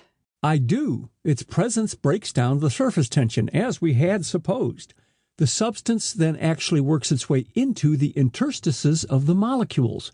As the colloid increases in quantity, its molecules loosen the bond between the molecules of the metal, giving them increased freedom of motion. This can be aggravated by frictional contacts, and finally we have the molecular interchange that binds the two pieces into one. The only metal that would be clean would be that which had been hermetically sealed since before the appearance of the comet, said Ken. Look, wouldn't this affinity of the dust for metal provide a means of purifying the atmosphere? If we could run the air through large filters of metal wool, the dust would be removed. Yes, I'm very sure we could do it that way. It would merely require that we run the atmosphere of the whole Earth through such a filter.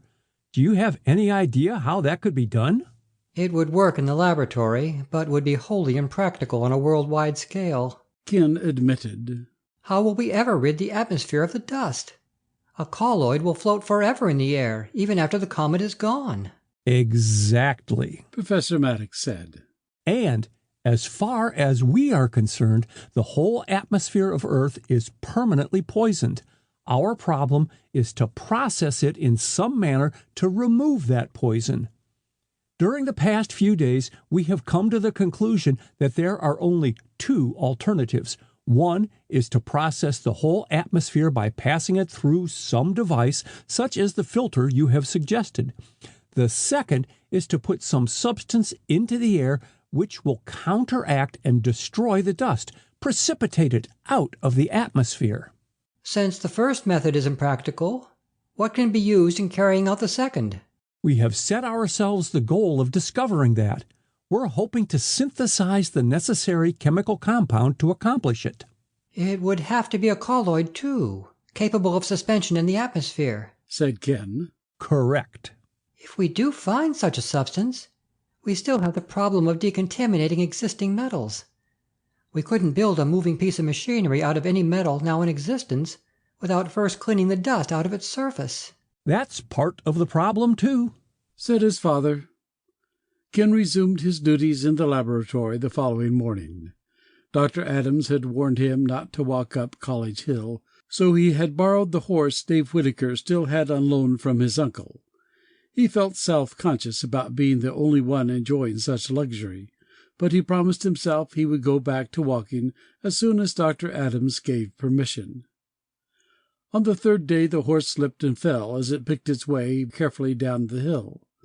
Ken was thrown clear into the deep snow, but the horse lay where it had fallen, as if unable to move. Ken feared the animal had broken a leg. He felt cautiously, but could find no evidence of injury. Gently he tugged at the reins and urged the horse to its feet. The animal finally rose, but it stood uncertainly and trembled when it tried to walk again. Ken walked rather than rode the rest of the way home. He took the horse to the improvised stable beside the science shack.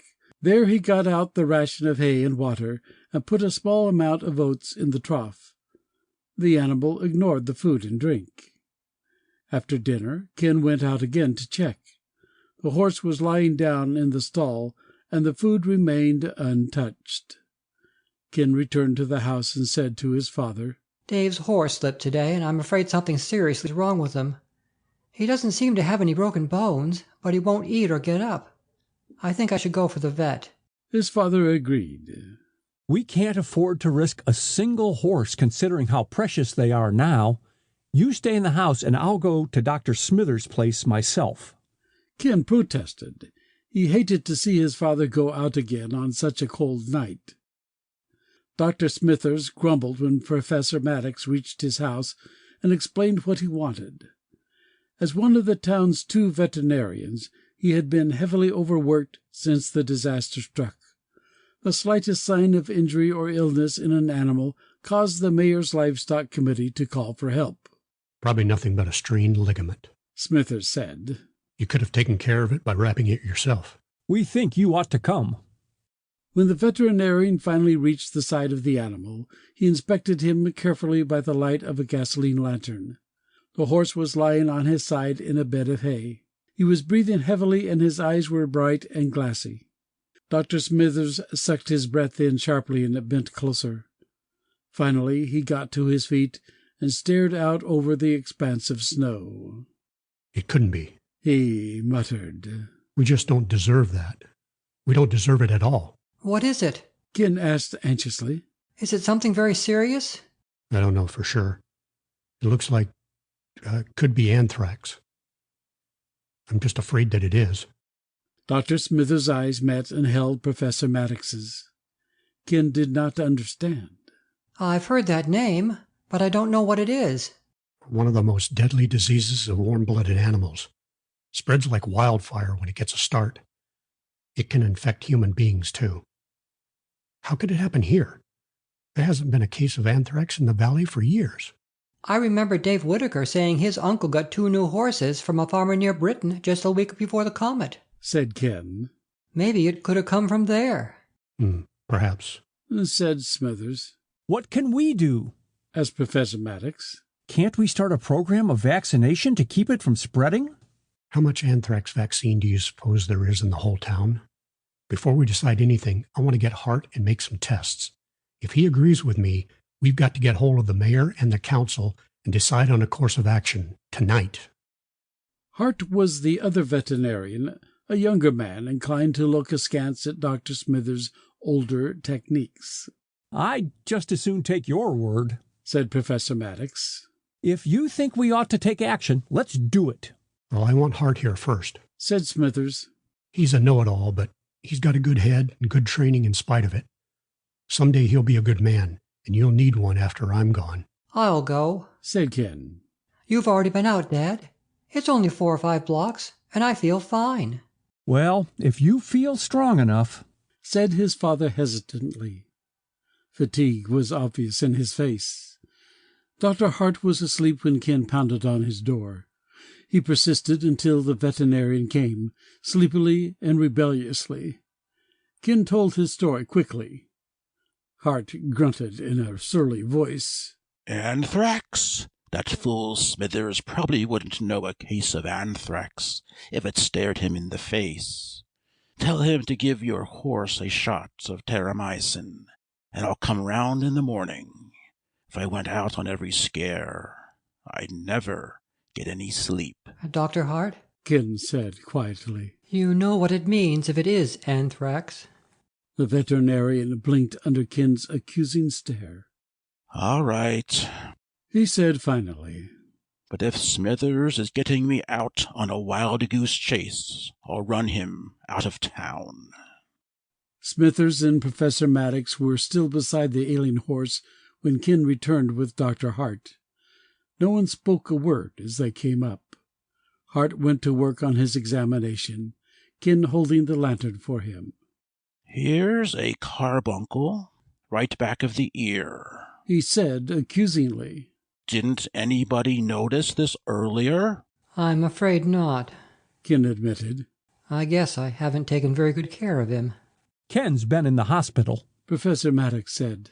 I know, Hart answered irritably. But I think anybody would have noticed this carbuncle. These infections are characteristic. There's not much question about what it is, but we ought to get a smear and make a microscope slide check of it. I've got a 1500 power instrument, said Ken. If that's good enough, you can use it. Hart nodded. Get some sterile slides. Afterward, Smithers said, We've got to get Jack Nelson first and find out how much anthrax vaccine he's got in his store. Nobody else in town will have any, except maybe some of his customers who may have bought some lately. What about the college laboratories? Do they have any? I don't know, said Professor Maddox. We'll have to contact Dr. Bintz for that. Let's get at it, said Hart. We've got to wake up the mayor and the council. The cattle committee will have to be there. Nelson and Bintz, too. We'll find out how much vaccine we've got and decide what to do with it. 2 hours later, the men met in the council chambers of City Hall. Because of the lack of heat, they retained their overcoats and sheepskin jackets. The encrusted snow on their boots did not even soften. In soberness and shock, they listened to Dr. Smithers. Nobody grows up in a farming community without knowing what anthrax means, he said.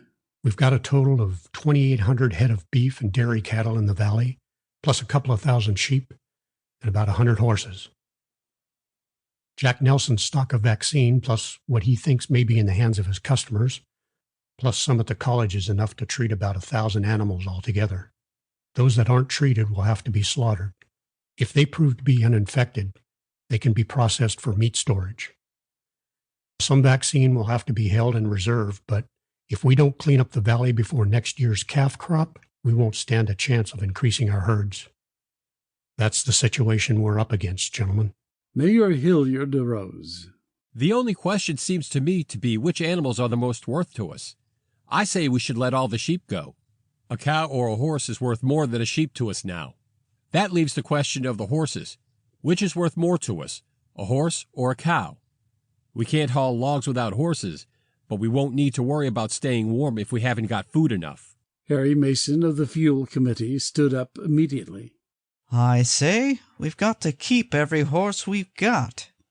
It would be crazy to give any of them up. There aren't enough now to haul the fuel we need. A horse is a poor trade for cow in these times, protested the Food Committee's chief, Paul Remington. Every cow you let go means milk for 2 or 3 families. It means a calf for next year's meat supply. We can freeze and still stay alive. We can't starve and do the same thing. I say let every horse in the valley go. Keep the cows and beef cattle.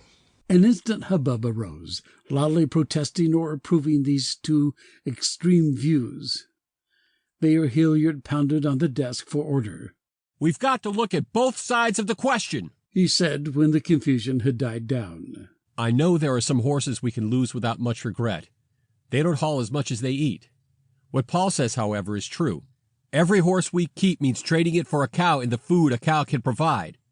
I think we need to keep some horses, but it ought to be the bare minimum. I've got an idea about this log hauling. Right now, and for a long time to come, we don't need horses once the logs are on the road. It's a downgrade all the way to town. When the road freezes hard, we can coast a sled all the way if we rig a way to steer and brake it properly. There are only 2 bad curves coming out of the canyon, and I think we can figure a way to take care of them. Maybe a team at each one. This would leave most of the horses free to snake the logs out of the hills to the road. I'm for cutting the horses to 25, selecting the best breeding stock we've got, and including the ones needed for emergency riding, such as the sheriff has." For another hour it was argued back and forth, but in the end the mayor's plan was adopted. Then Dr. Ellsworth, who had not previously spoken during the whole meeting, arose quietly. "I think there's something we're forgetting, gentlemen," he said. "Something we've forgotten all along. Now that we are faced with our most serious crisis yet, I suggest that you members of our city government pass a resolution setting aside the next Sabbath as a special day of prayer. Ask the ministers of all our denominations to cooperate in offering special prayer services for the safety of our animals, which we need so badly, and for the success of those who are working on College Hill and elsewhere to find a solution to this grave problem." Mayor Hilliard nodded approvingly. "We should have done it long ago," he agreed. "If no one has any objections, I will so declare as Dr. Aylesworth has suggested." There were nods of approval from everyone in the room. By dawn the next morning the crews were ready to begin the vaccination program. One by one they examined the animals to make sure the best were saved. The rest were slaughtered, examined for signs of anthrax, and most were prepared for storage. On Sunday, while the cattle crews still worked, Ken and his parents attended services in Dr. Ellsworth's congregation. A solemnity was over the whole valley, and the only sound anywhere seemed to be the tolling of the bells in the churches.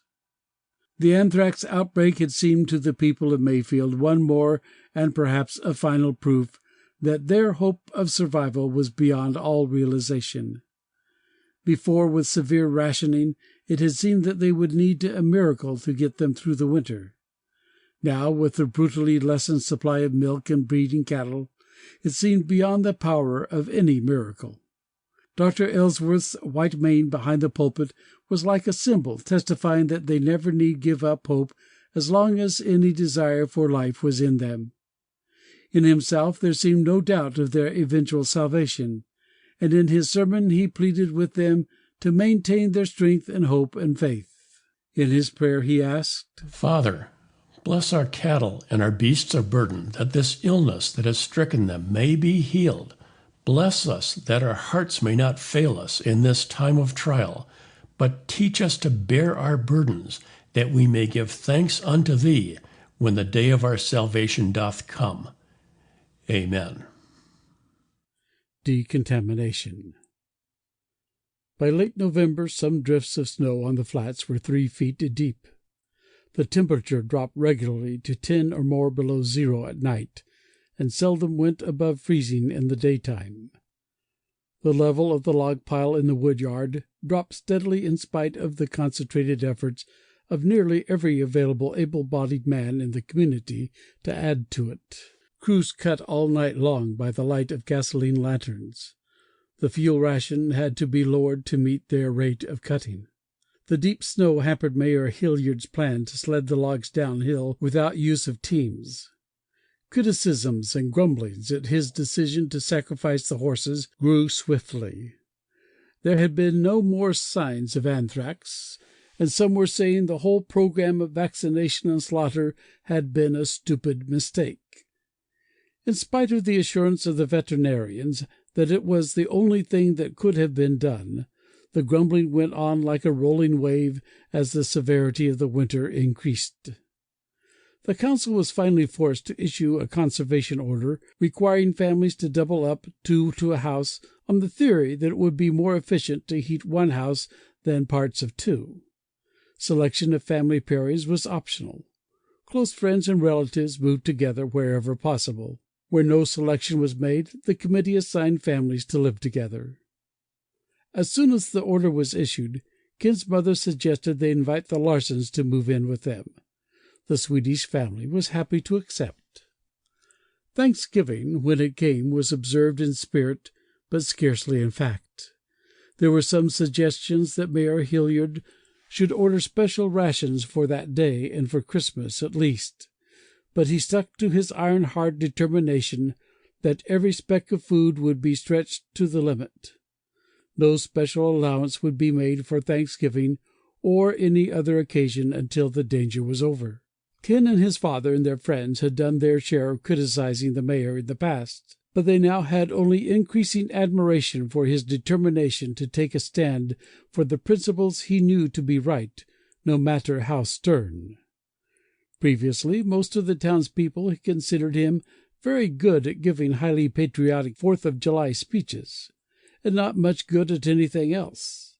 Now Ken realized the bombastic little man seemed to have come alive, fully and miraculously alive. The day after Thanksgiving, Ken and Professor Maddox were greeted by Mrs. Maddox upon coming home. "Maria wants you to come to the radio shack right away," she said. "There's something important coming in from Berkeley." They hurried to the shack, and Maria looked up in relief as they entered. "I'm so glad you're here," she cried. "Dr. French is on the radio personally. I've been recording him, but he wants to talk to you. He's breaking in every 10 minutes to give me a chance to let him know if you're here. It's almost time now." Ken and his father caught a fragment of a sentence spoken by the Berkeley scientist, and then the operator came on. "Berkeley requesting acknowledgement, Mayfield." Ken picked up the microphone and answered. "This is Mayfield. Ken Maddox talking. My father is here and will speak with Dr. French." Professor Maddox sat down at the desk. "This is Professor Maddox," he said. "I came in time to hear your last sentence, Dr. French. They tell me you have something important to discuss. Please go ahead."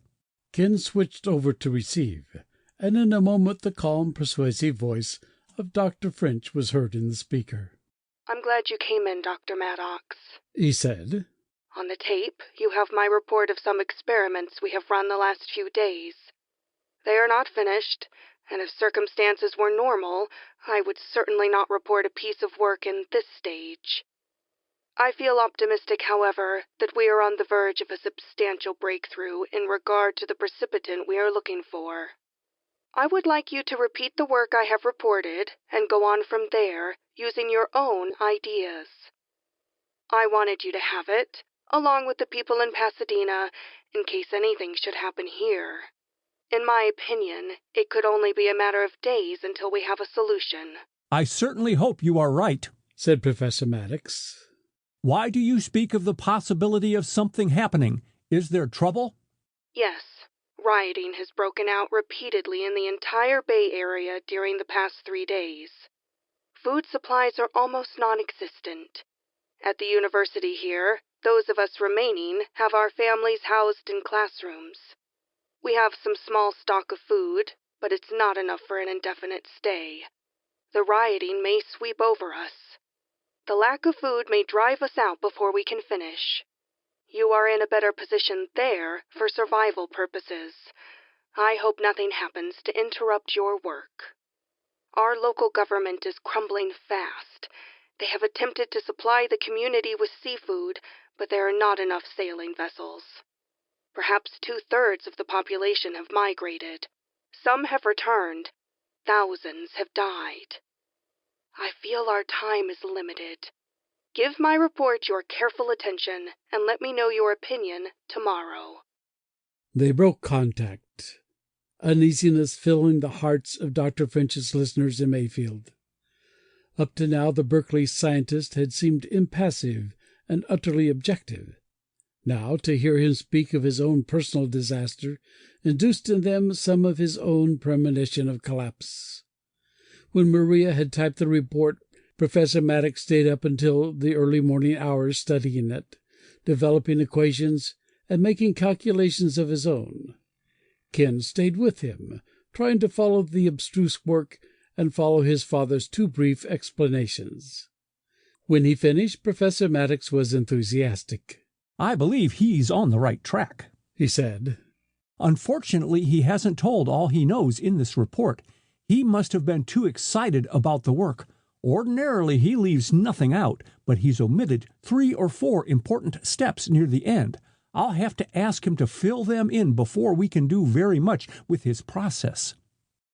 The report was read and discussed at the college laboratory the next day, and the scientists began preliminary work to duplicate Dr. French's results.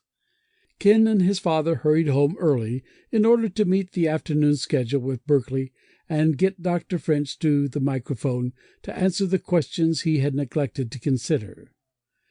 As they arrived at the radio shack and opened the door, they found Maria inside with her head upon the desk. Deep sobs shook her body. The receiver was on, but only the crackle of static came from it. The filaments of the transmitter tubes were lit, but the antenna switch was open.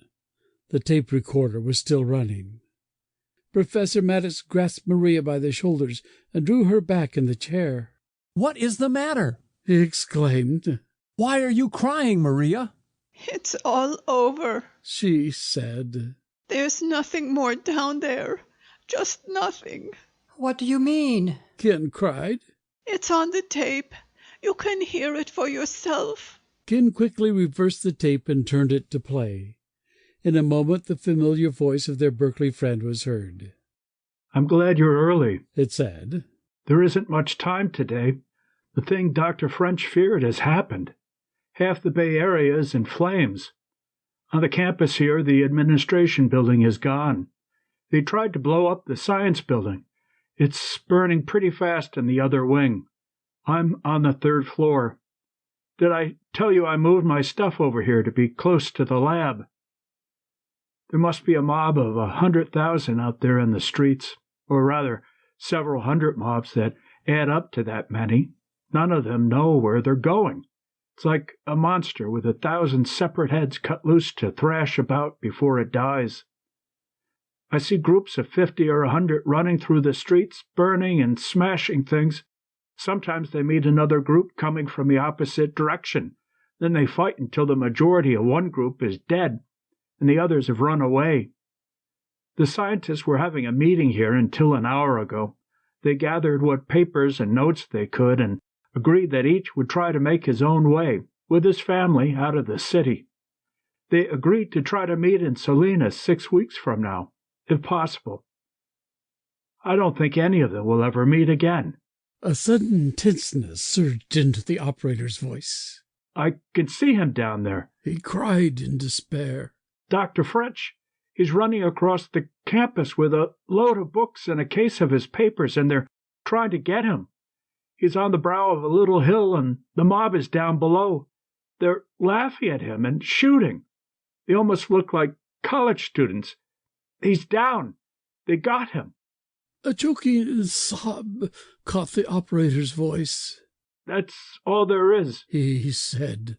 "I hope you can do something with the information Dr. French gave you yesterday. Berkeley is finished. I'm going to try to get out of here myself now. I don't think I stand much of a chance. The mobs are swarming all over the campus. I can hear the fire on the other side of the building. Maybe I won't even make it outside. Tell the professor and Ken so long. I sure wish I could have made it to Mayfield to see what goes with that Swedish accent. 73YL. After dinner, Professor Maddox announced his intention of going back to the laboratory. Mrs. Maddox protested vigorously. "I couldn't sleep even if I went to bed," he said, "thinking about what's happened today in Berkeley." "What if a thing like that happened here?" Mrs. Larson asked with concern. "Could it?" We're in a much better position than the metropolitan areas, said Professor Maddox. I think we'll manage if we can keep our people from getting panicky. It's easier, too, because there aren't so many of us. Professor Larsen went back to the laboratory with the Maddoxes. Throughout the night they reviewed the work of Dr. French. To Ken it seemed that they were using material out of the past, since all of those responsible for it were probably dead. We'll have to fill in these missing steps, said Professor Maddox. We know what he started with, and we know the end results at which he was aiming. I think we can fill the gaps. I agree, said Professor Larsen. I think we should not neglect to pass this to our people in Stockholm. You will see that is done? He asked Ken. Our next schedule in that area is day after tomorrow. Or I could get it to them on the emergency watch tomorrow afternoon. Use emergency measures. I think it is of utmost importance that they have this quickly. As the days passed, strangers were appearing more and more frequently in Mayfield. Ken saw them on the streets as he went to the warehouse for his family's food ration. He did not know everyone who lived in the valley, of course, but he was sure some of the people he was meeting now were total strangers, and there seemed so many of them. He had heard stories of how some of them had come, one by one or in small groups of a family or two. They had made their way from cities to the north or the south, along the highway that passed through the valley. They had come in rags, half-starved, out of the blizzards to the unexpected sanctuary of a town that still retained a vestige of civilization. Unexpectedly, Ken found this very subject was being discussed in the ration lines when he reached the warehouse. People had in their hands copies of the twice-weekly mimeographed news-sheet put out by the council. Across the top in capital letters was the word Proclamation. Ken borrowed a sheet and read, According to the latest count we've made through the ration roll, there are now present in Mayfield almost 3,000 people who are refugees from other areas and have come in since the beginning of the disaster.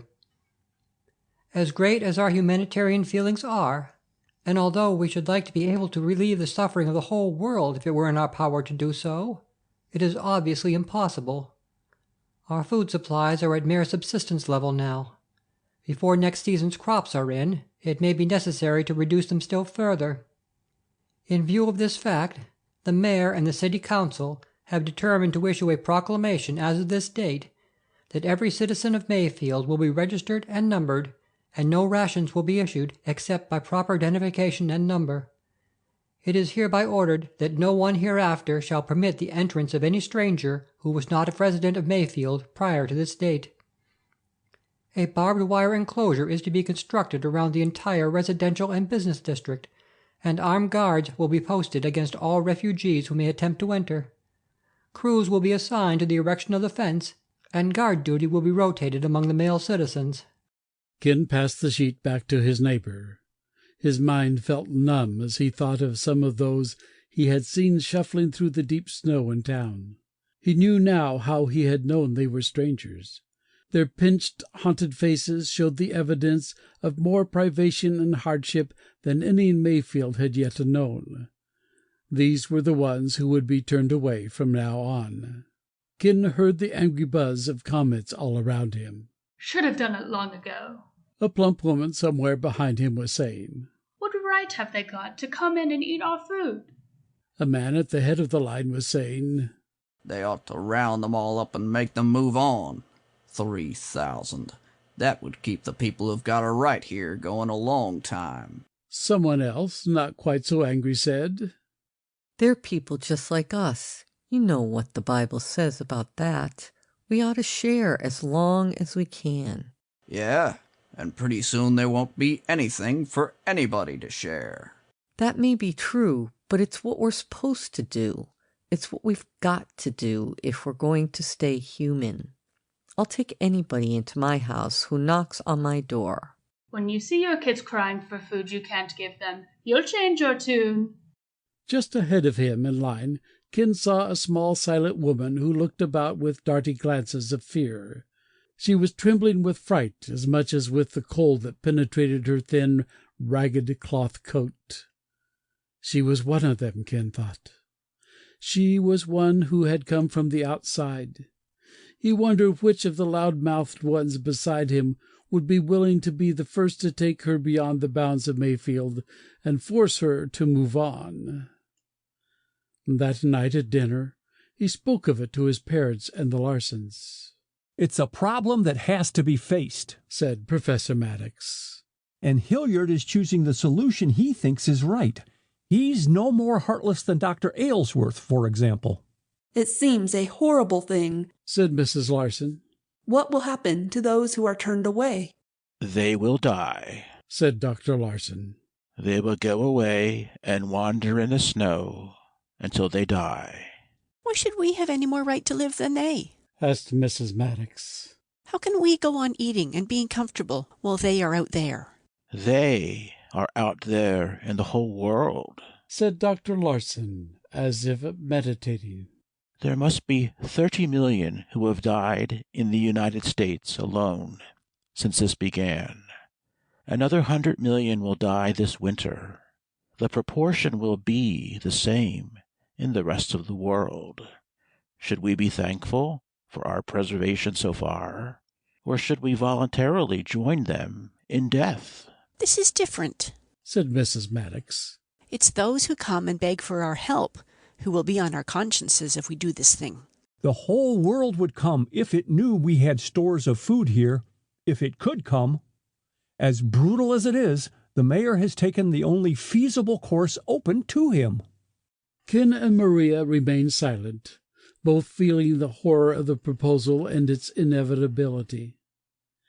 In the following days Ken was especially glad to be able to bury himself in the problems of the laboratory. His father, too, seemed to work with increasing fury as they got further into an investigation of the material originated by Dr. French. As if seized by some frantic compulsion, unable to stop, Professor Maddox spent from 18 to 20 hours of every day at his desk and laboratory bench. Ken stayed with him, although he could not match his father's great energy. He often caught snatches of sleep while his father worked on. Then one morning, as an especially long series of complex tests came to an end at 3 a.m., he said to Ken in quiet exultation, "We can decontaminate now, if nothing else. That's the thing that French had found. Whether we can ever put it into the atmosphere is another matter, but at least we can get our metals clean." Excited, Ken leaned over the notebook while his father described the results of the reaction. He studied the photographs taken with the electron microscope of a piece of steel before and after treatment with a compound developed by his father. Ken said slowly in a voice full of emotion, "French didn't do this, Dad." "Most of it. I finished it up from where he left off." "No. He wasn't even on the same track. You've gone in an entirely different direction from the one his research led to. You are the one who has developed a means of cleaning the dust out of the metals." Professor Maddox looked away. "You give me too much credit, son." Ken continued to look at his father, at the thick notebook whose scrawled symbols told the story. So this is the way it happens, he thought. You don't set out to be a great scientist at all. If you can put all other things out of your mind, if you can be absorbed with your whole mind and soul in a problem that seems important enough, even though the world is collapsing around your head, then, if you are clever enough and persevering enough, you may find yourself a great scientist without ever having tried. "I don't think I'll ever be what the world calls a great scientist," Professor Maddox had said on that day that seemed so long ago. "I'm not clever enough. I don't think fast enough. I can teach the fundamentals of chemistry, and maybe some of those I teach will be great someday."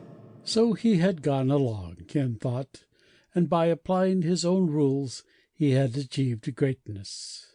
"I think you give me far too much credit, son," he said in a tired voice.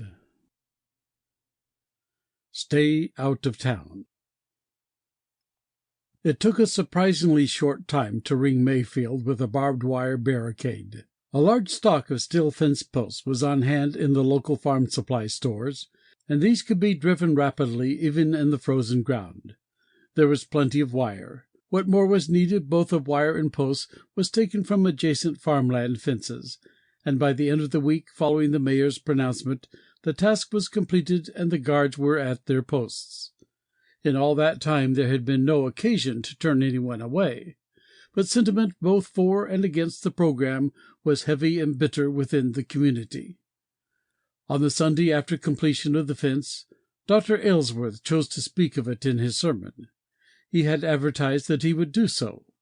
The church was not only packed, but large numbers of people stood outside in the freezing weather, listening through the doors. Even greater excitement was stirred by the whispered information that Mayor Hilliard was sitting in the center of the congregation. The minister had titled his sermon, "My Brother's Keeper." He opened by saying, "Am I my brother's keeper? We know the answer to that question, my friends. For all the thousands of years that man has been struggling upward, he has been developing the answer to that question. We know it, even though we may not always abide by it. We know who our brothers are. All mankind, whether in Asia or in Europe or next door to our own home, these are our brothers." As he elaborated on the theme, Ken thought that this was his mother's belief, which she had expressed when the fence was first mentioned. "We cannot help those in distant lands," said Dr. Aylesworth. "As much as our hearts go out to them and are touched with compassion at their plight, we can do nothing for them. For those on our own doorstep, however, it is a different matter. We are being told now by our civil authorities in this community that we must drive away at the point of a gun any who come holding out their hands for succor and shelter. We are told we must drive them away to certain death. I tell you, if we do this thing, no matter what the outcome of our present condition, we shall never be able to look one another in the eye.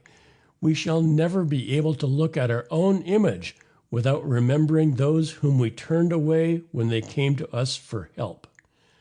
I call upon you to petition our civil authorities to remove this brutal and inhumane restriction in order that we may be able to behave as the civilized men and women we think we have become. Although faced with disaster, we are not yet without a voice in our own actions, and those who have made this unholy ruling can be persuaded to relent if the voices of the people are loud enough." He sat down amid a buzz of whispered comment. Then all eyes turned suddenly at the sound of a new voice in the hall.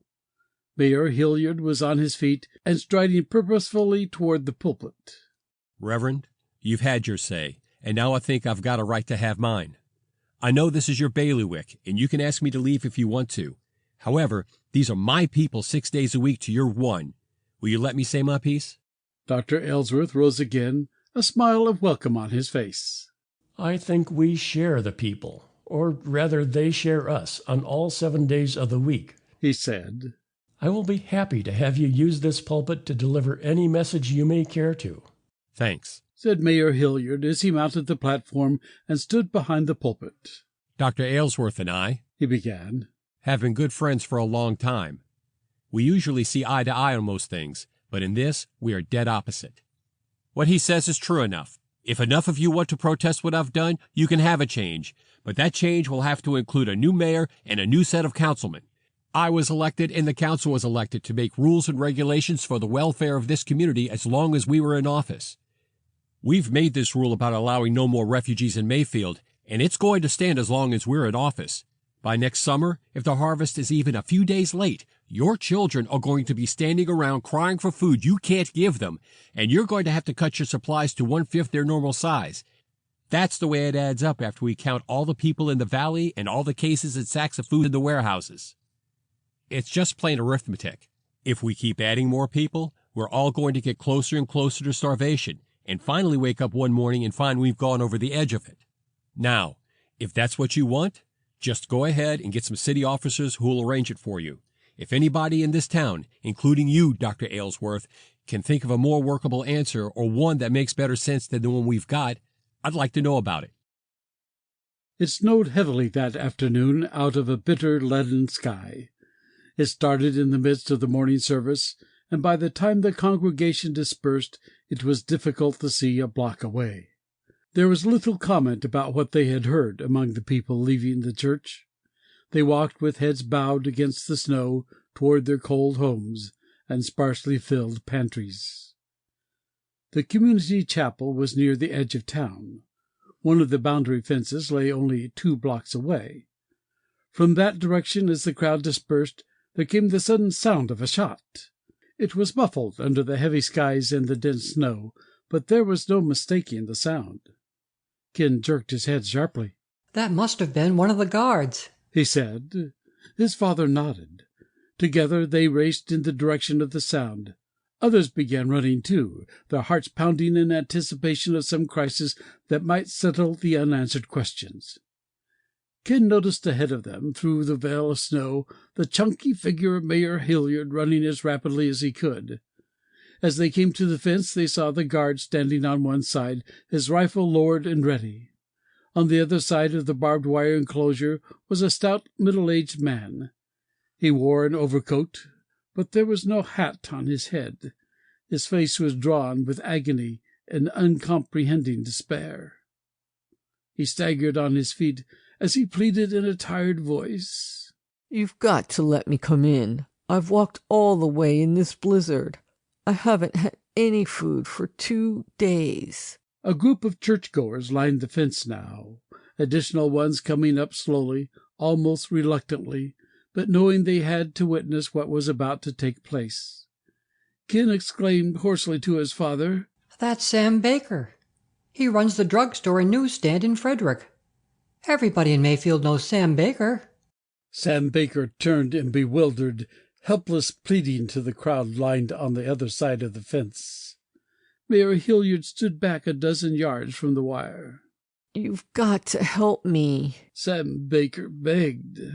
"You can't make me go back all that way. It's 50 miles. There's nothing there. They're all dead or lost in the snow. Give me something to eat, please." "You've got to move on," the guard said mechanically. "Nobody gets in. That's the law here." Along the fence people pressed close, and 1 or 2 men started hesitantly to climb. Mayor Hilliard's voice rang out. "Anybody who goes on the other side of the fence stays on the other side." The men climbed down. No one said anything. Sam Baker scanned them with his helpless glance once more. Then he turned slowly. 50 feet from the fence, he fell in the snow, face down. Mayor Hilliard spoke slowly and clearly once more. "If anyone so much as throws a crust of bread over that fence, the guard has orders to shoot." As if frozen, the onlookers remained immobile. The guard held his fixed stance. Mayor Hilliard stood feet apart, his hands in his pockets, staring defiantly. On the other side of the fence, the thick flakes of snow were rapidly covering the inert form of Sam Baker. In only a few moments he would be obliterated from their sight. That would be the signal for them all to turn and go home, Ken thought. Impulsively, he took a step forward. He looked at his father's face. "Dad?" Professor Maddox touched Ken's arm with a restraining hand.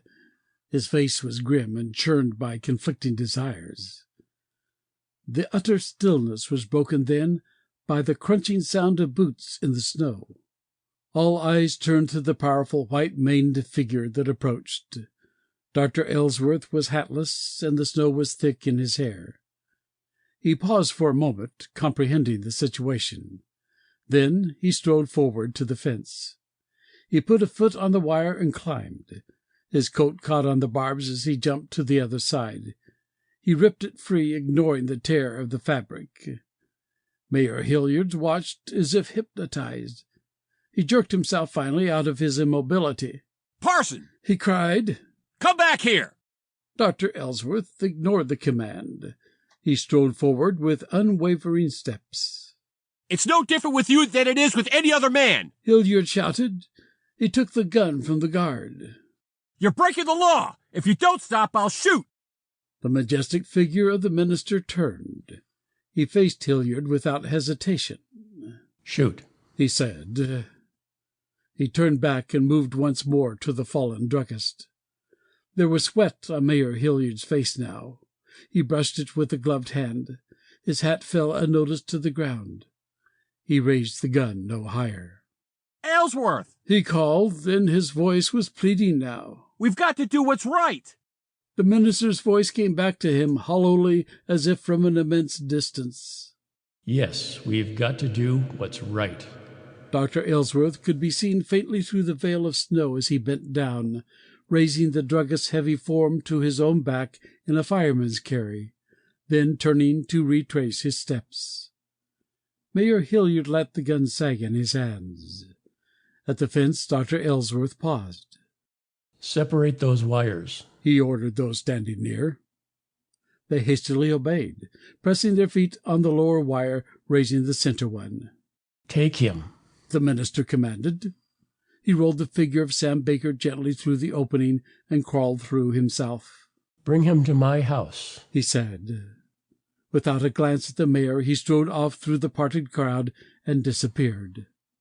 One by one the onlookers followed, slowly, never glancing at the immobile figure of the mayor. Hilliard watched the last of them fade into the snow curtain, and he stood there alone, still holding the gun in his hand. The guard came up at last. "Do you want me to keep on here, Mr. Hilliard?" "I still say it was the only thing to do," said Mrs. Maddox at the dinner table. "How could anyone claim to be human and think of leaving poor Mr. Baker lying there in the snow?" "It was the only thing Dr. Aylesworth could do," said Professor Maddox. "Mayor Hilliard did the only thing he could do. Which was right and which was wrong, I don't think any of us are really sure any more." "What do you suppose may come of this?" asked Professor Larsen. "I don't know," Ken's father admitted. "There's a lot of excitement in town. A fellow named Meggs is stirring up talk against Hilliard. He's the storekeeper that tried to hold a profiteering sale, you remember." "I heard there were some fights in town after church," said Maria. Ken nodded. "Yes, I heard about them too." "It mustn't start here," exclaimed Mrs. Larsen. "That must be the way it began in Chicago and Berkeley. We can't let it happen here." During the next few days a kind of unspoken truce seemed to reign over the town. It was rumored that both Mayor Hilliard and Dr. Aylesworth were waiting for the other to come for a talk, but that neither was willing to go first under the circumstances. Orders had been given that Sam Baker was to get no special ration. He would get only what others shared with him out of their own meager allotment. In the laboratory on College Hill, it was confirmed that Professor Maddox had indeed discovered a completely effective means of cleansing metals of the destroying dust. Art Matthews and the Science Club boys were once again scouring the town for engine parts that could be cleaned and used in assembling new, and this time workable, engines. On Friday morning, Professor Douglas came in late, after all the others had been there for a couple of hours. He was panting from his rapid walk up the hill. "Have you heard the news?" he exclaimed. The others looked up. "What news?" Professor Maddox asked. "A couple of farmers and ranchers from the south end of the valley rode in about 3 o'clock this morning. They were half dead. They said their places and several others had been attacked last night. Everything in the whole southern part of the valley beyond the point had been looted and burned. 6 families, still living on their own places, were wiped out." "Who did it?" Professor Larsen exclaimed. "Nomads. The ranchers say there's a band of over 3,000 camped out by Turnerville, about 20 miles from here. They've been moving across the country, killing and looting everything that's in their way. Now they're headed for Mayfield. They've heard about us having a big cache of supplies." All work in the laboratory ceased as the men gathered around Professor Douglas. They stared into the distance, but their thoughts were alike. 3,000, said Professor Maddox slowly. "We could put twice that many good men against them. We ought to be able to stand them off if they attack. What's Hilliard doing about it?" "He wants us all down there this morning." There doesn't seem to be much question about him staying on as mayor since this came up. In a group, the men left the half-completed experiments and made their way down the hill to City Hall. When they arrived, they found the council chamber already filled. The mayor and the councilmen were at their conference table on the platform in front of the room. At one side, facing both the leaders and the audience, were three ragged, unshaven strangers in heavy boots and ill-fitting coats. They had not bothered to remove their fur-lined caps from their heads. Nomads, Ken thought. It was apparent what was going on. "We're coming in," the center man was saying. His massive size and strength showed even under the thick covering of his clothes. "I say we're coming in, and we either come peaceable and you treat us right, or we come in our own way. It doesn't make much difference to us how we do it. You just call the shots, mister, and we'll play it your way. We've got 2,000 armed men who know how to shoot fast and straight, because they've done a lot of it in the last 2 months. They're the ones that shot faster and straighter than the guys they were shooting at." "You want to live here peaceably with us? Is that it?" questioned Mayor Hilliard. The man laughed harshly. "Why, sure. We're peaceful people, aren't we, men?" He took reassurance from his grinning companions. "Just as peaceful as them around us." "How about those ranch families you murdered last night?" The speaker laughed again. "They didn't want peace, did they, men? All we asked for was a little something to eat, and they started an argument with us. We just don't like arguments." Mayor Hilliard glanced beyond the table to the first row of listeners. His glance fell upon Dr. Ellsworth. "Before giving my consent to your coming in," he said slowly, "I'd like to hear from one of our more prominent citizens. This is Dr. Aylesworth, one of our ministers. Would you like to tell these people how we feel about their proposal, Reverend?" The minister rose slowly, his eyes never leaving the three nomads. "It will be a pleasure to tell them." Then to the three he said, "You can go right back where you came from. That's our answer to your proposal." The big man snarled. "So that's the way you want it, is it? Well, then we'll be back, and when we come, you'll wish you'd sung a different tune." Mayor Hilliard smiled a wry smile. "I didn't expect our minister to be quite so unfeeling of your plight. Since I am in agreement with his views, however, I must say you will not be back because you are not going anywhere. Sheriff, arrest these men." Instantly the big man dropped his hand to his pocket. Before his gun was halfway out, a shot rang from the rear doorway of the crowded room. The stranger dropped to the platform like a crumpled bowl. "You're covered," said Hilliard to the other two. "You came here with a white flag, but it had our people's blood all over it. We are not violating any truce because this is not an affair of honor among gentlemen.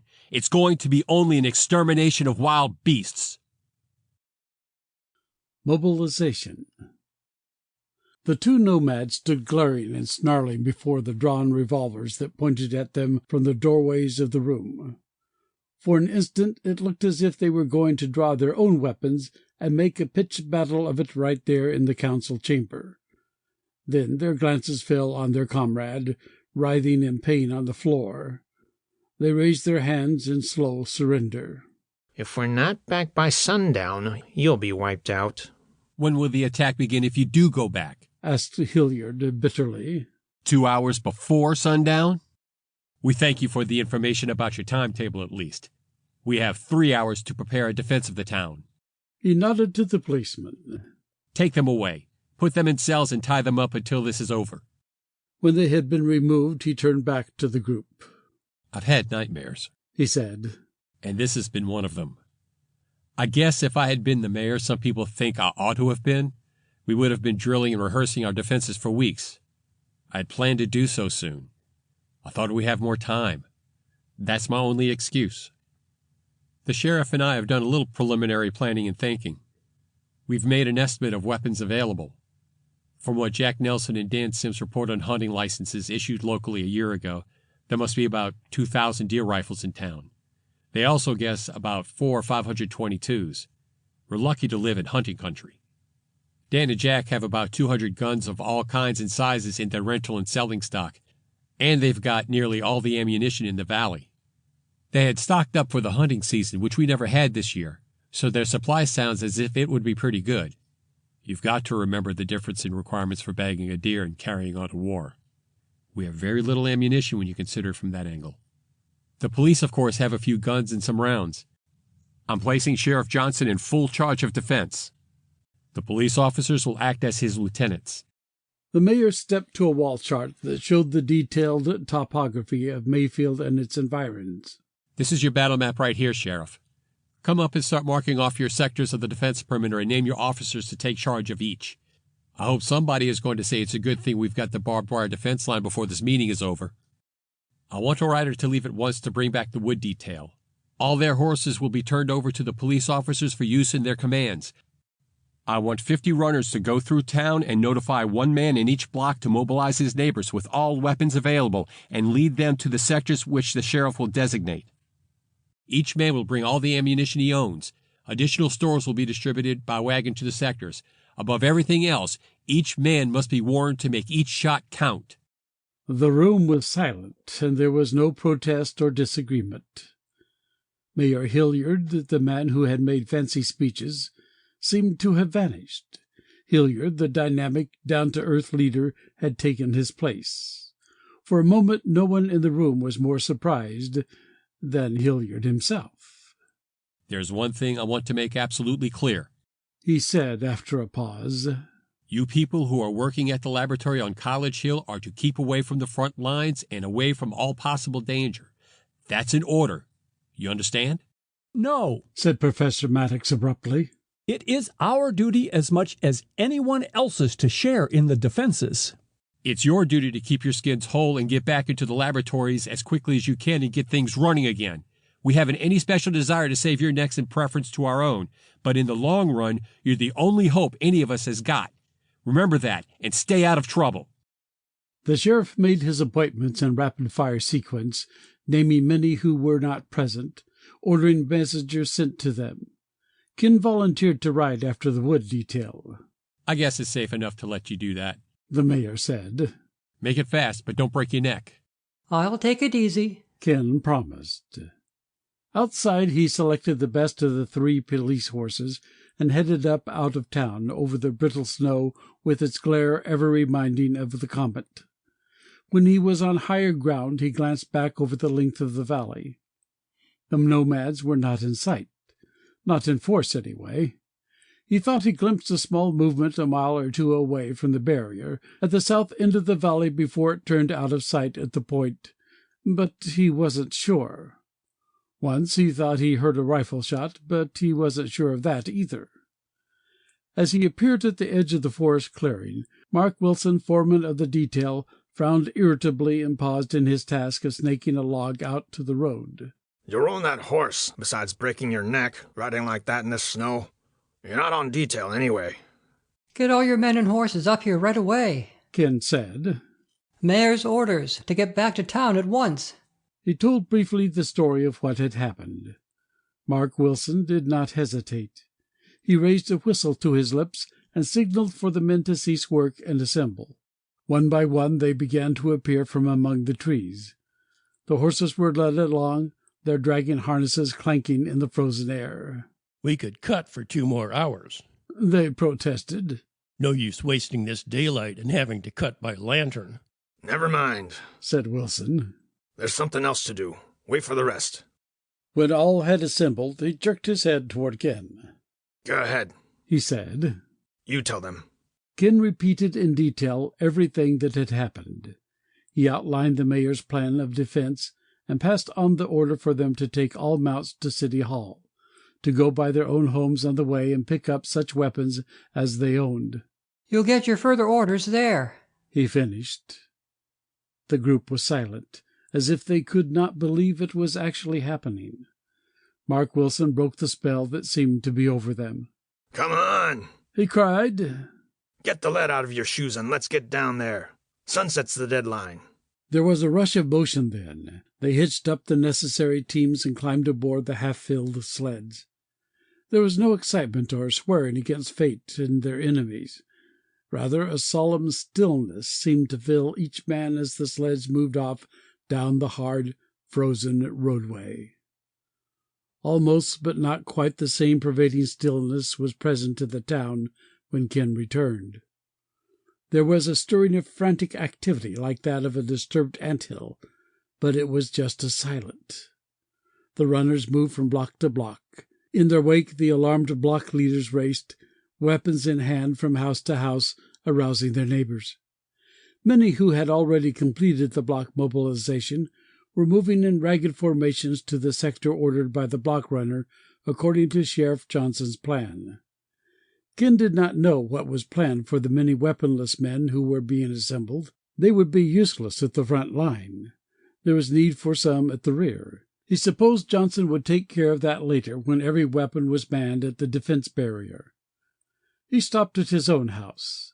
His mother greeted him anxiously. He could see she had been crying, but she had dried her tears now and was reconciled to the inevitable struggle that was at hand. "Your father came in a few minutes ago and left again," she said. "He's been placed in charge of distribution of medical supplies under Dr. Adams. He wants you and the other boys of the club to help in arranging locations for medical care. Meet him at Dr. Adams' office." Okay, Mom. How about packing a load of sandwiches? I may not be back for a long time. I don't know what arrangements they are making for feeding the people on duty. "Of course. I'll make them right away." She hurried to the kitchen. Maria said, "There must be something I can do. They'll need nurses and aides. I want to go with you." I don't know what they've planned in that department either. They ought to have plenty of room for women in the food and nursing details. His mother came with the sandwiches and placed them in his hands. "Be careful, Ken." Her voice shook. "Do be careful." "Sure, Mom." Maria got her coat. Mrs. Larson let her go without protest, but the two women watched anxiously as the young people rode toward town on the police horse. At the doctor's office, Ken found his father surrounded by an orderly whirl of activity. Ken, I was hoping you'd get back soon. You can help with arrangements for hospital care in assigned homes. The rest of your friends are out on their streets. Take this set of instructions Dr. Adams has prepared and see that arrangements are made in exact accordance with them at each house on the list. "I can help too," said Maria. Yes, Dr. Adams has prepared a list of women and girls he wants to assign as nurses and aides. You can help contact them. Get the ones on this list to meet here as quickly as possible, and they'll be assigned to the houses which the boys are lining up. The comet was setting earlier now, so that its unnatural light disappeared almost as soon as the sun set below the horizon. In the short period of twilight, tension grew in the city. Everything possible had been done to mount defenses. An attack had been promised if the nomad emissaries did not return. Now the time had come. Darkness fell with no sign of activity in any direction. It seemed unreasonable that that kind of night attack would be launched, but Hilliard and Johnson warned their men not to relax their vigilance. The pace of preparatory activity continued. Blankets, clothing, and food were brought to the men who waited along the defense perimeter. Medical arrangements were perfected as much as possible. Ken and his father made their quarters in another room of the building, where Dr. Adams' office was. There was no heat, of course, but they had brought sleeping bags which were unrolled on the floor. After the sandwiches were gone, their rations were canned as soup, to be eaten directly from the can without being heated. Maria was quartered elsewhere in the building with some of the women who were directing the nurses' activities. Through the windows could be seen the campfires which Johnson had permitted to be built at the guard posts. Each had a wall of snow ready to be pushed upon it in case of any sign of attack. We'd better get some sleep, Professor Maddox said finally to Ken. They'll take care of anything that's going to happen out there tonight. We may have a rough day tomorrow. Ken agreed, although he did not feel like sleeping. After hours, it seemed, of thrashing restlessly, he dozed off. He thought it was dawn when he opened his eyes again to the faint red glow reflected on the walls of the room. He was unaware for a moment of where he was. Then he saw the glow was flickering. He scrambled to his feet and ran to the window. In the distance the glow of burning houses lit the landscape. The rapid crack of rifle fire came faintly to his ears. Professor Maddox was beside him. How could they do it? Ken exclaimed. How could they get through our lines and set fire to the houses? On the southern sector of the defense line, Sheriff Johnson's men crouched behind their improvised defenses. The glow of the fire blinded them as they attempted to pierce the darkness from which the attack was coming. From a half-dozen different points, fireballs were being lobbed out of the darkness. Ineffective on the snow-laden roofs, many others crashed through the windows and rolled on the floors inside. Such targets became flaming infernos within minutes. They were all unoccupied because the inhabitants had been moved closer to the center of town for protection. A fusillade of shots poured out of the darkness upon the well-lighted defenders.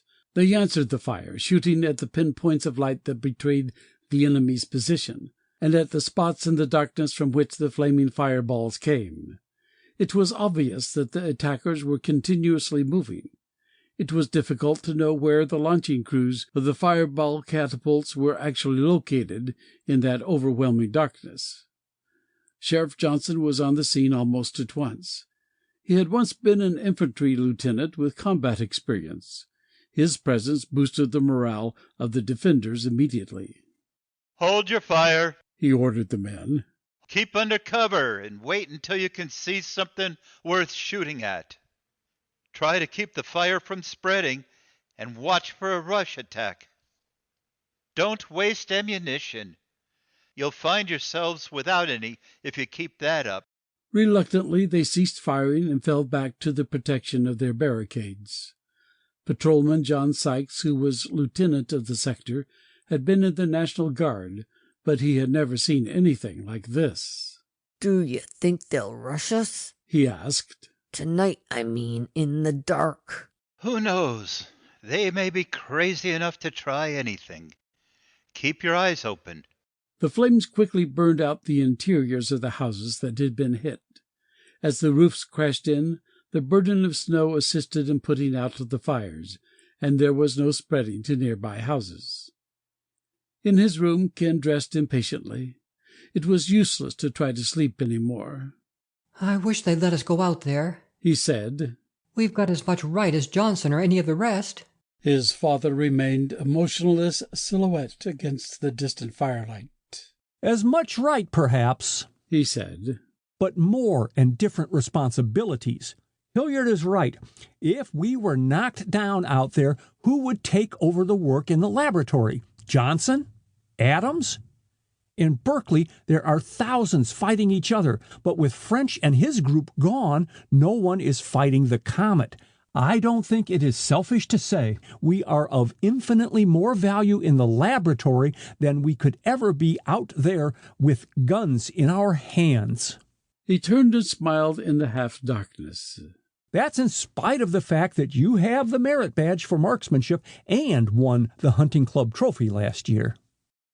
After an hour, the attack ceased, apparently because the defenders refused to waste their fire on impossible targets. Sheriff Johnson sent word around for his men to resume rotation of watch and get all the sleep possible before the day that was ahead of them. The fires burned themselves out shortly before dawn.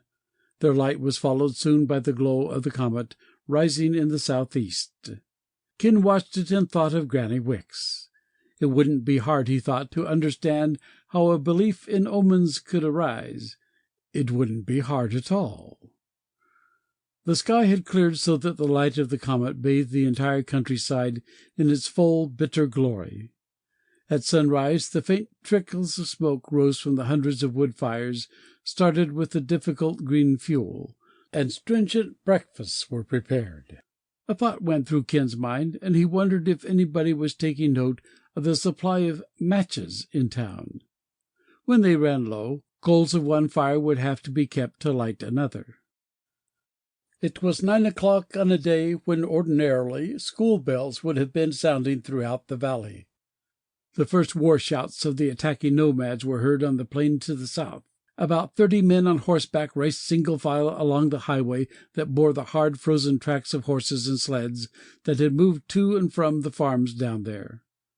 Patrolman Sykes watched them through his glasses. His command rang out to his company. Hold fire! He knew the nomads would not hope to break through the barbed wire on such a rush. It looked as if they planned an Indian-style attack as the line began breaking in a slow curve something less than 100 yards away. Fire! Sykes commanded. Volleys of shots rang out on both sides almost simultaneously. The lead rider of the nomads went down, his horse galloping in riderless panic at the head of the line. The hard-riding column paralleled the barrier for 200 yards, drawing the fire of adjacent guard posts before they broke and turned south again. It was evidently a test of the strength of the defenses. Every shot counts, Sykes cried out to his men. As the attackers rode out of effective range, he sighted 4 riderless horses. Beside him, in the barricade, one of his own men was hit and bleeding badly. A tourniquet was prepared until 2 men of the medical detail arrived with an improvised stretcher. Sykes sat down and rested his head on his arms for a moment. The air was well below freezing, but his face was bathed with sweat. How long, he asked himself silently, how long can it go on? First the comet, then this. He roused at a sudden cry beside him. "They're coming back!" a man shouted. Sykes stood up and raised his field glasses to his eyes. From around the point a fresh group of riders was pouring toward the town, at least 3 times as many as before. In a flash he understood their intent. "They're going to come through," he cried. "They're going to come right through the barrier no matter what it costs them." Battle. The hard-riding nomad cavalry bore down on the defense line. They did not break into a circling column as before, but began forming an advancing line. When they were 75 yards away, Sykes ordered his men to begin firing. The nomads were already shooting, and what their emissary had said was true. These men were expert shots, even from horseback. Sykes heard the bullets careening off the sloping face of the barricade. 2 of his men were down already. He leveled his police pistol and fired steadily into the oncoming ranks. He thought they were going to try to jump the fence this time, and he braced for the shock. To his dismay, he now saw that a perfectly clear space for their landing had been left between his own position and the adjacent barricade. Suddenly the line of attackers swerved to the left just a few feet from the wire. The defending fire was furious, and for a moment Sykes thought they were going to turn the line back. Then several of the nomads raised their arms and hurled dark, small objects toward the barrier. Sykes recognized them even while they were in the air. Grenades. He shouted to his men, and they flattened behind the barricade. 6 explosions thundered almost simultaneously. Mud and rocks sprayed into the air and fell back in a furious rain upon the defenders.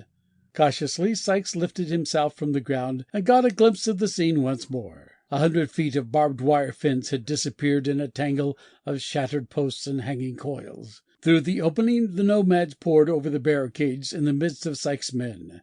Smashing hoofs landed almost upon him but for his frantic rolling and twisting out of their path. Gunfire was a continuous blasting wave. Sykes thought he heard above it the sound of Johnson's voice roaring commands to the retreating men. It sounded like he was saying, "Close up! Close up!" But Sykes never knew for sure. An enormous explosion seemed to come from nowhere and thundered directly in front of him. The day darkened suddenly, and he felt himself losing all control of his own being. He wondered if a cloud had crossed the sun, but almost at the same time he ceased to be concerned about the question at all. The first of the wounded came in slowly, borne by stretcher-bearers on foot, who had literally dragged their charges through the lines of invading horsemen. Ken directed their assignment to the hospital houses. He had always believed he could take a scene like this in his stride, but now he felt he must keep moving constantly to keep from becoming violently sick. Overhead, a pall of smoke surged again, blotting out partly the comet's light. More houses had been fired by the invaders. The sound of crackling flames mingled with the thunder of hoofs and the roll of rifle fire. Surely it wouldn't be possible, Ken thought, for such a charge to succeed unless it were backed by strong infantry. He moved into one of the houses and directed the placement of the severely wounded man brought up now by the bearers. As they left, he looked down at the stained and bloody face. A nurse was already at work cutting away the matted clothing from the wound. Ken exclaimed loudly before he realized what he was saying. Mr. Harris! Mr. Harris! You shouldn't have been out there. The man opened his eyes slowly against the terrible pain. He smiled in recognition. It was Mr. Harris, the principal of Mayfield High School, the one Ken had attended. He was an old man, at least 50, much too old to have been at the barricade with a rifle. You shouldn't have been out there, Ken repeated. Mr. Harris seemed to have difficulty in seeing him. Ken, he said slowly. It's Ken Maddox, isn't it? Everybody has to do something. It seemed like this was the best thing that I could do. No school to teach, no school for a long time. His voice wavered as he began to ramble. I guess that makes all the students happy. No school all winter long. I always dreamed of Mayfield being a school where they would be glad to come. Whose opening in the fall would be welcomed and closing in the spring would be regretted. I never got that far, I guess. I didn't do a really bad job, did I, Ken? Mayfield is a pretty good school, isn't it? Mayfield is a swell school, Mr. Harris, said Ken. It'll be the best day ever when Mayfield opens up again. Yes, when school opens again, Mr. Harris said, and then he was still. The nurse felt his pulse and regretfully drew the sheet up to cover his face. I'm sorry, she said to Ken. Blindly he turned and went out to the porch. Mr. Harris, he thought, the little bald-headed man they'd laughed at so often with schoolboy cruelty. He had wanted to make Mayfield a good school, so students would be glad to attend. He had done that, almost. Mayfield was a good school. Ken looked at the rolling clouds of black smoke in the sky. The gunfire seemed less steady now. Suddenly he was running furiously with all his strength. He turned down Main Street and headed south. He ran until he caught sight of the first nomad he had seen since the events of the mayor's council chamber. The enemy had stopped his horse, rearing high, while he hurled some kind of incendiary through the window of a house. It exploded inside, and billows of flame and smoke poured out. A heart-tight pain gripped Ken. He looked wildly about and saw a fragment of brick lying beside a demolished house near by. He snatched up the missile and wound up as if pitching one straight over the corner of the plate. The horseman saw the motion of his arm and tried to whirl, but he was too late. The brickbat caught him at the side of the head, and he dropped to the snow without a sound. Ken ran forward and caught up the nomad's rifle and ammunition belt. The horse had fled in panic. Without a backward glance, Ken raced on down the street toward the dwindling sound of battle. The invaders were retreating, streaming from all directions toward the break in the barrier, firing steadily as they came.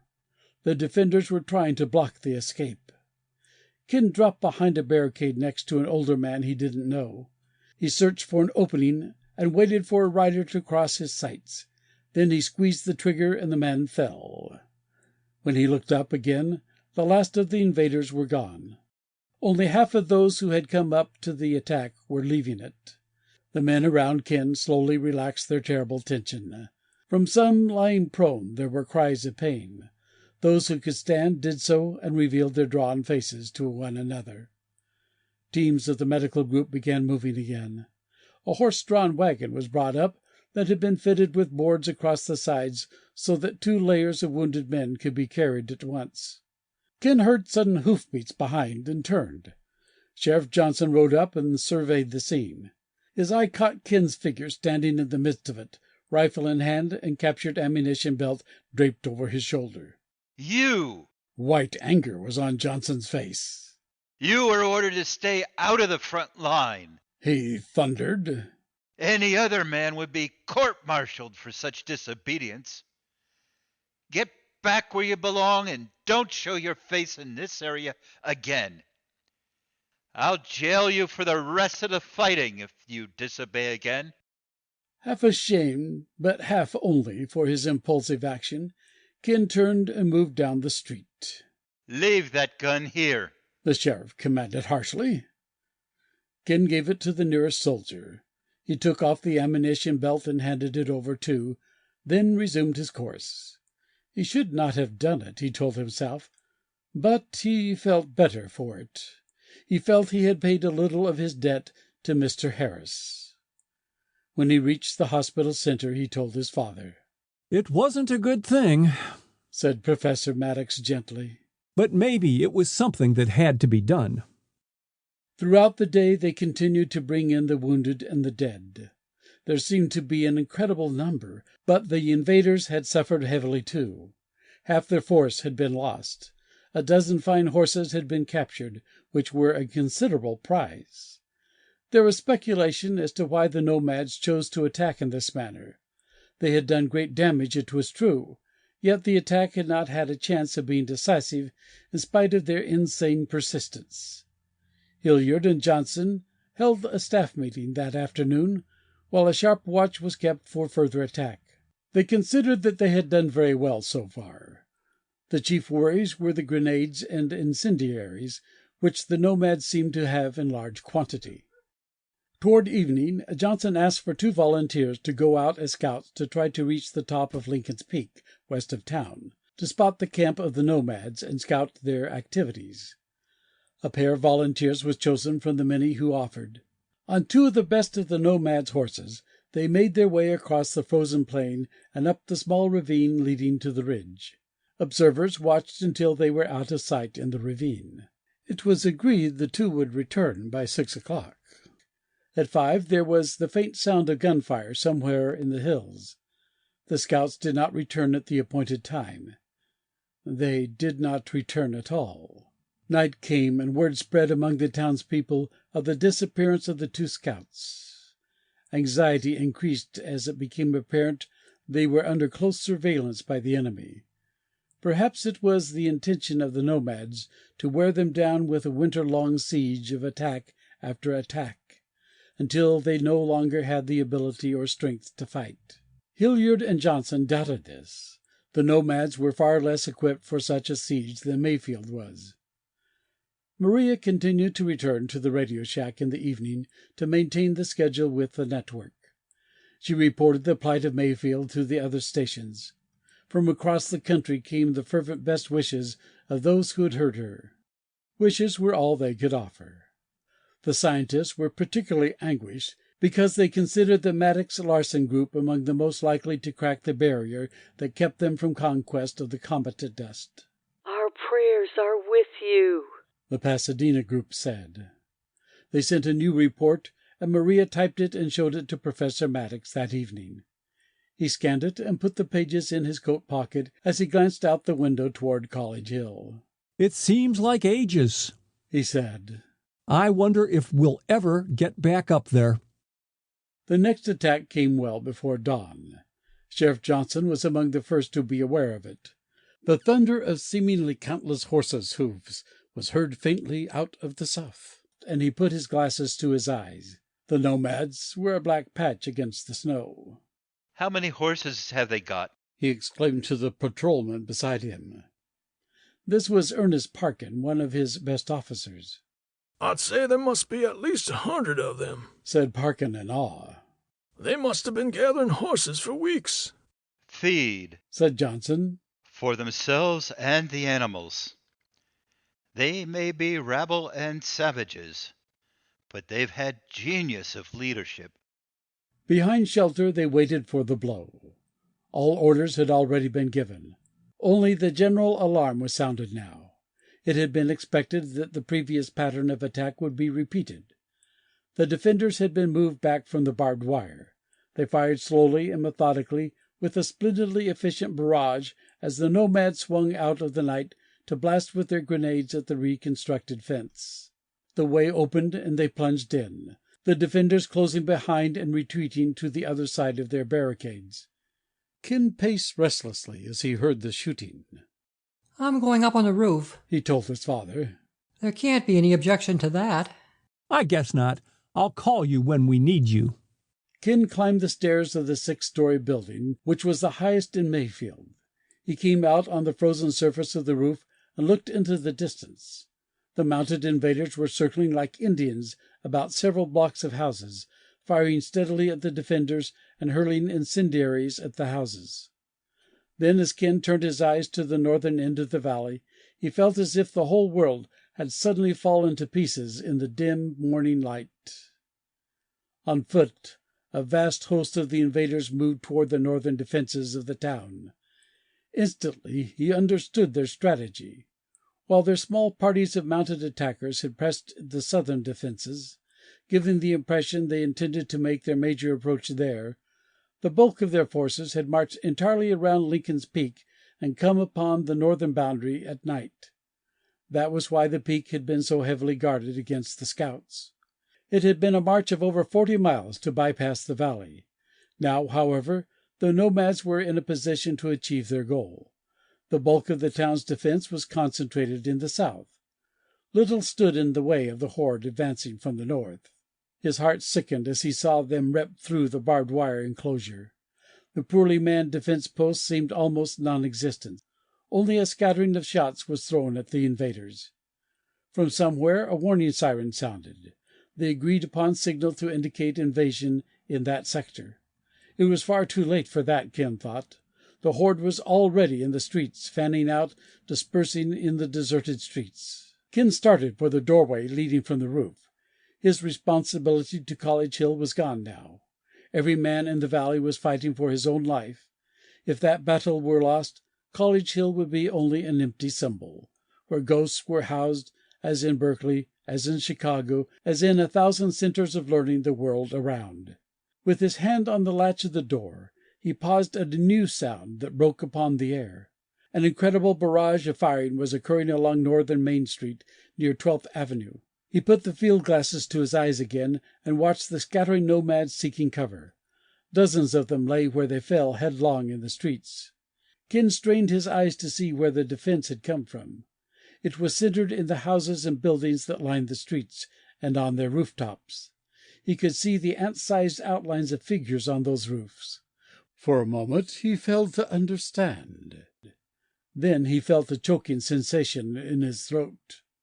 In a desperate gamble, Johnson and Hilliard had anticipated this move and prepared for it as best they could.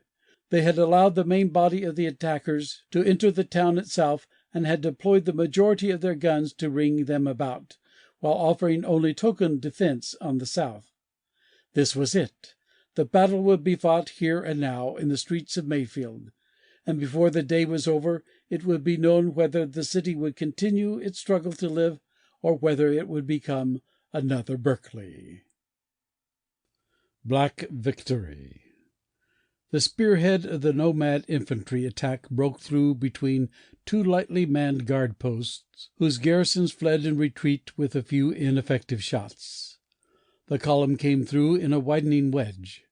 As it met more defenders, it fell back, but it appeared to the nomads that the whole defense line had crumbled or had been diverted to the south as anticipated. They poured along Main Street in the faint dawnlight until they reached 12th Avenue. There they split and fanned along 12th, east and west. It was their strategy, obviously, to occupy and seal off this large northern sector of the town, which amounted to 1/4 of its total area, and cut across a large portion of the business section. They would solidify their position here, destroy all opposition, then move to still another sector until they were in command of the entire town. It was a strategy that would work unless everything Mayfield possessed were thrown against it, Ken thought.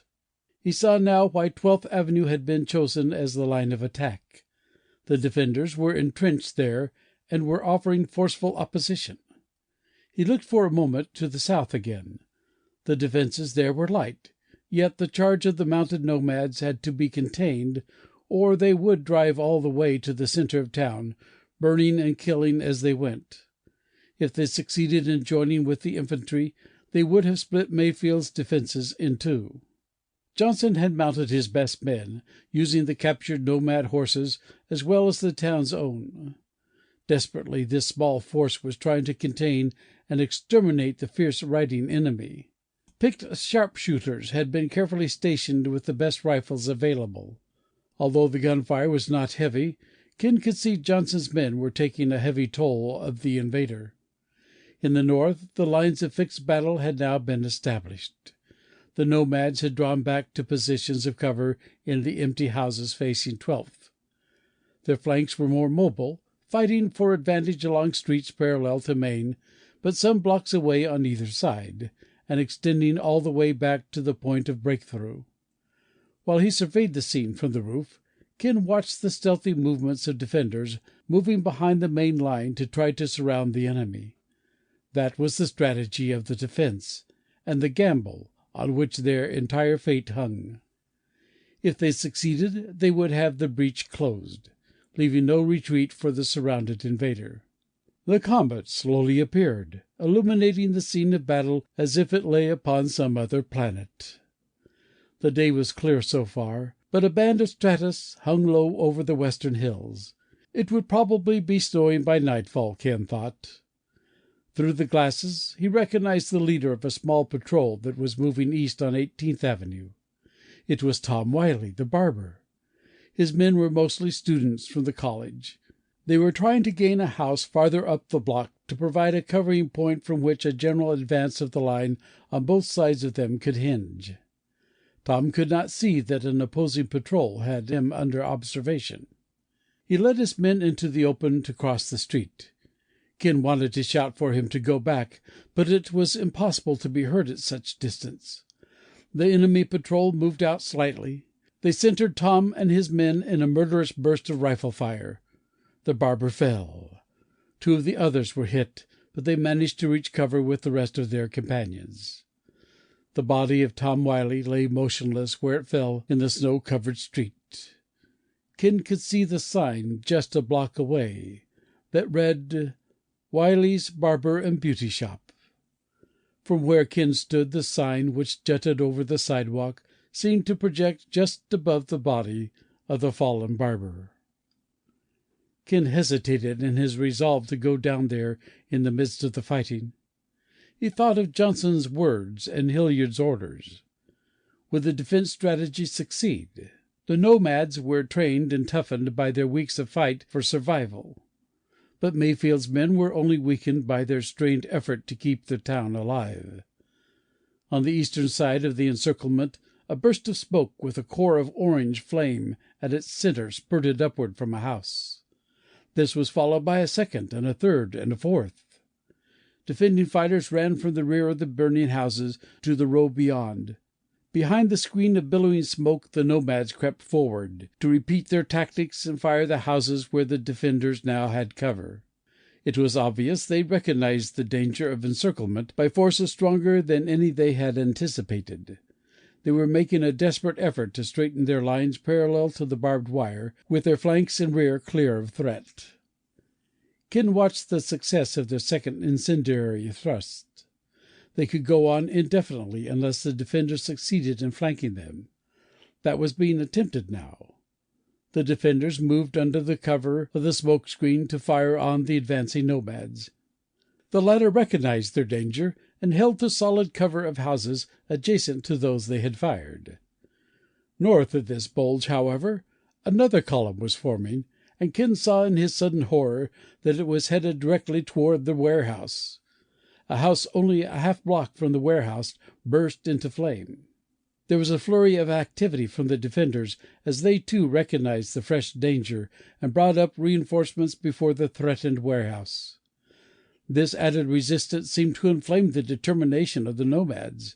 They answered the increased fire sharply. Another incendiary ignited a wooden building a step nearer the warehouse. The defenders tried to flank the threatening column, but the latter ran between a row of burning houses along an alleyway, firing additional incendiaries as they went. Then sudden flame burst against the wooden walls of the old skating rink and licked with red fury along its painted surface. In moments the warehouse was bathed on all sides in seething flame, and the nomad column spread beyond it, unaware of the mortal damage they had done. Ken turned away. He walked slowly and decisively down the stairs. He told his father what had just happened. "I'm going out there, Dad," he said. "They're going to wipe us out, or destroy every chance we'll have to survive, even if we drive them off.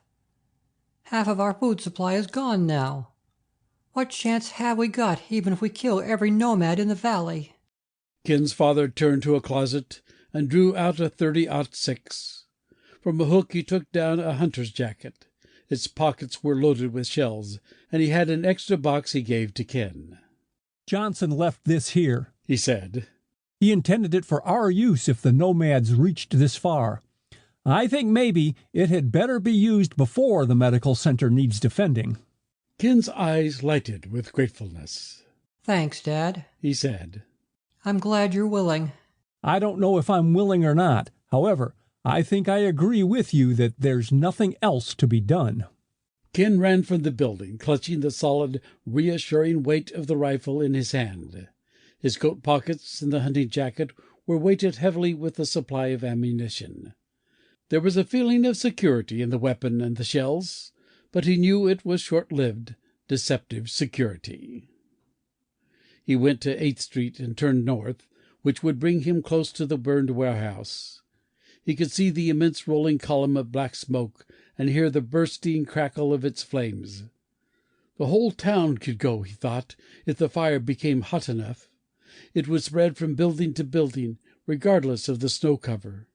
He glanced at the sky and hoped the snow might soon resume. From the rooftop it had seemed to Ken that the small units of the defenders were almost leaderless, and there was lack of coordination between them. He came up on their rear ranks and confirmed this suspicion. They seemed to be depending as best they could on unanimous and intuitive agreement about a course of action. What had happened to their sergeants and lieutenants, Ken did not know. Perhaps in their haste of organization there never had been any. There was top-level command, of course, as appointed by Sheriff Johnson for the entire sector, but it did not extend to the lower levels in any degree, Ken could see.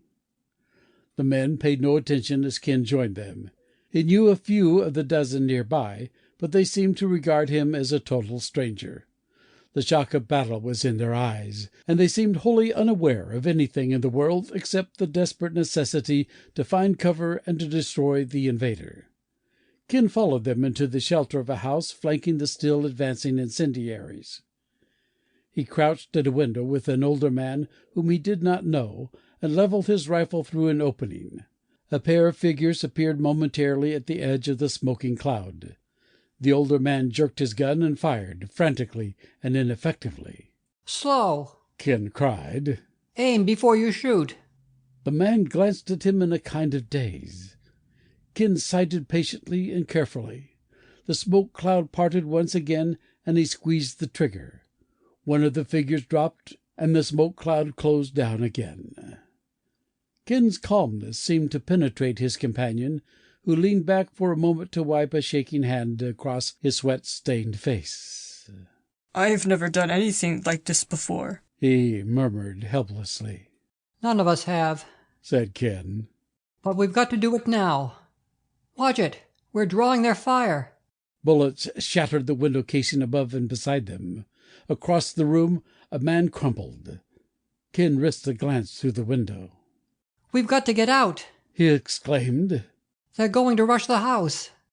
It might have been possible to hold it if he knew what cover and reinforcements they had in the adjacent houses, but as far as he could tell, the small 12-man patrol might be entirely alone in the area. Suddenly it all seemed utterly hopeless, without communication, without leadership. How could they hope to withstand? "Let's go!" he cried. The others seemed willing to follow him. As they went through the back, he saw the next house had indeed been occupied, but they too were retreating, not knowing what strength was near. A new line of defenders was moving up from halfway down the block. Ken held back to shout to the other patrol and to those coming. "Let's stand in the next street!" There were shouts of assent from down the line, and they moved to the shelter of the empty houses. They were close to the edge of town, near the barbed wire barricade, and the nomads would obviously make their biggest effort here to wipe out the forces that threatened to close them off. His own group, Ken saw, would also have to make their stand here, or risk being pocketed by the uncoiling line of nomads. "Don't let them get close enough to fire the buildings," he shouted down the line. The word was passed along with agreement. They broke into small patrols and occupied the houses, Ken joining one that took over the top floor of a 2-story house. This gave them the advantage of good observation, but the added danger of difficult escape in case the house was set on fire. Its walls were brick, however, and offered a good chance of being held. Within minutes the nomads had occupied the houses just abandoned. Ken fired rapidly and carefully as he saw them exposed momentarily in their move to new positions. His marksmanship had a telling effect on the enemy, and encouraged his companions. As soon as the nomads had obtained cover, however, it was a stalemate. It was mid-morning already, and Ken wondered how it had grown so late. For an hour or two they exchanged shots with the enemy. Twice attempts were made to hurl fire-bombs. Both were driven back. Beyond this, however, the nomads seemed in no mood to make further attack. They were waiting for darkness, Ken thought, and then they would advance with their fire-bombs and grenades and have free choice of battle setting. If that happened, Mayfield might be a huge inferno by midnight. They had to seize the initiative from the invaders. He called his companions and told them how it looked. They agreed. "What can we do?" a tired, middle-aged man asked. "We've got to take the initiative before they come at us again." Ken glanced at the sky. "Within an hour it may be snowing hard. That will make it more difficult to hit a target. When daylight is almost gone, we'll attack them instead of waiting for them to come after us. It can be done if we hit hard and fast enough. We'll lose some men, but not as many as if we wait and let them pick us off with their grenades and incendiaries as they feel like." The men considered it dubiously. "We've got a better chance to hit them as they break cover," someone suggested. "Not after dark, and that's what they're waiting for. They'll burn our houses and drive us back all night long if we give them the chance. We must not give it to them." Reluctant nods of agreement came from his group. "The way you put it, I guess that's the only chance we've got," the former objector agreed. "I'll talk to the other groups," Ken said. He moved down the stairs and out the back door of the house. The space between the two houses was entirely open. He flung himself down and crawled. Twice he heard the whine of bullets above his head. After heated argument, the group in the next house agreed to the plan to rush the invaders. He moved on down the block, regretting his own lack of authority that made it necessary for him to have to plead for cooperation. He wondered what was happening in the rest of the town. There had been gunfire all day, but it seemed incredible there had been no communication from any other sector or any evidence of command. No one he talked to had any idea what had happened to their command. There had been some in the beginning, but it had simply seemed to vanish. Ken's pleading for cooperation in an attack was the nearest thing to leadership they had seen for hours. The snow was swirling hard, and the sun was almost beyond the hills. What little of it was visible in the clouds. It was getting as dark as he dared allow before giving the signal for attack, but there was one more group to contact. He debated and decided to go to them. Then, as he entered the rear of the house, he heard the cries of alarm from those houses he had been to. The invaders were breaking out for an incendiary attack. He seized his gun and fired the signal for their own advance. He ran into the street, shouting for the others to follow. The nomads were concentrating their fire charge at the other end of the row of houses, and there the defenders fell back without an attempt to advance. Like watching a wave turned back by a rocky shore, Ken saw his companions fleeing in disorderly retreat through the rear of the houses to the block beyond. A bullet whizzed by his head. He dropped to the ground and crawled on his stomach to the safety of cover behind a brick house. For a long time he lay in the snow, unmoving. He could not hold back the sobbing despair that shook him. He had never before known what it was like to be utterly alone.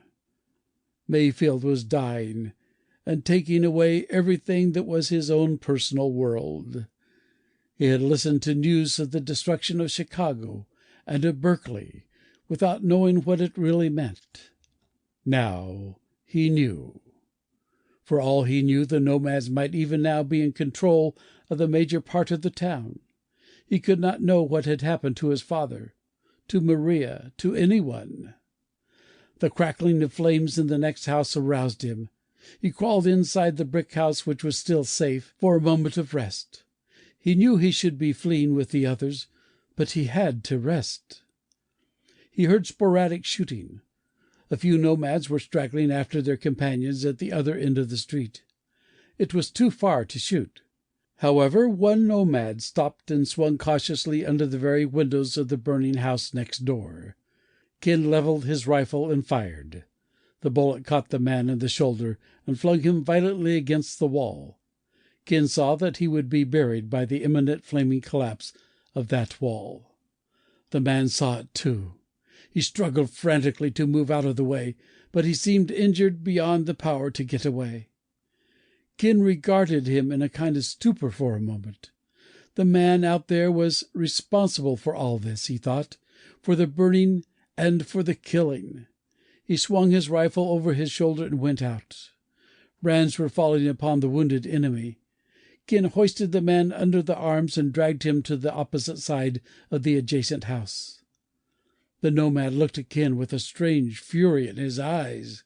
"You're crazy," he said, painfully. "You're the one who shot me?" Ken nodded. "You'll be cut off." "Well, it won't matter much anyway. By tomorrow your town will be burned and dead. Soon we'll all be dead." Ken kneeled on the ground beside him, as if before some strange object from a foreign land. "What were you?" he asked. "Before, I mean." The man coughed heavily, and blood covered his mouth and thick growth of beard. The bullet must be in his lungs, Ken thought. He helped wipe away the blood and brushed the man's mouth with a handful of snow. "You're crazy," the nomad said again. "I guess we're all crazy. You're just a kid, aren't you? You want to know what I was 1,000,000 years ago? Before all this?" "Yes," Ken said. The man attempted a smile. "Gas station?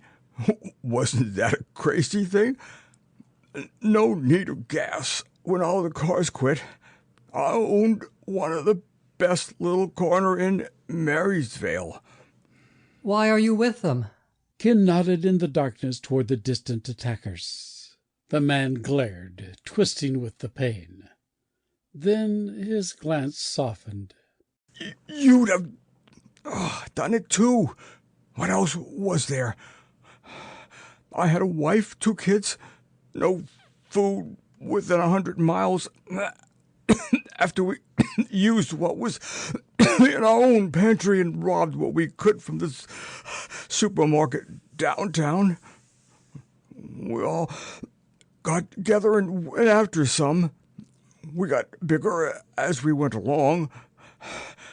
We needed men who were good with rifles. We found some. We kept going. People who had food fought to keep it. We fought to take it. That's the way it had to be.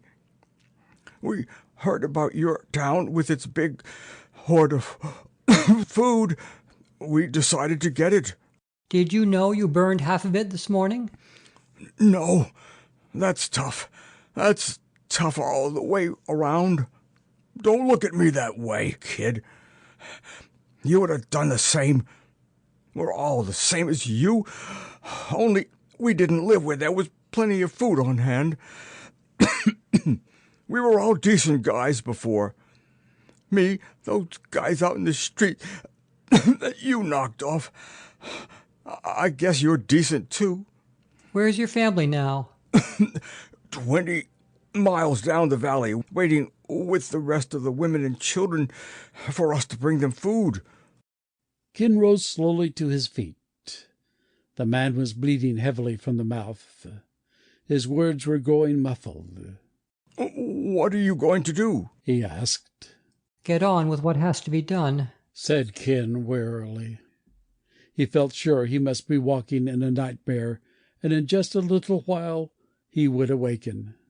If there's a chance, I'll try to send somebody after you. Never mind me, the nomad said with sudden fierceness. I'm done for. You've finished me. If our outfit should be unlucky enough to lose, see my wife, and try to do something for my kids. Get some food to them. Tom Doyle's the name, the man said. A fit of coughing seized him again, and blood poured from his mouth. His eyes were closed when he lay back again. Tom Doyle's the name, his bloody lips murmured. Don't forget that, kid. Tom Doyle's service, corner of First and Green in Marysvale. We were all good guys. Once. The snow was so heavy it seemed like a solid substance through which Ken walked. In spite of it, row upon row of houses burned with a fury that lit the whole scene with a glow that was like the comet's own. Above this the blanket of black smoke lay as if ready to smother the valley as soon as the light was gone. Ken didn't know for sure where he was going. A kind of aimlessness crept over him, and there no longer seemed any rational objective toward which to move. He crept on from house to house in the direction his group had gone, but he could not find any of them. Somewhere he touched the edge of combat again. He had a nightmare of going into 1,000 houses, smashing their windows out, thrusting his rifle through for a desperate shot at some fleeing enemy. The night was held back by 100 terrible fires. He shot at shadows and ghosts that moved against the flames. He sought the companionship of others who fought like himself in a lonely vastness where only the sound of fire and gunshots prevailed. Later he moved through the streets, stricken with cold that he could not lose even when he passed and stood close to a mass of burning rubble. He had stopped shooting quite a long time ago, and he guessed he was out of bullets. The next time he met someone, he thought he would ask him to look in his pockets and see if any were left. He kept walking. He passed streets where the black charcoal arms of the skeletons of houses raised to the sky. He passed the hot columns of smoke and continued to shiver with cold as they steamed upward to the clouds. He passed others, but no one spoke. After a while he threw his gun away because it was too heavy to carry, and he was too tired to walk any more. The falling snow was covering the ruins with a blanket of kind obscurity. Ken kneeled down and was surprised to observe that he wasn't cold any more. He lay full length in the whiteness, cradling his head on his arms, and peace and stillness such as he had never known before closed over him. It seemed an eternity later that there was a voice capable of rousing him, a familiar voice calling out in anguish, Ken, this is your dad. He responded, although it was like answering in a dream. Take care of them, Dad, he said. Don't let anything happen to them. A woman and 2 children. Tom Doyle's the name. Don't forget that. Tom Doyle. Balance of nature. He lay between white sheets, and the stench of burning things was everywhere, in the air that he breathed, in the clean white covers that were over him. His own flesh seemed to smell of it. He was not quite sure if he were still in a world of dreams or if this were real. It was a golden world.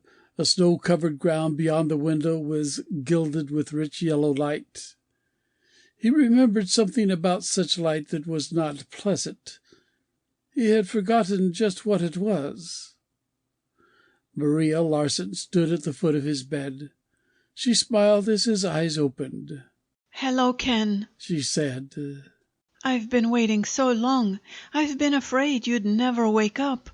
Tom Doyle, he said. Did you find Tom Doyle? Maria frowned. I don't know who you mean. You haven't found his family yet? Ken cried, struggling to rise in the bed. Go and find them right now.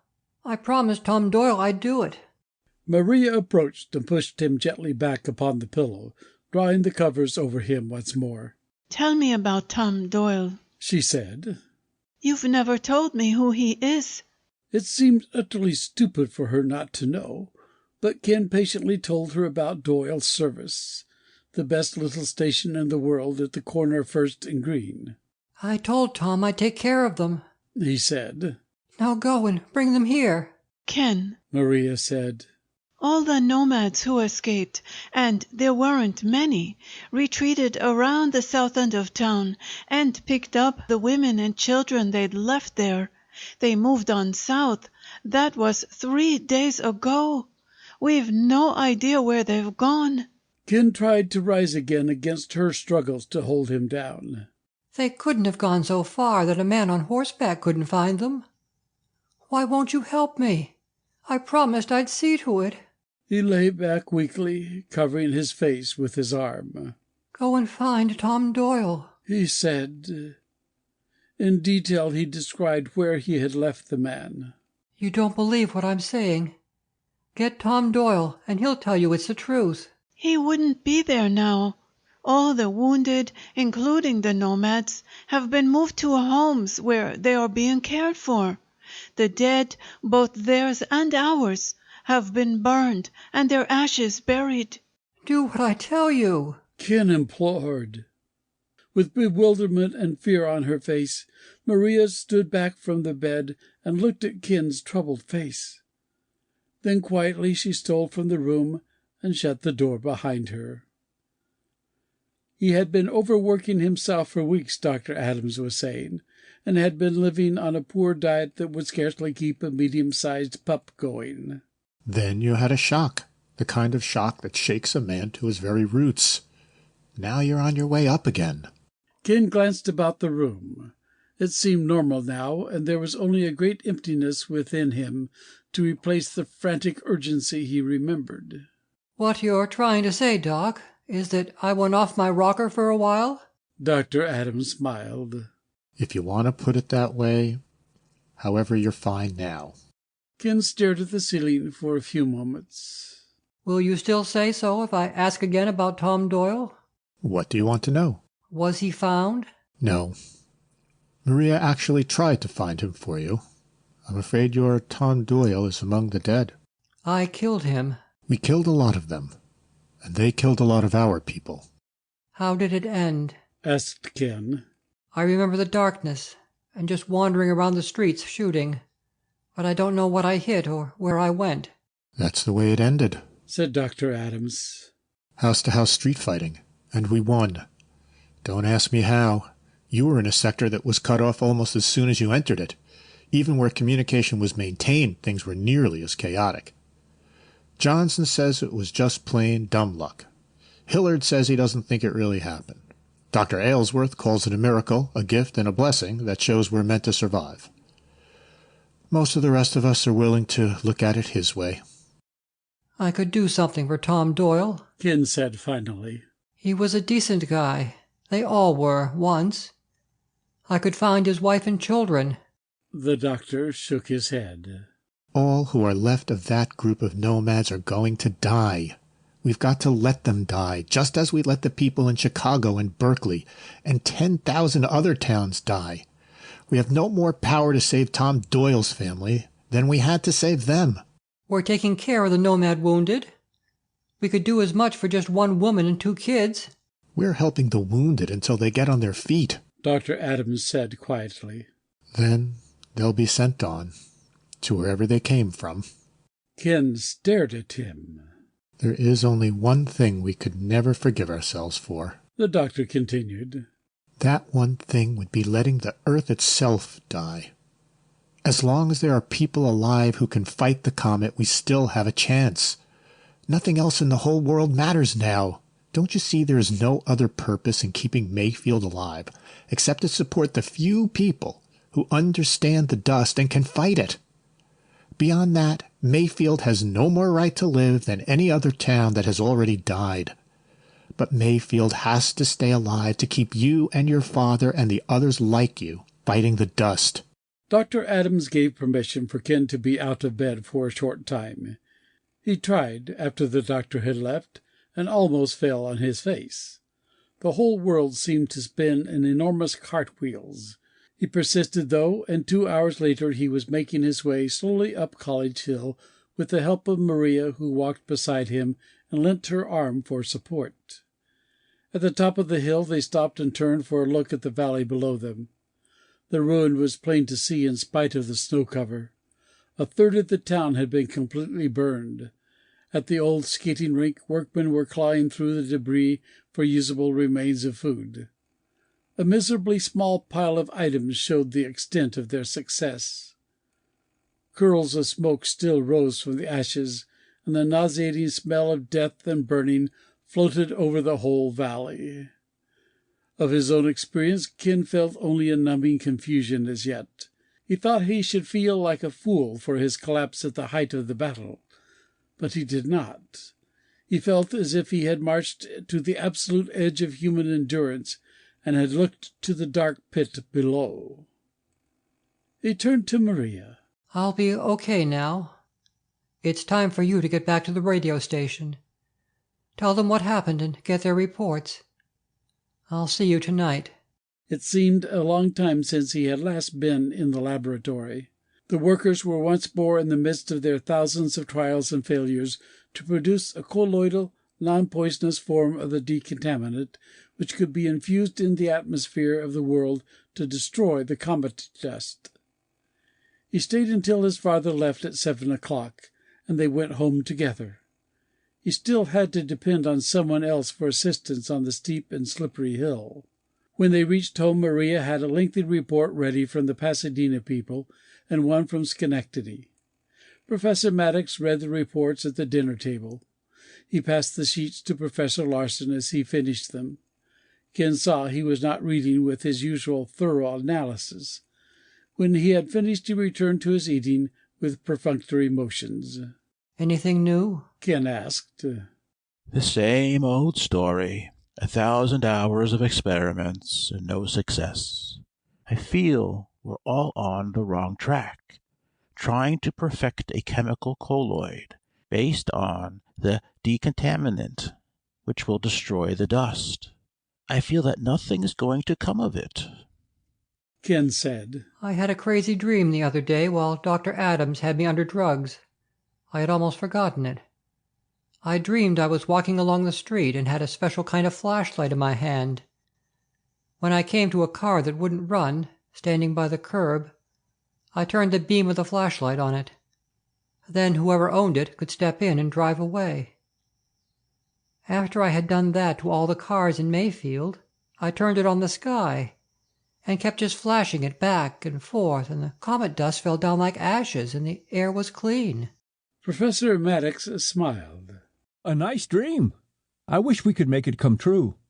I'm afraid that idea will have to go back to the pages of your science fiction, where it probably came from in the first place. Dad, I'm serious, Ken said earnestly. About making a magic flashlight?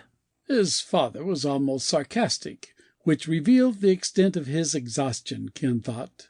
He was never like that. What I'm trying to say is that there are other ways to precipitate colloids. We haven't even given any thought to them. Colloids can be precipitated by heat, by pressure, by vibration. Maybe a dozen other ways that I don't know anything about. Maybe some kind of physical means, rather than chemical, is the answer to our problem. Why don't we let Pasadena and the other labs go on with the chemical approach, but let us do some work on possible physical means? Professor Maddox sat very still. His glance passed from Ken to Professor Larsen. The latter nodded. I think we have indeed been foolish in ignoring this possibility up to now. I wonder if Ken hasn't got a very good thought there. Have you anything specific to suggest? Ken's father asked. Well, I've been wondering about supersonic methods. I know that a supersonic beam can be used for coagulation and precipitation. It would depend on the size of the colloidal particles and on the frequency of the wave, wouldn't it? Perhaps we could find a frequency that would precipitate the dust, but I wonder if we wouldn't have the same problem as with mechanical treatment of the Earth's atmosphere. Even if we succeeded on a laboratory scale, how could it be applied on a practical, worldwide scale? I don't know, said Ken. It may not work out, but I think it's worth trying. Yes, I agree. I don't think we'll give up the chemical research, but a group of you can begin work on this supersonic approach tomorrow.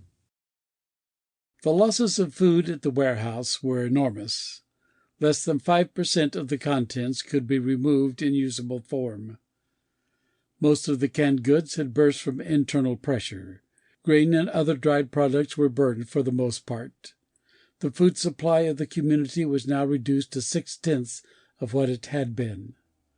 The population had been reduced by 1/10 in men killed by the nomads. Mayor Hilliard and his councilmen struggled to work out a reasonable ration plan based upon the ratio of supplies to number of consumers. There was no arithmetical magic by which they could stretch the food supply to satisfy minimum needs until the next harvest. There was going to be death by starvation in Mayfield before spring. Hilliard fought through an agreement in the council that the researchers on College Hill and all their families were to have first priority, and that they were to get full rations at all times in order to keep on with their work. There were grumblings among the councilmen, but they finally agreed to the wisdom of this. They agreed there were babies and small children who needed a somewhat normal ration at least. There were over 400 wounded who had to be cared for as a result of the battle. There was also the aged, like Granny Wicks and her companions. We'll try to give the little ones a chance, said Mayor Hilliard. But the old ones don't need it. Perhaps we could spare a little extra for the wounded who have a chance of survival, but not much. We're going to see that College Hill survives. Before spring, however, a choice would still have to be made. Who was to have the remaining share of food, and who was not? Privately, Hilliard wondered if any of them had a chance to see another spring. The decision to support the scientists at the expense of the other inhabitants of Mayfield could not be kept secret. When it became known, a tide of fury swept the community. The general public no longer had any capacity to accept the larger view in preference to relief of their own suffering. One of the college students who worked in the laboratory was beaten by a crowd as he walked through town. He died the same evening. Suddenly the scientists felt themselves standing apart, pariahs among their own people. They debated whether to take the allotment. They asked themselves over and over if they were tempted to take it because they shared the same animal greed that gripped the whole town, or if genuine altruism prodded them to accept. Dr. Adams met their arguments. You accept, he said, or everything we fought for is worthless. You can stand the hate of the townspeople. Scientists have done it before, and it's a small sacrifice so long as you can continue your work. Those of us who are supporting you believe in that work. Now get on with it. Let's not have any more of these ridiculous arguments. The suggestion of physical means of precipitating the dust came like a burst of light to the entire group as they began to examine the possibilities. Within a week they had determined there was indeed a broad range of supersonic frequencies capable of precipitating the dust. The night Professor Maddox and his companions came home to announce their success, they were met with the news that Mrs. Larsen was ill. During the day she had developed a high temperature with severe pains in her body. Professor Larson was deeply worried. She's never been ill like this before. Ken was sent for Dr. Adams, but the latter did not come for almost 2 hours. When he did arrive, they were shocked by his appearance. His face was lined and hollow with exhaustion, beyond anything they had seen as long as they had known him. He looked as if he were on the verge of illness himself. He brushed away their personal questions and examined Mrs. Larson, rather perfunctorily, they thought. However, there was no hesitation as he announced his diagnosis. It's the 16th case I've seen today, over 150 this week. We've got an epidemic of flu on our hands. It's no mild, patty-caking kind either. It's as virulent as any that's ever been experienced. Mrs. Maddox uttered a low cry of despair. How much more must we be called upon to endure? No one answered. Dr. Adams rummaged in his bag. I have vaccine for all of you. I don't know how much good it will do against this brand of bug that's loose now, but we can give it a chance. Is everyone in town getting it? Professor Maddox asked. Dr. Adams snorted. Huh. Do you think we keep supplies of everything in emergency proportions? College Hill gets it. Nobody else. We can't go on taking from everyone else like this, protested Mrs. Maddox. They have as much right to it as we. There should be a lottery or something to determine who gets the vaccine. Hillard's orders, said Dr. Adams. Besides, we've settled all this. You first, Ken. For a few days after the battle with the nomads, it had seemed as if the common terror had welded all of Mayfield into an impregnable unit. There was a sense of having stood against all that man and nature could offer, and of having won out against it. However, the penetrating reality of impending competition among themselves for the necessities of life, for the very right to live, had begun to shatter the bonds that held the townspeople as one. The killing of the college student in protest against the partiality to College Hill was the first blast that ripped their unity. Some protested openly against the viciousness of it, but most seemed beyond caring. There were 2 events of note in the days following. The first was a spontaneous, almost valley-wide resurgence of memory of Granny Wicks and her warnings. Everything she had said had come true. The feeling swept Mayfield that here in their very midst was an oracle of truth who had been almost wholly ignored. There was nothing they needed to know so much as the outcome of events with respect to themselves and to the town as a whole. Almost overnight streams of visitors began to pour toward the home for the aged where Granny lived. When they came, she smiled knowingly and contentedly, as if she had been expecting them, waiting for them. Obligingly, and with the peaceful aura of omniscience, she took them into her parlor and told them of things to come. At the same time, Frank Meggs felt new stirrings within him. He sensed that he had been utterly and completely right in all his years of criticism of those who managed the affairs of Mayfield. The present condition of things proved it. The town was in utter chaos, its means of survival all but destroyed. Incompetently its leaders bumbled along, not caring for the mass of the people, bestowing the people's goods on the leaders' favorites. He began saying these things on the streets. He got a box and used it for a platform, and he shouted from the street corners that the leaders were corrupt, and none of them were safe unless College Hill and City Hall were wiped out. He said that he would be a better mayor than anyone else in Mayfield. He had listeners. They gathered on the corners in the daytime, and they listened at night by the light of flaming torches. Many people began to believe that he was right. A week after Mrs. Larson's illness, it was evident beyond all doubt that Mayfield was the victim of a killer epidemic. Mayor Hilliard himself was stricken, and he sent word that he wanted Professor Maddox, Ken, and Dr. Larson to come to his bedside. He was like a feeble old man when they arrived. All the fire and the life had gone from his eyes, but he brightened a little as they came into the room. "At least you are still alive," he said gruffly. "I just wanted to make sure of that fact.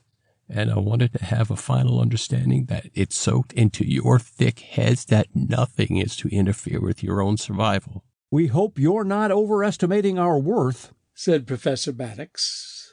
I don't know whether I am or not. All I know is that if you're not worth saving, then nobody is. So, if this town is going to die, you are going to be the last ones left alive. And if you don't give me a word on this right now, I'll come back and haunt you every minute you do survive. In order to haunt, you have to be in the proper realm, said Professor Maddox, attempting a joke. Mayor Hilliard sighed. I think I can take care of that, too. I'm beat. You're close to it, but you've got to hang on. Carry on with your work on the hill. One thing more. This fellow Meigs has got to be crushed like a worm. When I go, there won't be any election. Johnson is taking over, and he'll look out for you, the same as I have done. You're going to be all right, said Professor Maddox. You'll be up on your feet in another week. The mayor seemed not to have heard him. He was staring at the ceiling, and there was an amused smile at the corners of his lips. Ain't Mother Nature a funny old gal, though? He said. She's planned this to work out just right. And I think it's another of old Doc Aylesworth's signs that Mayfield and College Hill are going to live, so that the rest of the world will too. It may get knocked pretty flat, but it's going to get up again. What are you talking about? Said Ken. The invasion of the nomads, and then this flu. Don't you see it? First we get our food supply knocked out, and now old Mama Nature is going to cut the population down to match it. We tried to figure out who was going to eat and who was going to starve, and now it's going to be figured out for us. Balance of nature is something you scientists call it, don't you? He glanced up at the professors and Ken. It's a wonderful thing, he said. Just absolutely wonderful. Witchcraft. 3 days later, Mayor Hilliard died. It was on the same day that Maria's mother was buried. Maria had watched her mother day and night, losing strength and finally lapsing into a coma from which she never emerged. Maria and her father did their best to control their grief, to see it as only another part of the immense reservoir of grief all about them. When they were alone in their section of the house, they gave way to the loss and the loneliness they felt. There were no burial services. The deaths had mounted to at least a score daily. No coffins were available. Each family dug its own shallow graves in the frozen ground of the cemetery. Sheriff Johnson posted men to help and to see that graves were at least deep enough to cover the bodies. Beyond this, nothing more could be done. Only Dr. Aylesworth came daily to hold prayer services. It was little enough to do, but it was all there was left for him. When the death of Mayor Hilliard became known, Sheriff Johnson called an immediate session of the councilmen and announced himself as Hilliard's successor. Visitors were invited, and Professor Maddox thought it of sufficient importance to attend. The tension in the air was heavy as the group sat in thick coats in the unheated hall. Johnson spoke without preliminaries. There are some of you who won't like this, he said. Our town charter calls for an emergency election in case of the mayor's death. And some of you think we should have one now. So do those out there. He waved a hand toward the window and the town beyond. However, we're not going to have an election. And I'll tell you why. I know the man who would win it, and you do too. Frank Meigs. He hated Hilliard. He hates us. He hates this town. And he'll do everything in his power to destroy it. Today, he would win an election if it were held. He's used the discomfort of the people to stir them to a frenzy against Hilliard's policy of protection for College Hill. He'll stir them up against anything that means a sacrifice of present safety for long-range survival. Meigs is a dangerous man. Maybe this isn't the way it ought to be done, but I don't know any other way. When this is all over, there will be time enough for elections, and if I don't step down, you can shoot me, or run me out of the country, or anything else you like. For the time being, though, this is the way things are going to be. It's what Hilliard wanted, and I've got his written word, if any of you care to see it. He looked about challengingly. There was a scuffling of feet. Some councilmen looked at their neighbors and back again to the sheriff. None stood up to speak, nor did any of the visitors voice objections, although several of Frank Megg's lieutenants were in the group. "We'll carry on, then," Sheriff Johnson said. "Just as before. Food rations will remain as they are. We don't know how many of us there will be after this epidemic is over. Maybe none of us will be here by spring. We can only wait and see." Although his assumption of power was accepted docilely by the council, it sparked a furor among the populace of Mayfield. Frank Meggs fanned it with all the strength of his hatred for the town and all it stood for. Granny Wick's fortune-telling business continued to grow. Considerations had been given to the desirability of putting a stop to it, but this would have meant literally imprisoning her, and it was reasoned this would stir up more fire than it would put out. Her glory was supreme as she sat in an old rocker in the cottage where she lived. Lines of visitors waited all day at her door. Inside she was wrapped in a blanket and wore an ancient shawl on her head against the cold of the faintly heated room. She cackled in her high-pitched voice with hysterical glee. To those who came, her words were solemn pronouncements of eternal truth.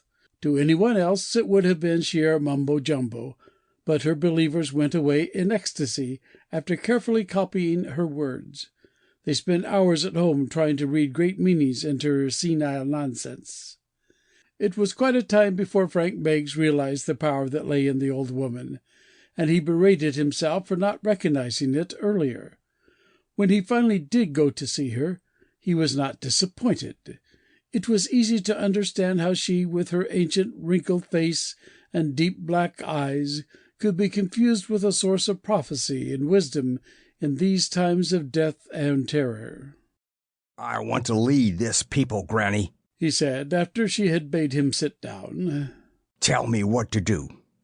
She snorted and eyed him sharply. "What makes you think you can lead this people?" she demanded. "Because I see they have been led into disaster by selfish, ignorant fools," said Frank Meggs. "Men who believe that in the laboratories on the hill there can be found a way to dispel the power of the great comet. Because they believe this, they have persecuted the people. They have taken their food and have given it to the scientists. They have protected them, and them alone, from the disease that sickens us. You do not believe these men can overcome the power of the comet, do you, Granny?" Wild flame leaped in the old woman's eyes. "Nothing can overwhelm the power of this heavenly messenger. Death shall come to all who attempt such blasphemy." "Then you will give your blessing to my struggle to release the people from this bondage?" "Yes." Granny Wick spoke with quivering intensity. "You are the man I have been waiting for. I can see it now. You are appointed by the stars themselves. I prophesy that you shall succeed and drive out those who dare trifle with the heavens.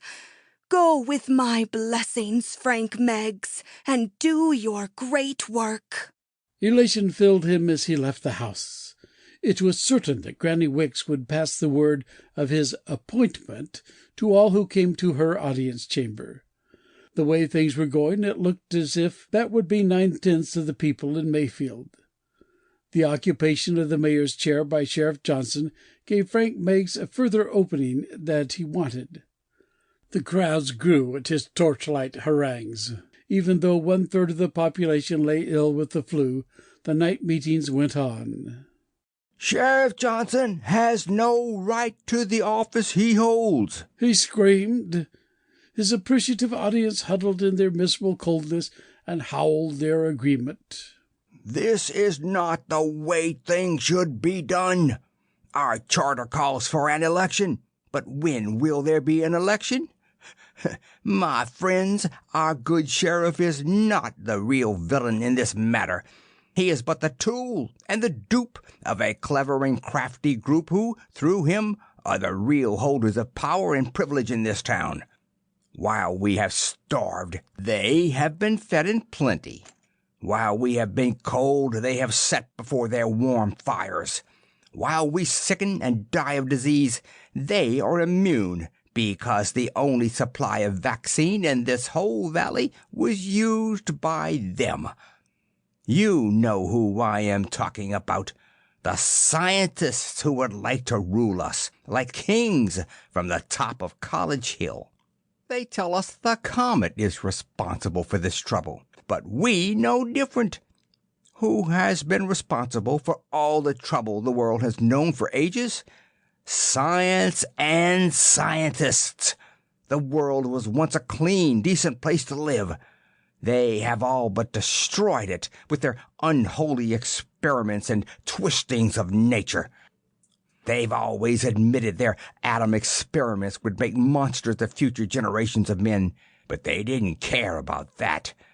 Now they're frightened because they didn't know these experiments would also destroy the machines on which they had forced us to be dependent. They try to say it is the comet. Well, the world would have been better off without their machines in the first place. It would have been better off without them. Now we've got a chance to be free of them at last. Are we going to endure their tyranny from College Hill any longer? Night after night he repeated his words, and the crowds howled their approval. On College Hill, morale and optimism were at their highest peaks since the appearance of the comet. On the roof of Science Hall there was being erected a massive 30-foot hyperbolic reflector, whose metal surface had been beaten out of aluminum chicken shed roofs. At its center, and at intervals about the bowl, there projected a series of supersonic generating units, spaced for proper phasing with one another in beaming a concentrated wave of supersonic energy skyward. Power to this unit was supplied by a motor generator set constructed of decontaminated parts, which had been operating for a full week without sign of breakdown. Ken and his companions had worked day and night on the rough construction, while the scientists had designed and built the critical supersonic generating equipment. In a solid 24-hour shift of uninterrupted work, they had mounted and tested the units. It was completed on their second day of work. Tomorrow it would be turned on for a full week's run to test the practicability of such a method of precipitating the comet dust. Laboratory tests had shown it could be done on a small scale. This projector was a pilot model to determine whether it would be worthwhile building a full-size machine with a reflector 250 feet in diameter. Ken's father looked completely exhausted, but his smile was broader than it had been for many weeks. I'm confident we will prove the practicability of this machine, he said. After that, we will build a really big one, and we'll tell the rest of the world how to do it. I don't know how long it will take, but this will do the job.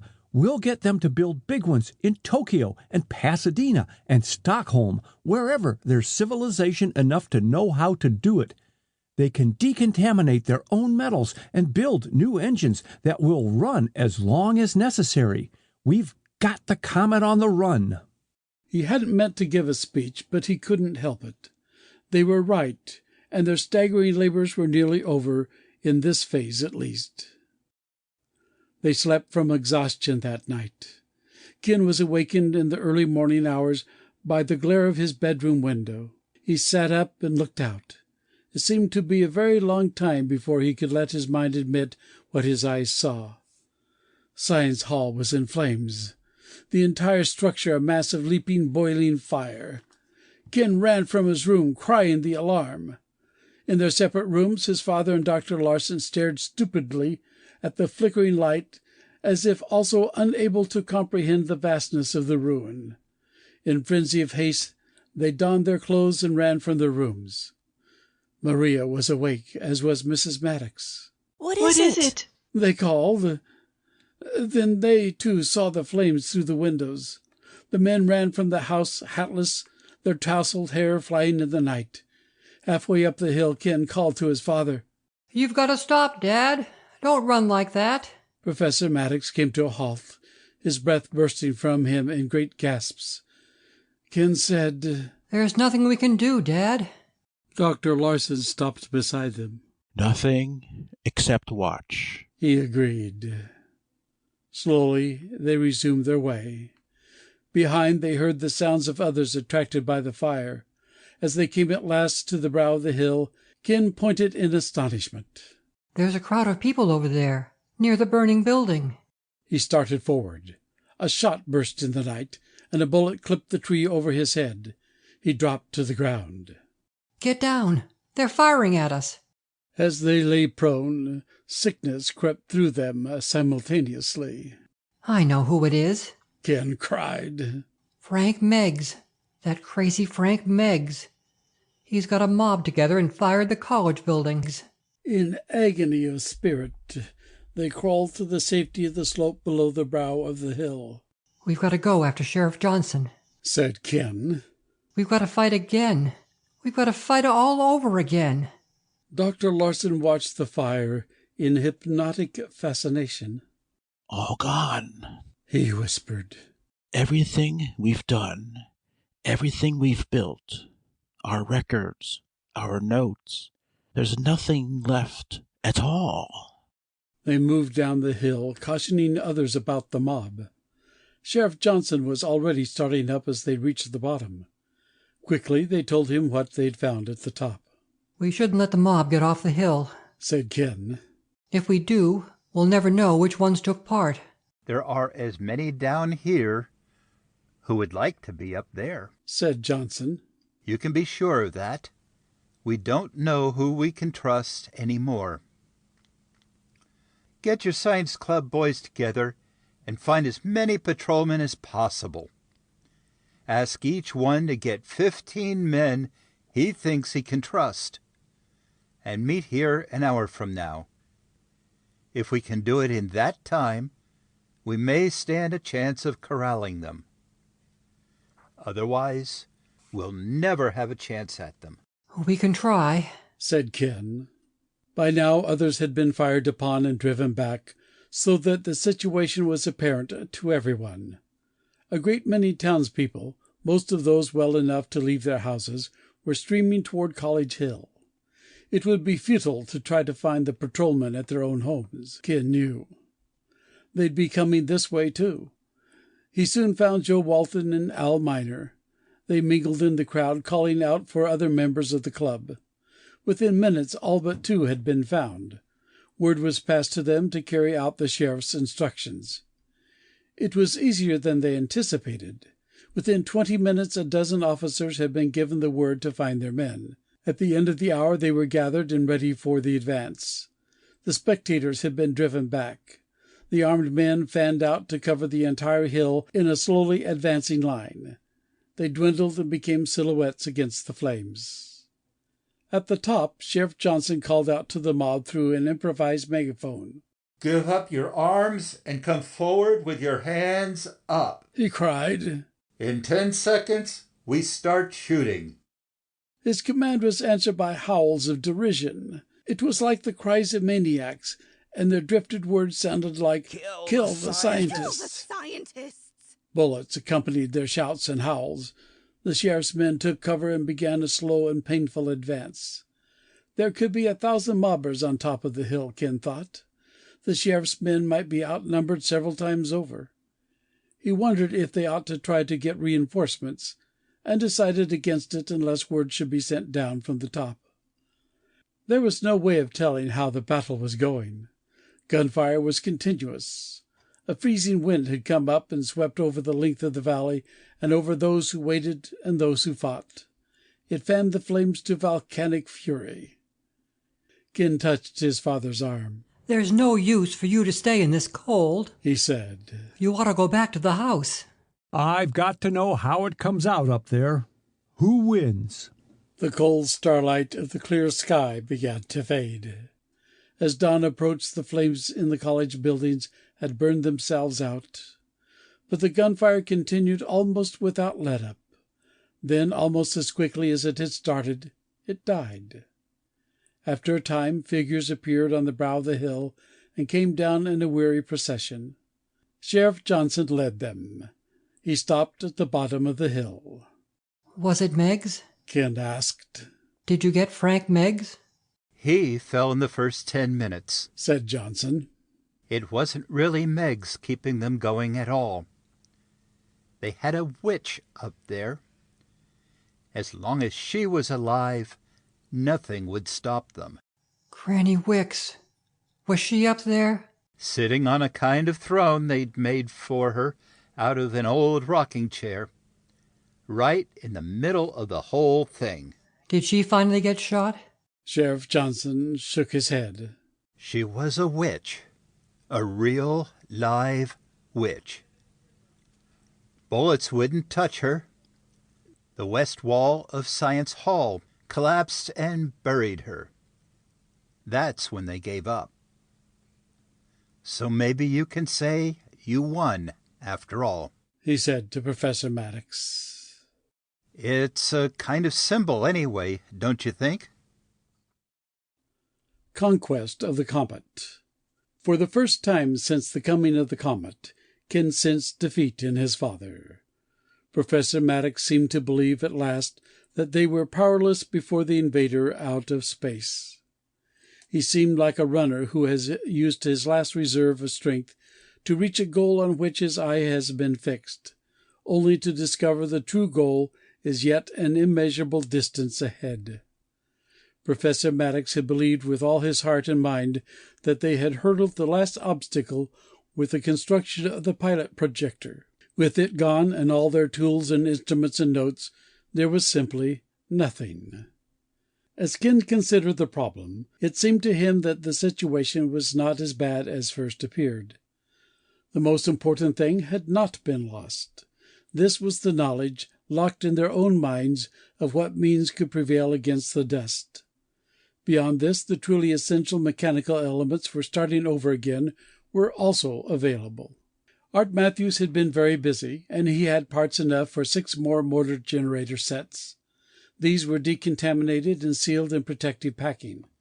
It would be only a matter of hours to assemble one of them, and that would power any supersonic projector they might choose to build.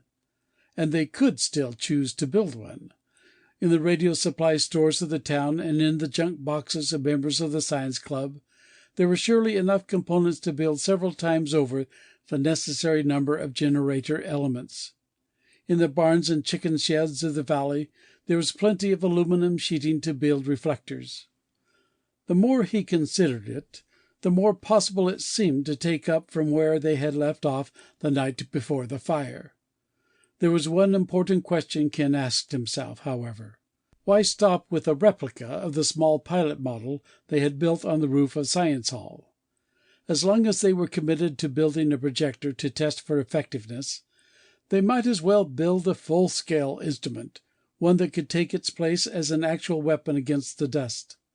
If there were errors of design, these could be changed during or after construction. He could see no reason at all for building a mere 30-foot instrument again. The greatest loss suffered in the fire was that of the chemistry laboratory and its supplies and reagents. Materials for running tests on the dust could not be replaced, nor could much of their microchemical apparatus. The electron microscope, too, was gone. These losses would have to be made up, where necessary, by having such work done by Pasadena, Schenectady, or Detroit. If the projector were as successful as all preliminary work indicated, there would be little need for further testing, except as a matter of routine check on the concentration of dust in the atmosphere.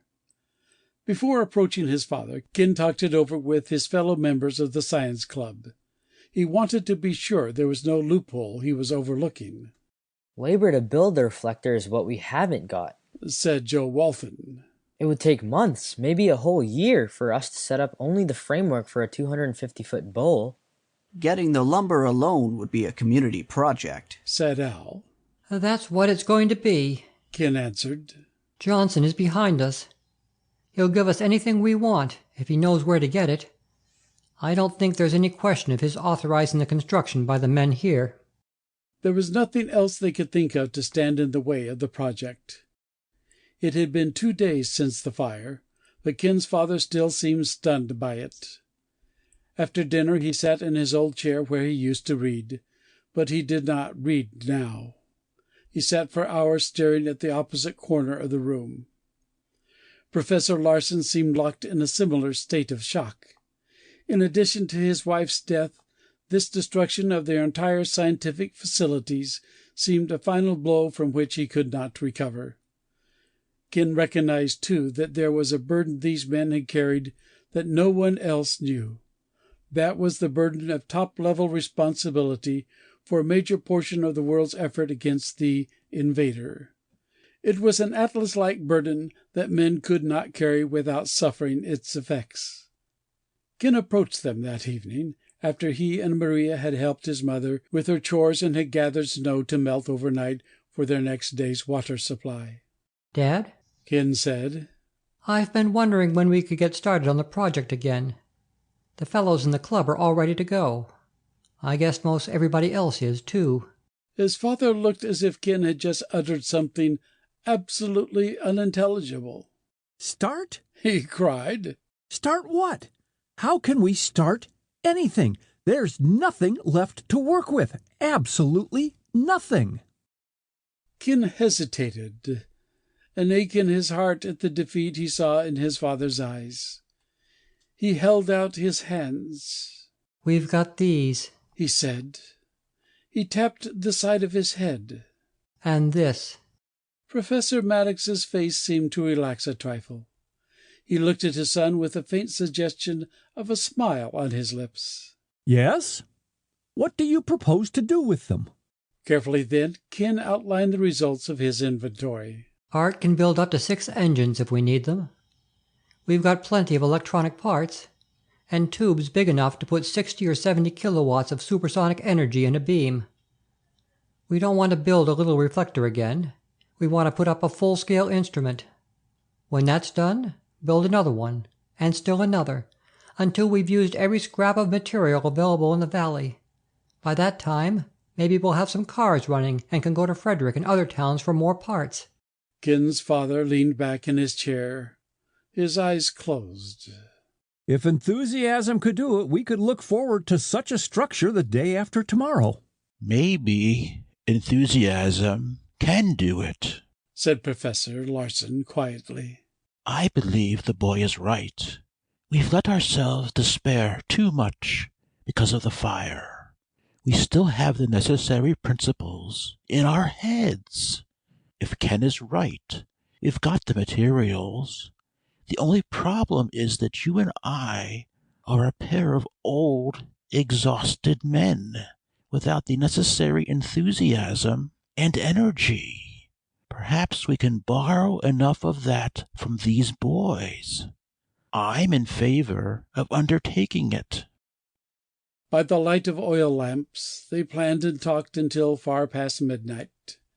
There were still no objections to be found outside the labor problem. When they were through, rough drawings and calculations for the first projector were finished. Such a projector could surely reach well into the stratosphere, said Professor Larsen. With the tremendous velocities of the air masses at those heights, one projector should be able to process hundreds of tons of atmosphere per day. I am wondering, said Professor Maddox, if we should not make the reflector parabolic instead of hyperbolic. We may disperse our energy too widely to be effective at high levels. I think not. The parabola would narrow the beam to little more than its initial diameter, and would concentrate the energy more than is required. With the power Ken speaks of, I believe the hyperbolic form could carry an effective wave into the stratosphere. We'll make some calculations for comparison tomorrow. They authorized Ken to speak with the sheriff the following day. I've been wondering when I'd see some of you people, Johnson said bluntly. What are you going to do about the mess on the hill? My father thought maybe you'd drop in, said Ken. The sheriff shook his head. It's your move. I just wondered if you had any ideas, or if this fire had knocked the props out from under you. It did, but now we're ready to go, and we need help. Briefly, Ken gave a description of the projector they planned to build. Labor is the problem for us. If we could have all the carpenters in town, and all who could be spared from woodcutting and every other activity for 2 or 3 weeks, I think we could get it done. You know how many men are left? Said Johnson. Between the war with the nomads and the epidemic of flu, 1/3 of those we had when we started are dead. 1/3 of the ones left are sick, and quite a few of those on their feet have to take care of the ones that aren't. I know, said Ken. You know how the people feel about you scientists. Yes. The sheriff stared at him a long time before continuing. It won't be easy, but we'll do it. When do you want to start? Tomorrow morning, in Jenkins' pasture, north of town. How many men? All the carpenters you can get, and 100 others to rustle materials and tear down old buildings. I meet with the council this afternoon to go over work assignments. You'll have your men in the morning. The rest of the day, Ken and his fellow club members chose the exact spot to erect the projector and staked it out. They spotted the nearest buildings that could be dismantled for materials and made estimates of how much they needed. The following morning they met again on the site, and there were 10 men from town, in addition to the college students and others who had taken part in the research on College Hill. Are you all Johnson could spare? Ken asked the group. The nearest man shook his head. They were assigned. No one else would come. They think you are wasting your time. They think you can't do anything about the comet. A lot of them are like Megs and Granny Wicks. They think you shouldn't try to do anything about it. Ken felt a blaze of anger. Sometimes I think they're right, he said bitterly. Maybe it would be better if we just let the whole thing go. Now, don't get me wrong, the man said. We're on your side. We're here, aren't we? I'm just telling you what they say and think in town. I know, and I'm sorry. These other fellows would tell you what we need done. I'm going to ride in to see Johnson. The sheriff was not in his office. Ken was told he had gone over to the food warehouse where rations were being distributed. There was some rumor of a disturbance. Ken remounted his horse and rode to the warehouse. As he approached, he saw the line-up before the distribution counter was motionless. In front of the counter, Sheriff Johnson stood with a pair of revolvers in his hands, holding back the crowd. He glanced at Ken and said, Don't tell me. I know you haven't any workers out there today. They're here in line, trying to collect groceries without working. We're not going to work so those scientists on the hill can have the fat of everything, a man near the head of the line shouted. Others echoed him with cries of hysteria. Ken felt his disgust and disappointment vanish before a wave of genuine fear. These people had ceased to be anything but frightened, hungry animals. Their capacity for rational action had all but disappeared under the strains they had suffered. They were ready to lash out at anything that appeared a suitable target for their own hysterical anger and panic. It was useless to expect them to help with the projector. The crew of scientists and students would have to do it alone, no matter how many weeks it took. Sheriff Johnson, however, had no such thought. He fired a bullet over the heads of the crowd and brought them to silence. Listen to me, he said. I know you're sick and hungry and scared. There's not a man or woman in this valley who isn't. And that includes me and the members of the council and those who tried to burn off College Hill.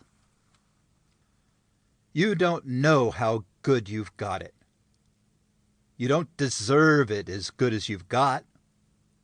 You people should have been with those in Chicago or in San Francisco. You should have known what it was really like to be suddenly cut off from every ounce of food beyond that which was in your own cupboards.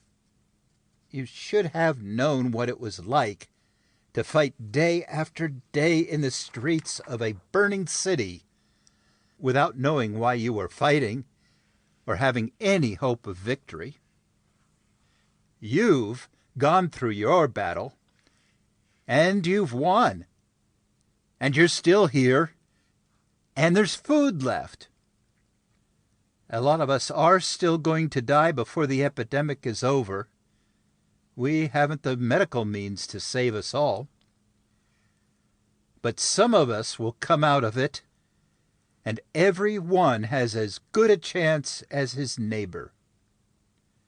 That's not important. It doesn't make much difference whether any one of us stays alive now or dies in 50 years. What is important is trying to keep the world alive. And that's what these scientists are doing. While you accuse them of every crime in the book, they are the only chance the world has got for survival. They can't do anything about it, a woman shouted. They're just making it up to get more than the rest of us. The crowd started to take up its cry again. Shut up! The sheriff thundered at them. I repeat, you don't deserve to be as lucky as you are. But you aren't going to get out of taking your part in pulling things back together again. Help is needed out there north of town, and you're going to help. You help, or you don't eat. A roar of rage thundered from the group. One man stepped forward. You can't pull a thing like this, Johnson. We've got guns, too. We've used them before, and we can use them again. Then you'd better go home and get them. Right now, said Johnson. My men and I will be waiting for you. I suppose there could be a lot more of you than there are of us, so you can probably shoot us down. Then you can eat all you want for a month and die. Go get your gun, Hank, and come after your rations. The man turned to the crowd. Okay, you heard what he said. Let's go and get him.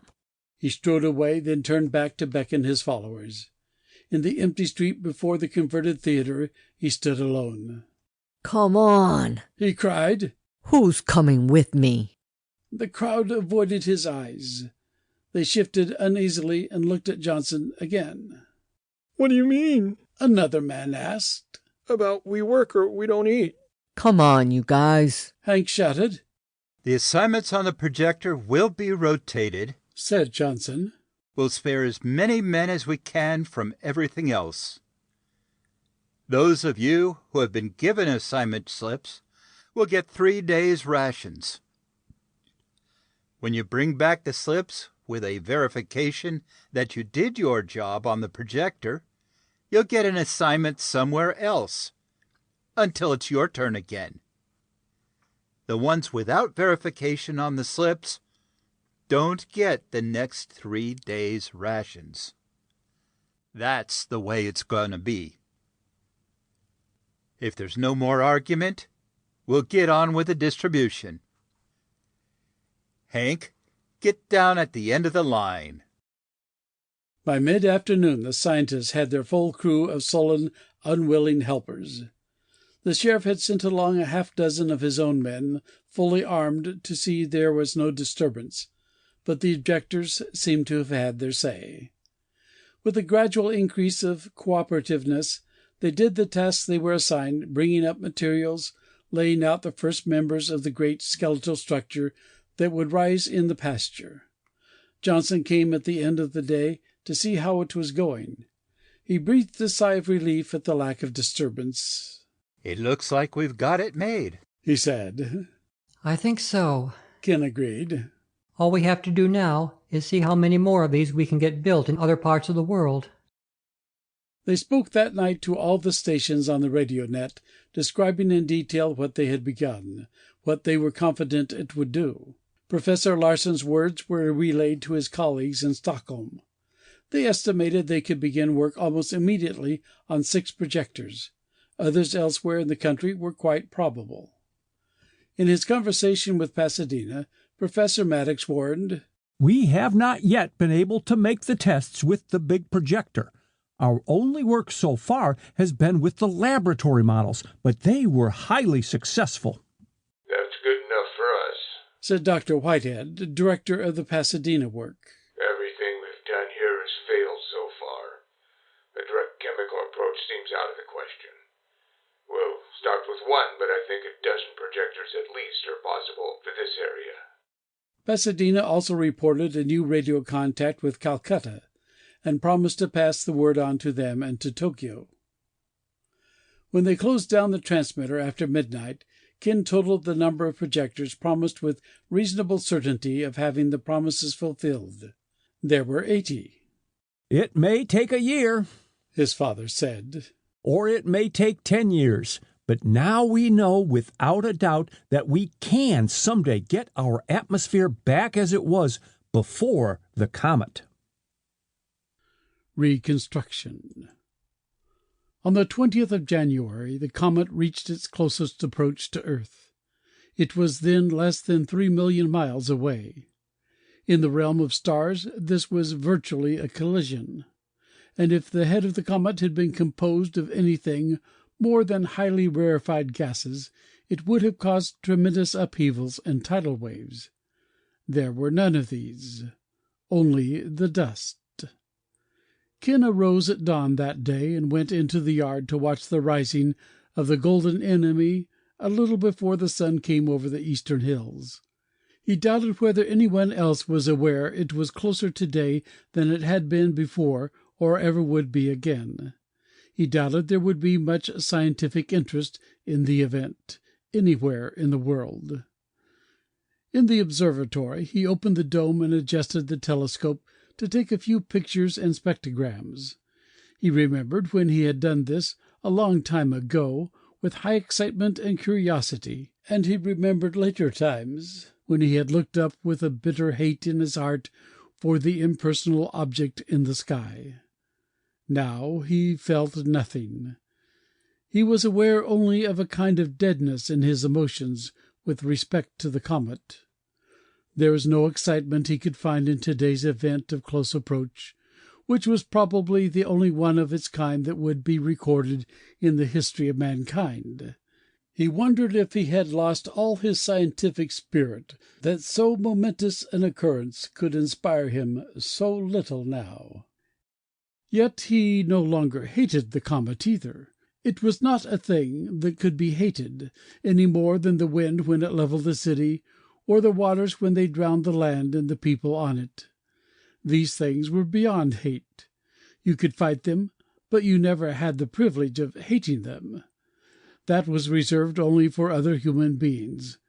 It was because of the great impersonal nature of their common enemy, he thought, that people had finally turned to fighting each other. It was for this reason that the people of Mayfield had turned their hate upon the scientists. The questions of food and privileges were only superficial excuses. After an hour's work, Ken left the observatory.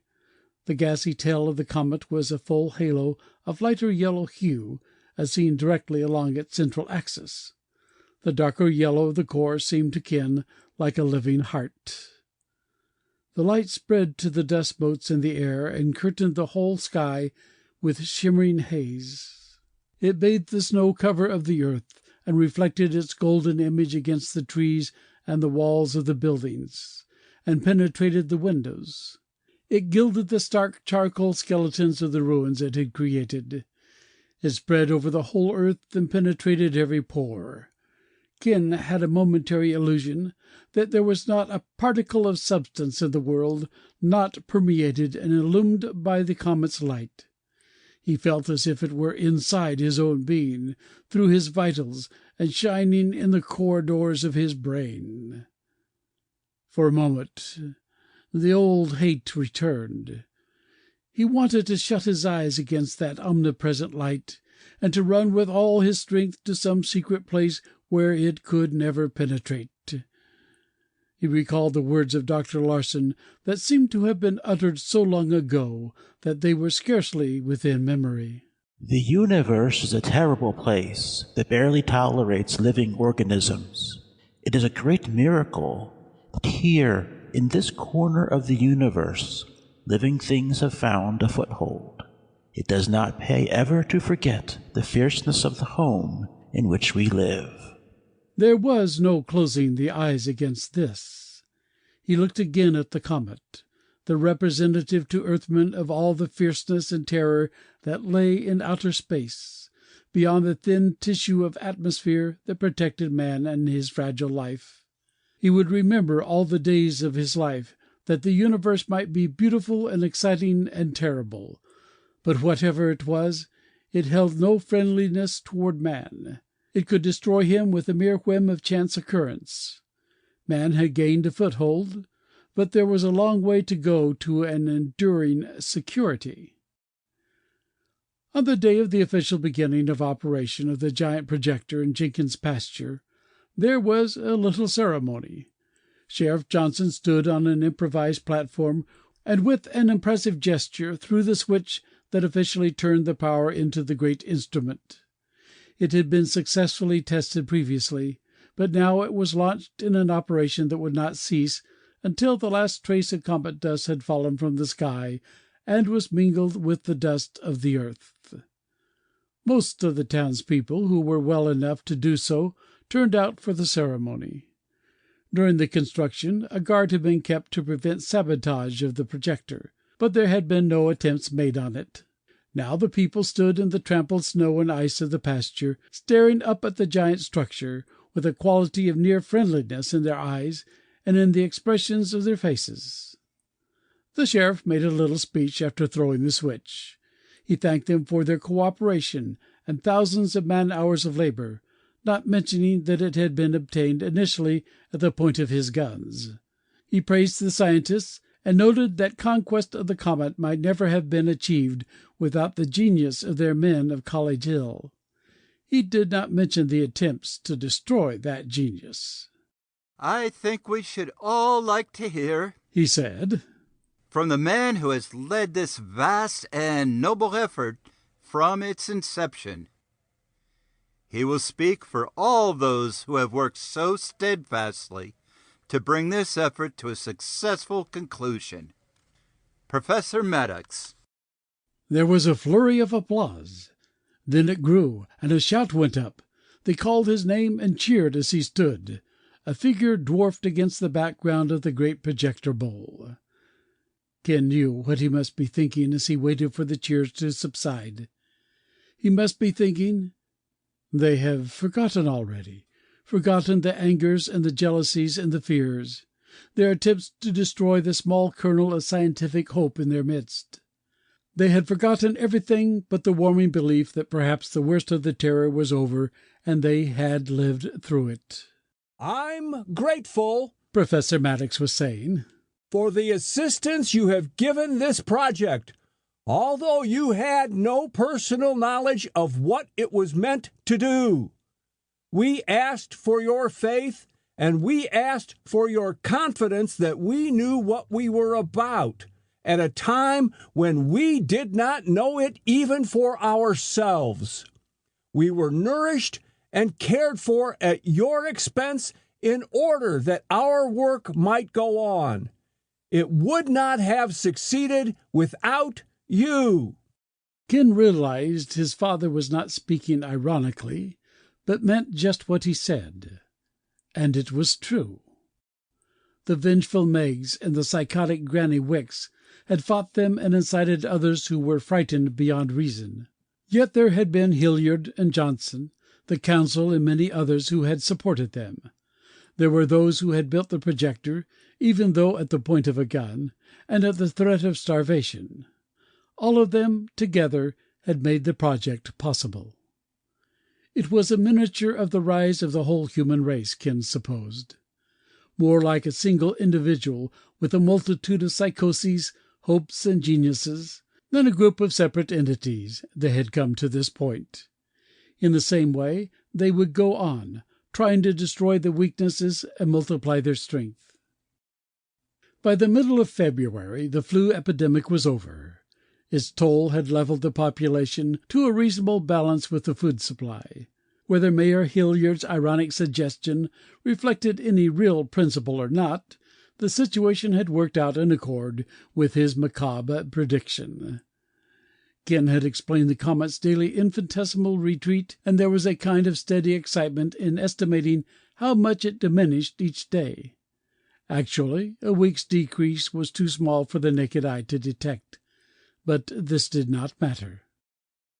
Radio reports continued to tell of increased construction of projectors throughout the world. Tests were showing they were effective beyond all previous hopes. The populace of Mayfield was enthusiastic about the construction of additional units. 2 more had been built, and 3 others were planned. Serious attention had to be given now to the coming planting season. Every square foot of available ground would have to be cultivated to try to build up stores for all possible emergencies of the following winter. When the time came for making the first work assignments on the farms, Professor Maddox and Professor Larsen appeared to receive theirs. Sheriff Johnson was in the office at the time. "What are you two doing here? You can get back to your regular business," he stormed. "We aren't that hard up for farmers." "We have no regular business," said Professor Maddox. "The projector work is being taken care of. Mayfield will probably not be the site of a university again during our lifetimes. We want to be assigned some acres to plow. By the way, did you hear Art Matthews has got 3 more tractors in operation this week? If we can find enough gasoline, we may be able to do the whole season's plowing by machine." "You sure you want to do this?" said Sheriff Johnson. "Quite sure. Just put our names down as plain dirt farmers." Ken clung to the radio for reports of the outside world. The batteries were all but exhausted, but a motor generator could be allotted to the station as soon as other work was out of the way. In Pasadena, they told him a diesel railway engine had been successfully decontaminated and put into operation. Airtight packing boxes had been designed for the wheels to keep them from being freshly affected by the dust remaining in the air.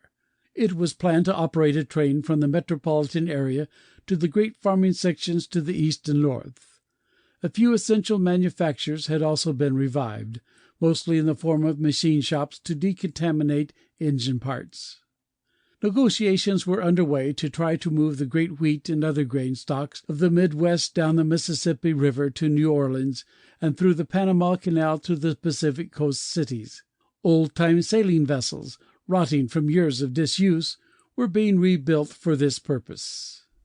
Ken found it hard to envision the earth stirring with this much life after the destruction that had passed over it. In the civilized areas, it was estimated that fully 2/3 of the population had perished. Only in the most primitive areas had the comet's effect been lightly felt. Yet around the world the cities were stirring again. Food for the surviving was being found. The hates and the terrors were being put away, and men were pulling together again to restore their civilization. Maria came to the radio shack to tell him dinner was ready. He invited her to join him for a moment. "It may be possible for you and your father to return to Sweden much sooner than we thought," he said. Maria shook her head. "We aren't going back now.